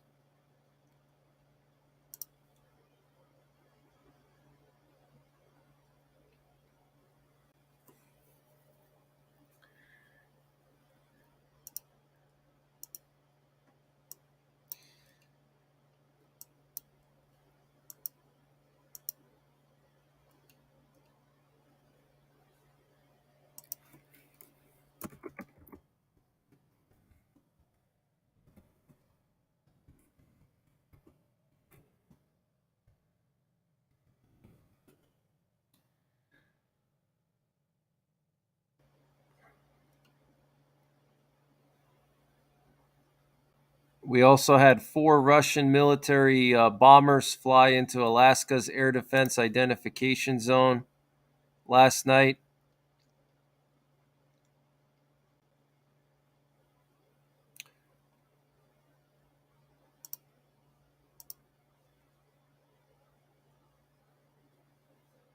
Prime Minister Benjamin Netanyahu has met with his war council, or will be meeting with his war council to discuss the peace deal with Hamas potentially.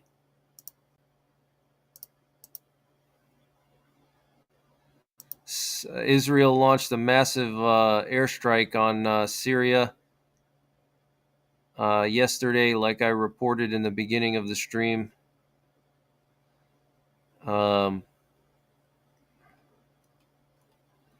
There's not a whole lot of information coming out of Ukraine. Usually, Ukraine puts out a lot of details about what gets hit, but so far we know that the strike hit a part of western Ukraine. They hit Kiev. Half of Kiev is, or a part of Kiev is without power.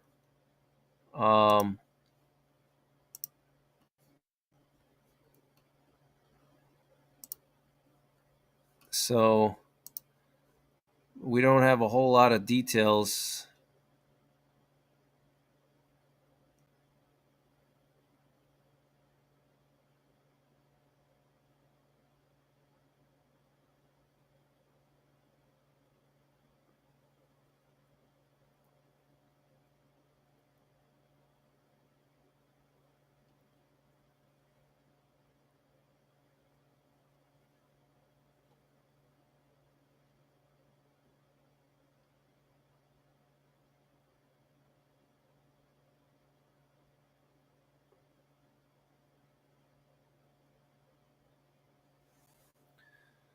Just searching for some updates.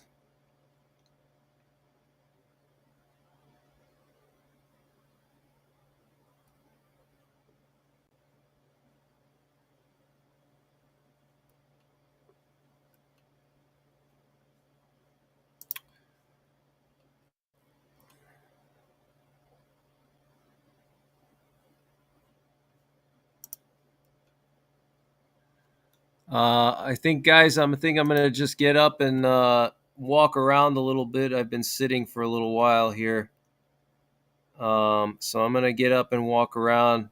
I'll be back in a few minutes.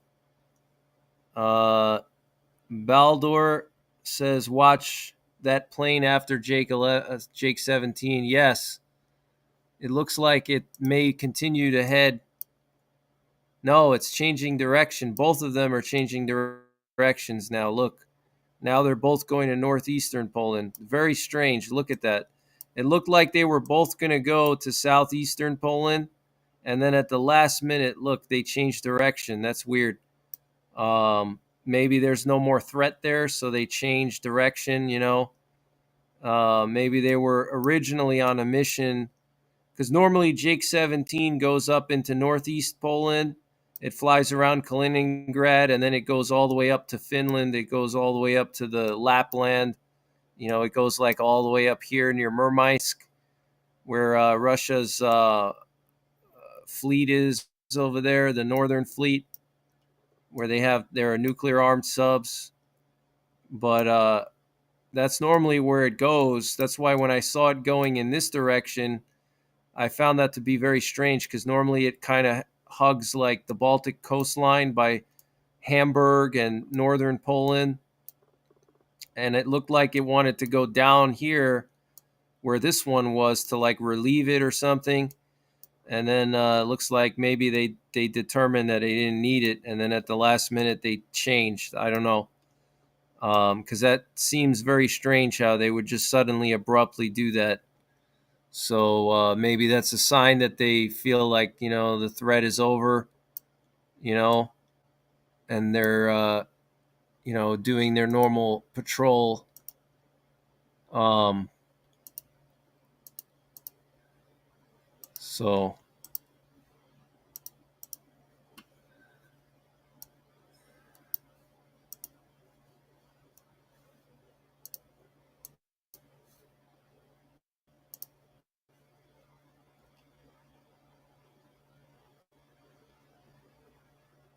uh, meanwhile, our border is being invaded by people from all over the world as illegitimate U.S. president refuses to close our border, keeping us safe.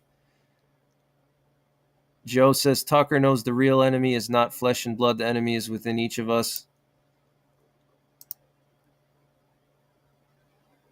Um, what's going on, Poopy? Poopy McScoopy. So I'm gonna just get up and walk around a little bit. I'll be right back. Just gotta walk around. So I'll be right back.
What's going on, guys? I'm back.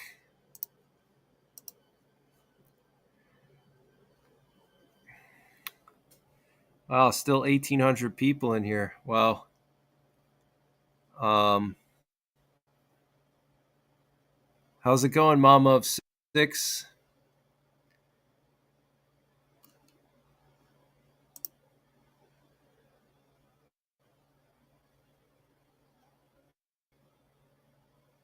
UK Urban Prepper, what's going on? Yeah, Poland had to respond in this case because they had missiles uh, that were already launched towards them a few times already. This is, 3 times that they've had missiles fly towards them. Parzival says Jake 17 turned off its locator. Let me check. Oh yeah, yeah, that's right. Oh man, and yeah, it did turn off its locator. That's right. Yep, that's crazy. Very unusual. And now this one is setting up in the Lakes district of Poland, northeastern Poland here. That's really weird. Let's see where it turned its transponder off. That's extremely weird. I've never seen Jake 17 turn its transponder off. So we're just going to play back a little and see at what point so I could see. Looks like it just turned its transponder off while it was getting refueled, maybe.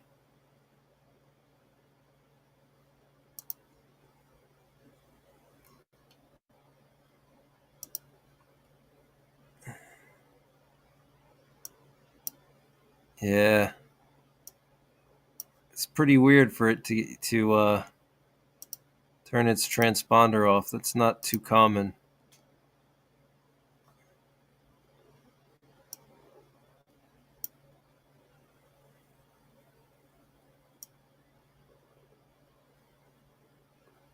That's weird.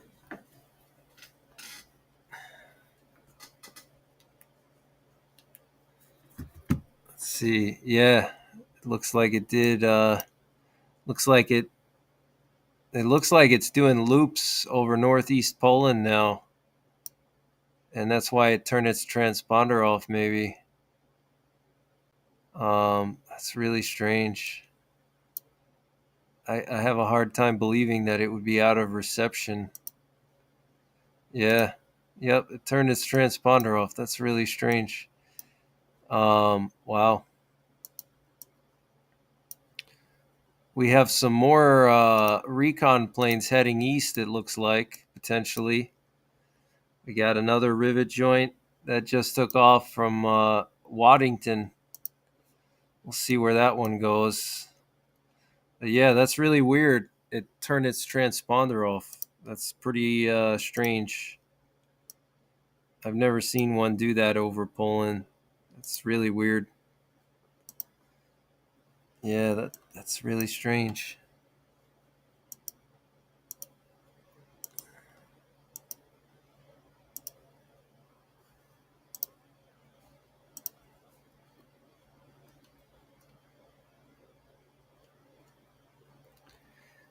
Uh, we have a lot of breaking news pouring in now, guys. A lot of breaking news pouring in. I just want to quickly check what's going on with this thing here.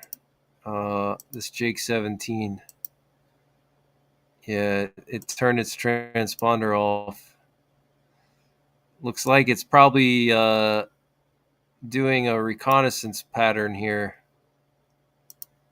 um, in northeastern Poland. That's pretty strange.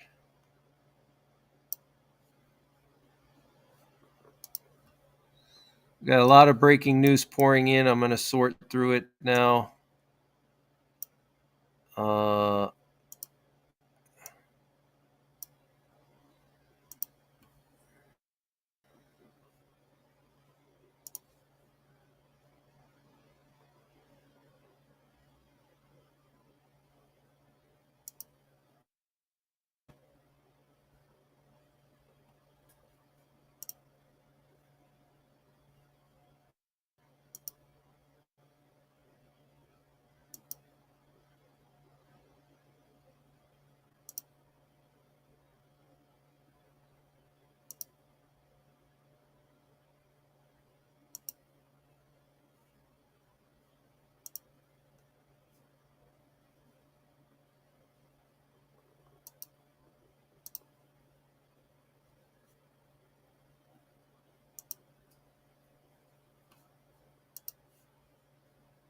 Let's see here.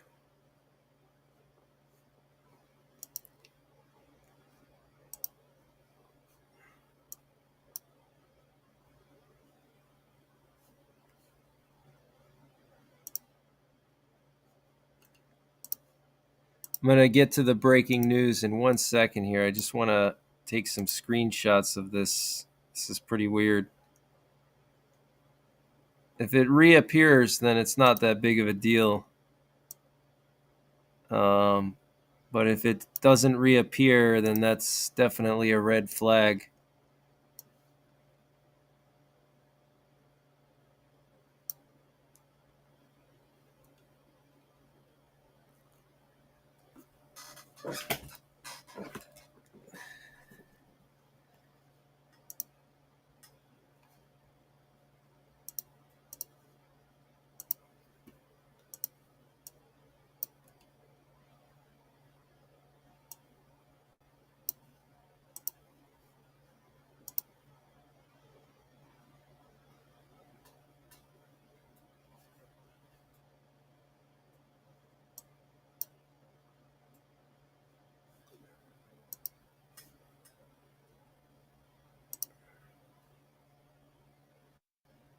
Christopher James says you're going to email me about being a mod. Awesome. Thank you. I appreciate the volunteering. Thank you very much. Good morning, Elizabeth Convey. What's going on, Paul? Paul Prophet Burks. Bradley Moore says it's 8 p.m. Wow, that's crazy. Wow.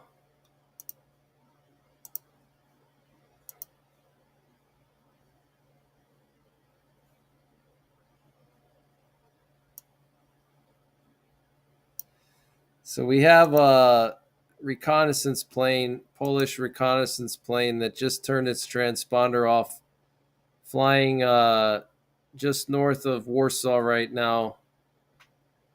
Pretty strange.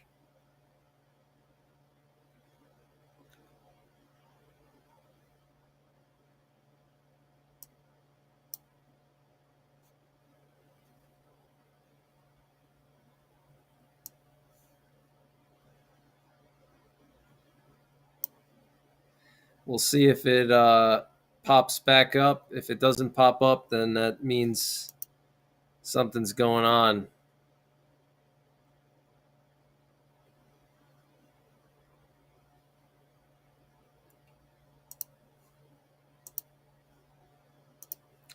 So we'll keep an eye on that. Yeah, it hasn't reappeared yet. Let me also check. Somebody sent me something in the email.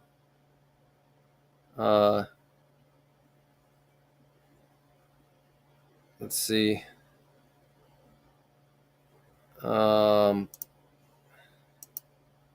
Something about a. Oh yeah. Let's see.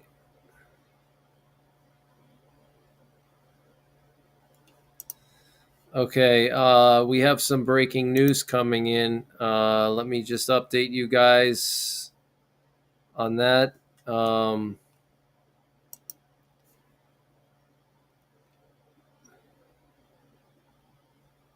Mama of Six says, big breaking news. Ukrainian news channels claim that Polish F-16s have intercepted at least 2 cruise missiles. First time it's happened.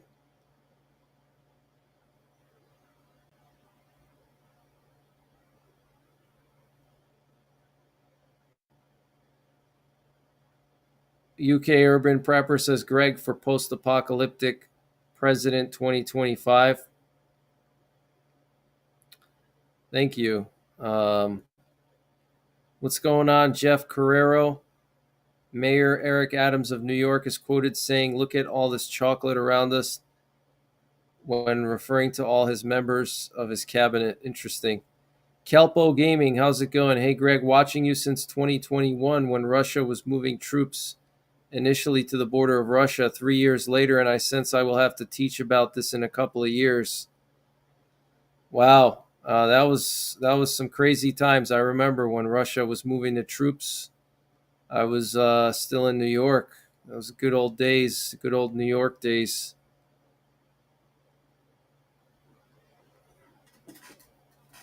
Thank you, Mama of Six, for posting the information in the chat.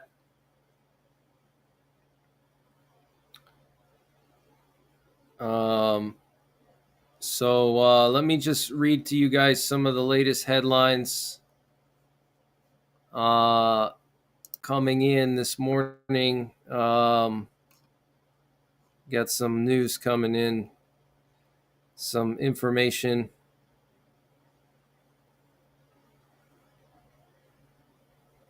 So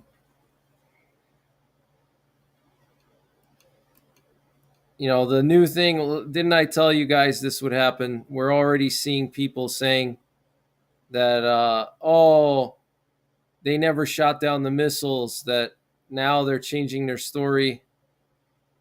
That's the new. I'm getting a lot of comments. Oh, the mainstream media hasn't reported it yet. Well, of course, the mainstream media is never right. They're always wrong. So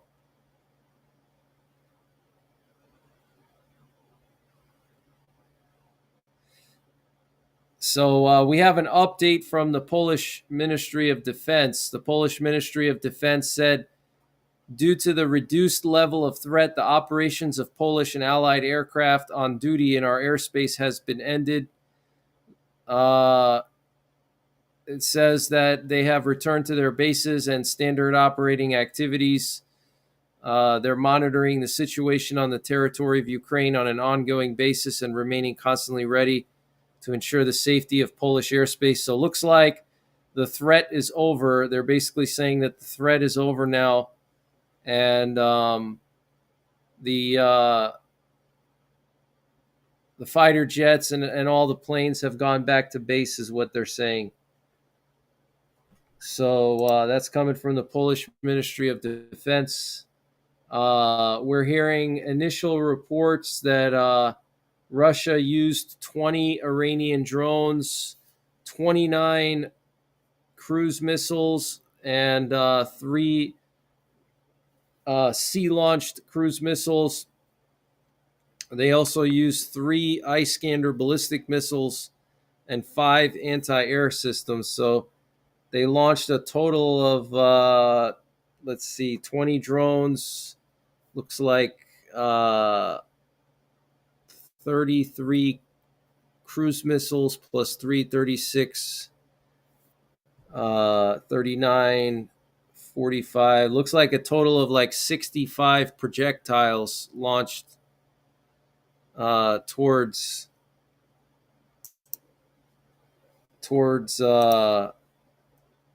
Ukraine. Looks like 64, actually 44 missiles and 20 drones. 44 missiles and 20 drones is what we're hearing. So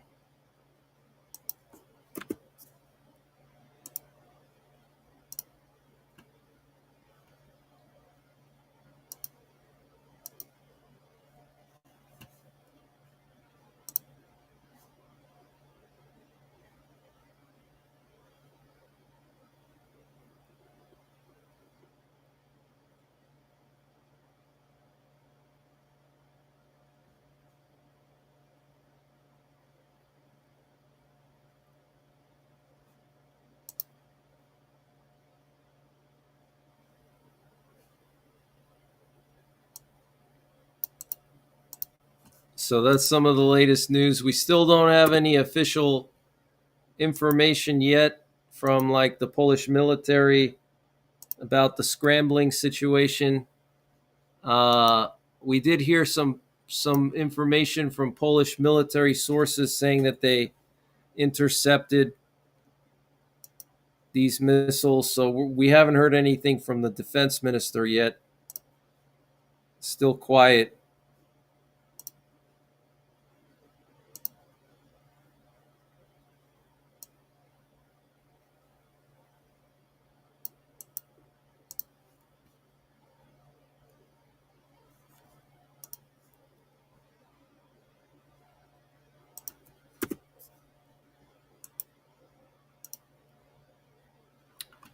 I'm just going through some more headlines here.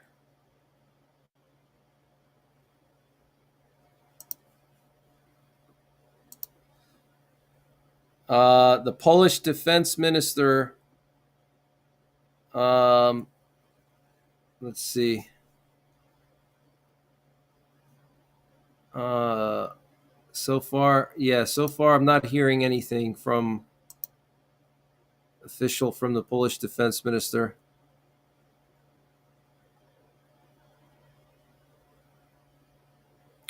So we'll have to wait and see.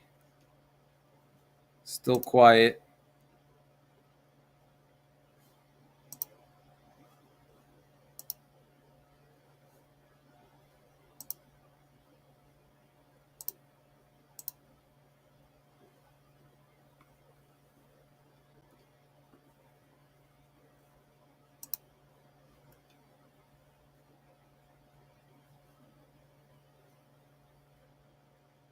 Yeah, still no information other than that little bit of info saying that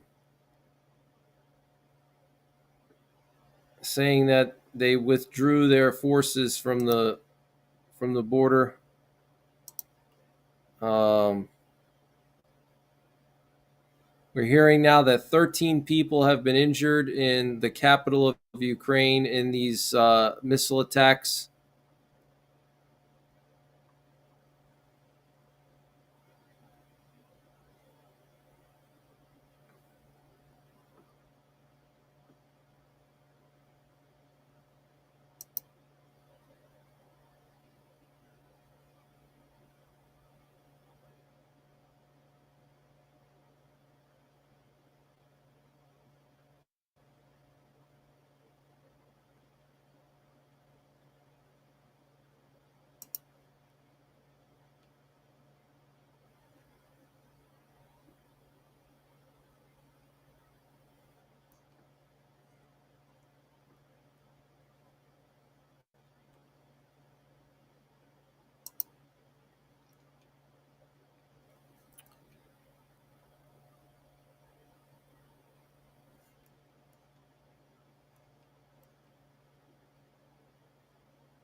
Yeah, the mainstream media sugarcoats everything. The mainstream media, they're not in the business of telling the truth. They're in the business of making money and controlling the narrative. That's what their job is.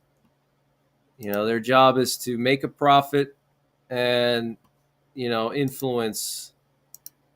That's their job. So, yeah, we have Jake 17, a reconnaissance plane that just turned its transponder off over northeastern Poland, which is extremely strange. It's pretty weird. So we're watching that to see, what's going on. We have a U.S. nuclear war command and control plane that just took off from Ramstein. That's pretty weird. I wonder if it's going back home. Uh, Very interesting. We have a E3 Sentry that appears to either be heading towards Poland or Romania. But this nuclear warplane it's pretty interesting. I'll have to monitor it. Looks like that other reconnaissance plane just turned its transponder off also, just to the east of the UK. Looks like it just turned its transponder off.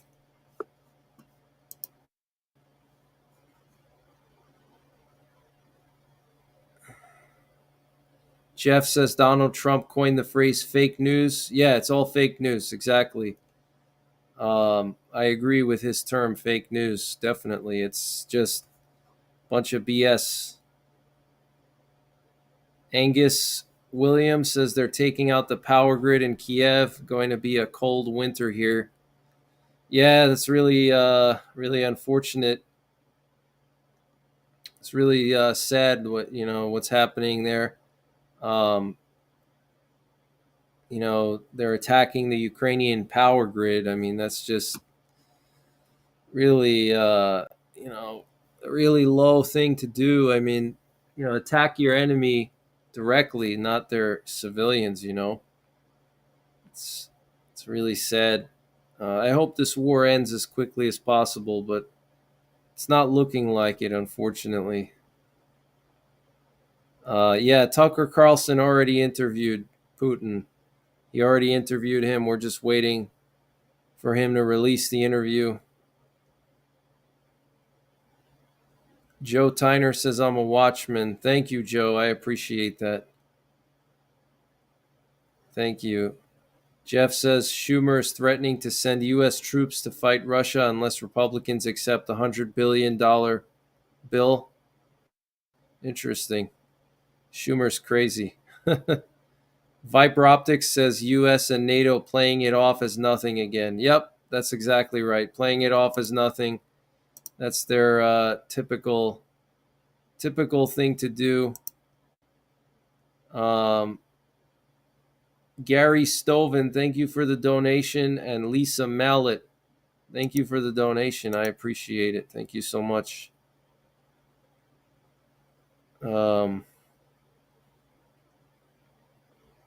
Chihuahua News Network, thanks for watching my channel and sharing out my videos. I know who you are. Thank you so much. Metagene says, thanks for the emergency update. No problem, Metagene. X-Rated says, keep up the good videos. Thank you. Something going on in Pakistan. Kaboom kills 12. Wow, many injured. Interesting. I have to check into that.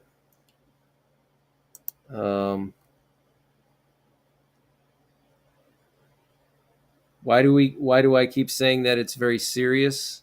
Well, this is I mean, they're going to say that they're probably going to say that the missile didn't go, that the Polish Air Force didn't shoot the missile down, that it crashed in Ukraine or whatever. To be clear, no one's saying that the missiles flew into Poland. They're saying that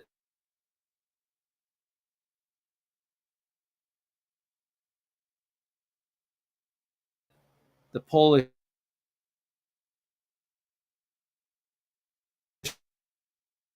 Air Force found in Ukraine before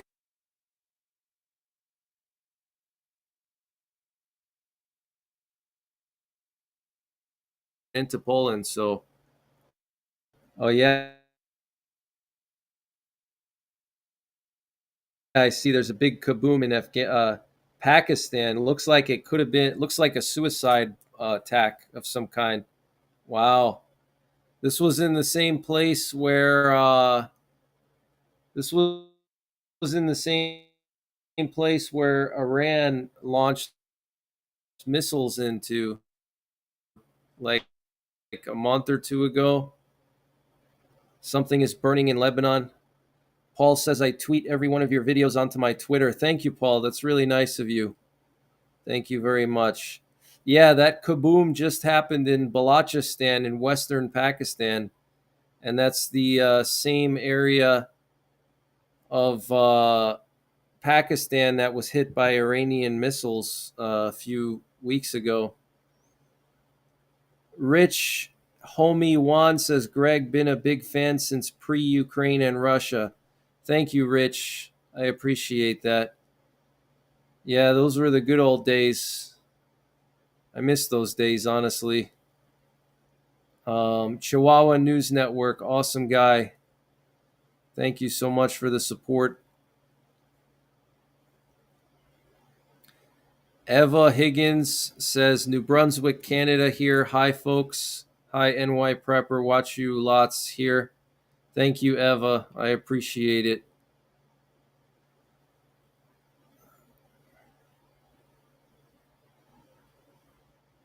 How badly damaged was the British ship that had to withdraw? I don't know. They didn't say how badly damaged it was. They just say that they just said that the ship was targeted and it's now going back to the UK. So I don't know if it was damaged or we don't know, but we know that the Houthis launched like three separate attacks and multiple missiles towards that HMS Diamond, which is the warship that they just deployed. So they just deployed that ship. It just got there like a few days ago, and now they're sending it back after the Houthis launched missiles at it. So someone says I'm breaking up. Okay. Let me see. Maybe my connection is bad.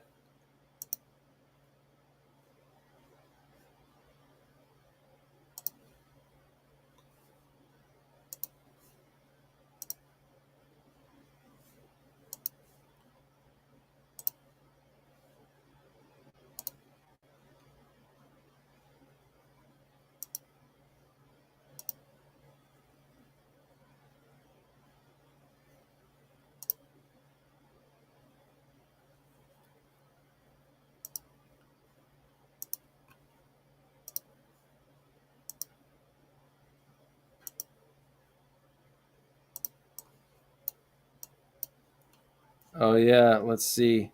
Oh, yeah. Jake 17 is still showing up. It's just not on the flight radar, but it's showing up on ads B. It looks like it's aerially refueling right now. Let me see. Or no, maybe not. Let me see here. It looks like it just reappeared on ads B, the Jake 17. And we have the nuclear warplane heading back to the US possibly. We got a NATO AWACS plane that looks like it might be going to the Black Sea.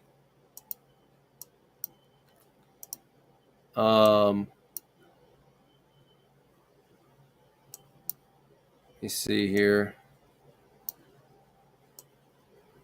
Yeah, Jake 17 just reappeared.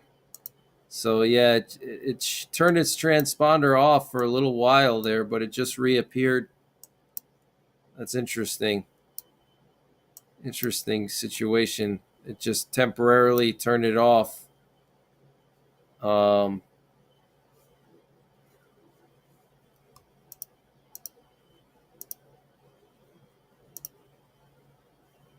let me see. I'm gonna try to get some different cameras up here. Uh,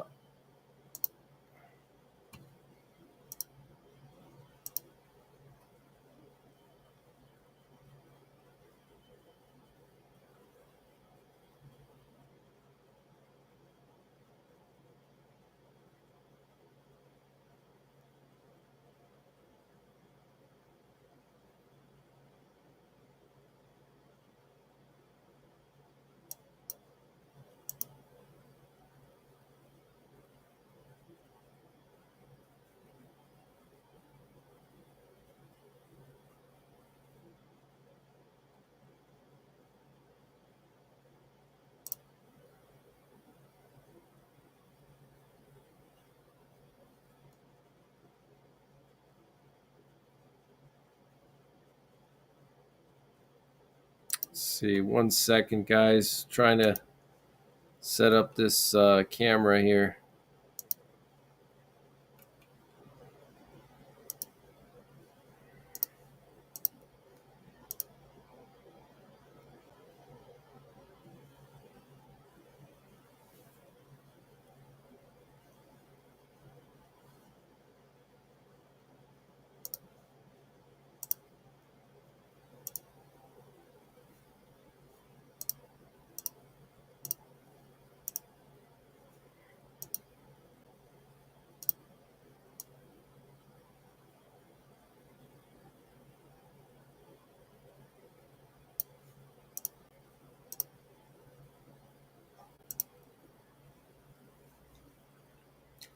I don't know if you guys can still hear me. Am I still breaking up?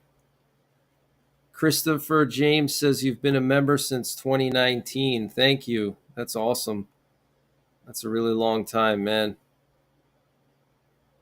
I sound fine? Okay. Artsy says breaking up intermittently in New Zealand. What's going on, Tim Webb, Parzival? Um,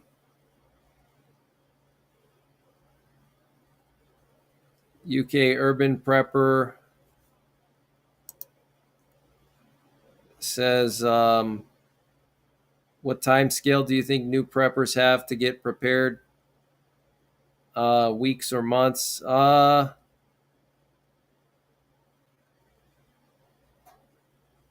Yeah, I would say I'm not sure. I would say weeks to months. That would be my timeline, weeks to months. Have a good day, Tim.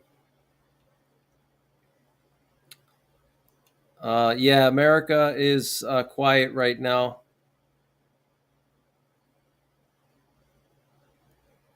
I'm coming in good now. Okay.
So I think I'm gonna wind it down.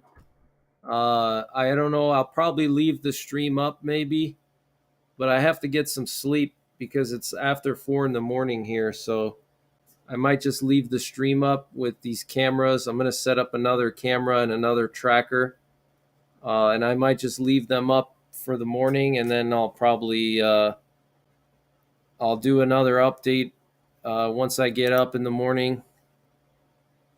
Yeah, Jake 17 is back up. Baldur. Yeah, Jake 17 went back up. It's very strange that it shut its transponder off and then it turned it back on. Good night, Christopher. Thank you for being with me since 2019. Man, I wish we could go back to 2019.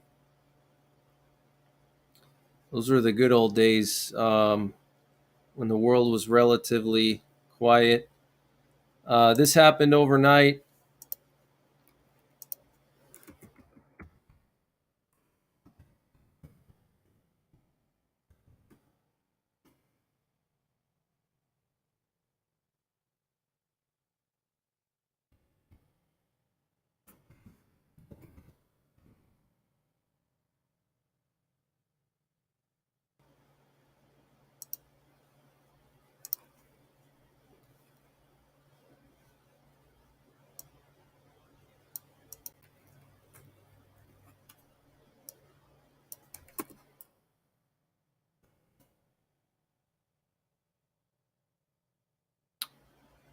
Okay, Mama of Six. There aren't any mods here besides you, but that should be fine. I don't anticipate too many crazy people here this late at night. I can figure something out here. Um, Thank you, Shield Star. Yeah, I'm gonna set up. I'm gonna set up another camera and another flight tracker, and then I'm gonna head to bed. I need to get some sleep. I'm gonna update the ticker with the latest news that I have.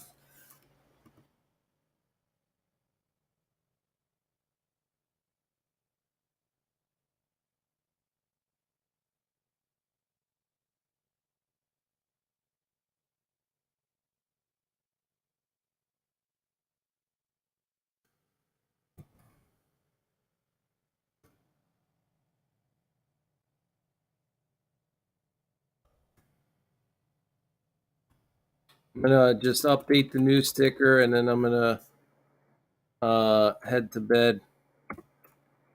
It's really late here, and I'm tired. Um, Let me just get another camera. Um, Let me get another camera here.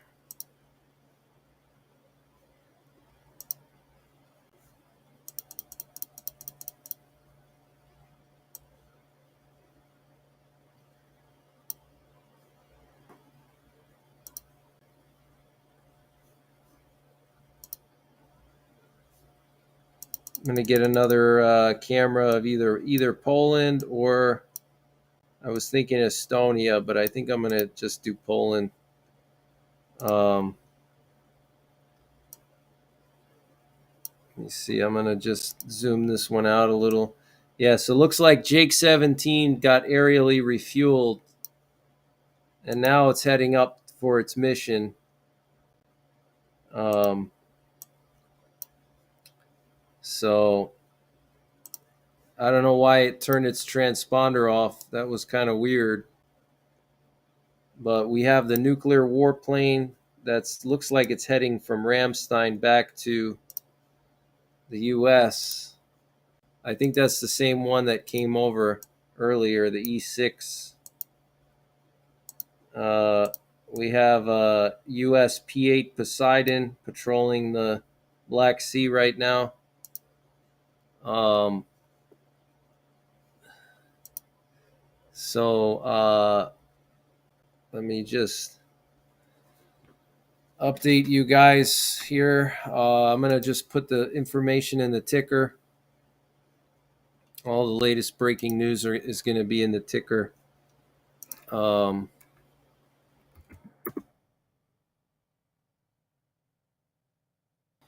just going to try to get another camera going.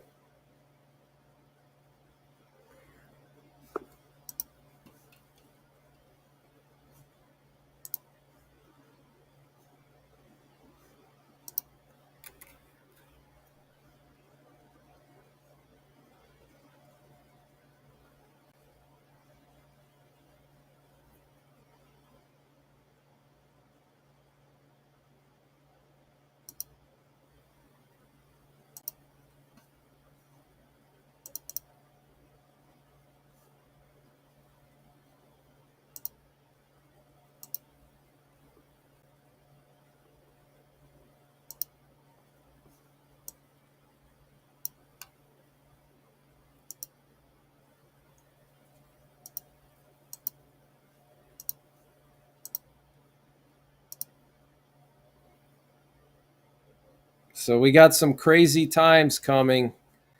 Um, you know, things are really getting crazy. So now's a good time to think about your survival plans for different scenarios. Things are getting crazy.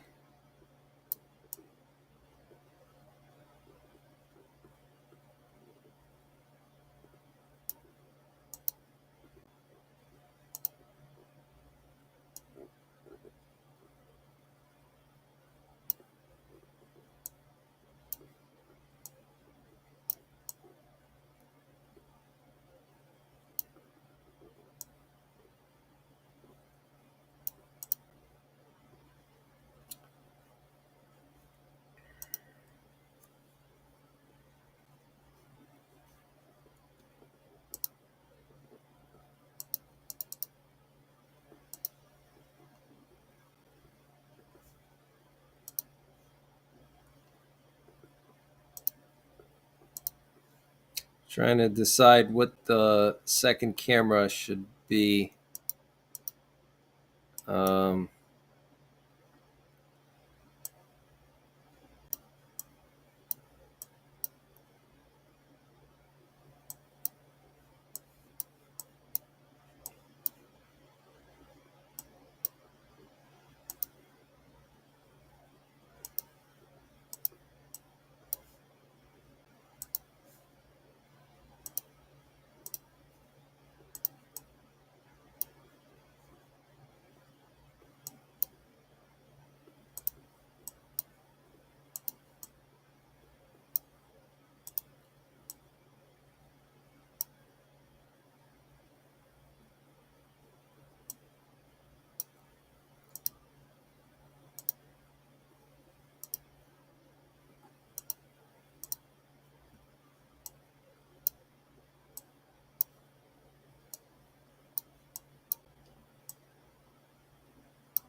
Good night, Princess Kicking Butt.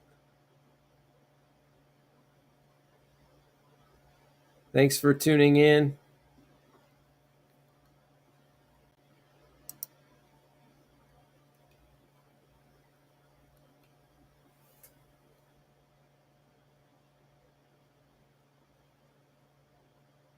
Thank you, CJ.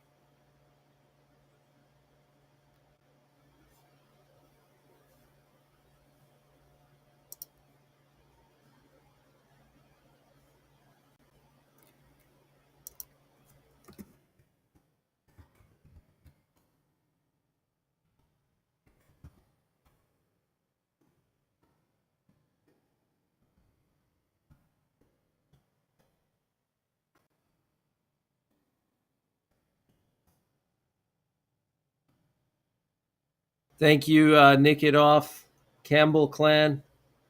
It's good to hang out with you guys. Kelpo Gaming, have a good night. Am I going to go live tomorrow? Possibly. Yeah, I'll see how the situation is. If not, I'll do videos. Um, American Prepper says, gear up. Now is the time for preparedness. Mockingjay, I hope you have a great birthday. I might go live again tomorrow night. I'll see, how I feel and stuff. Because I've been live like all night tonight. Thank you, Christopher James. I'm going to try to get some rest. Thank you. Thank you. I'm going to just try to get another camera and then just quickly update the news ticker. I think I'm going to see. Let's see. What can I get here? Leave one more camera on.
Yeah, I'll get Warsaw.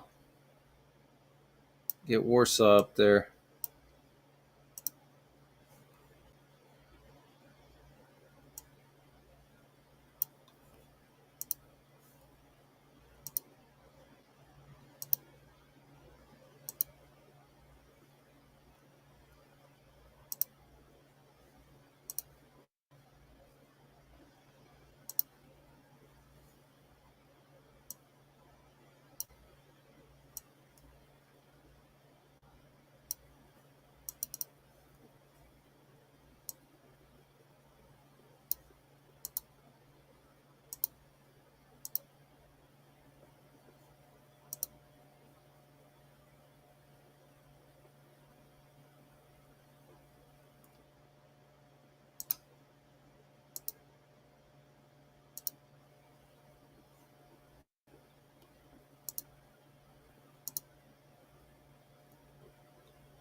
All right, guys. So I think I'm gonna head out. I hope you guys have a good night. I'm gonna leave the stream up so people can get the news in the morning when they get up.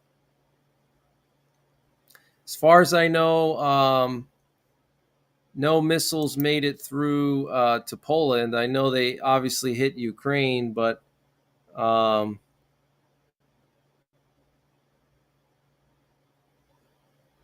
yeah, Suwalki Gap is all swamps, and it's very forested and very swampy in many areas. Very boggy. Good night, Bradley. Thanks for all the info. Really appreciate it. Thank you so much. So I'm gonna head out. Thank you guys. Happy birthday, Mockingjay. Kill it and grill it. Good morning. So I'll be back later on today with more updates. Thank you guys for all your support, and God bless. Sleep well.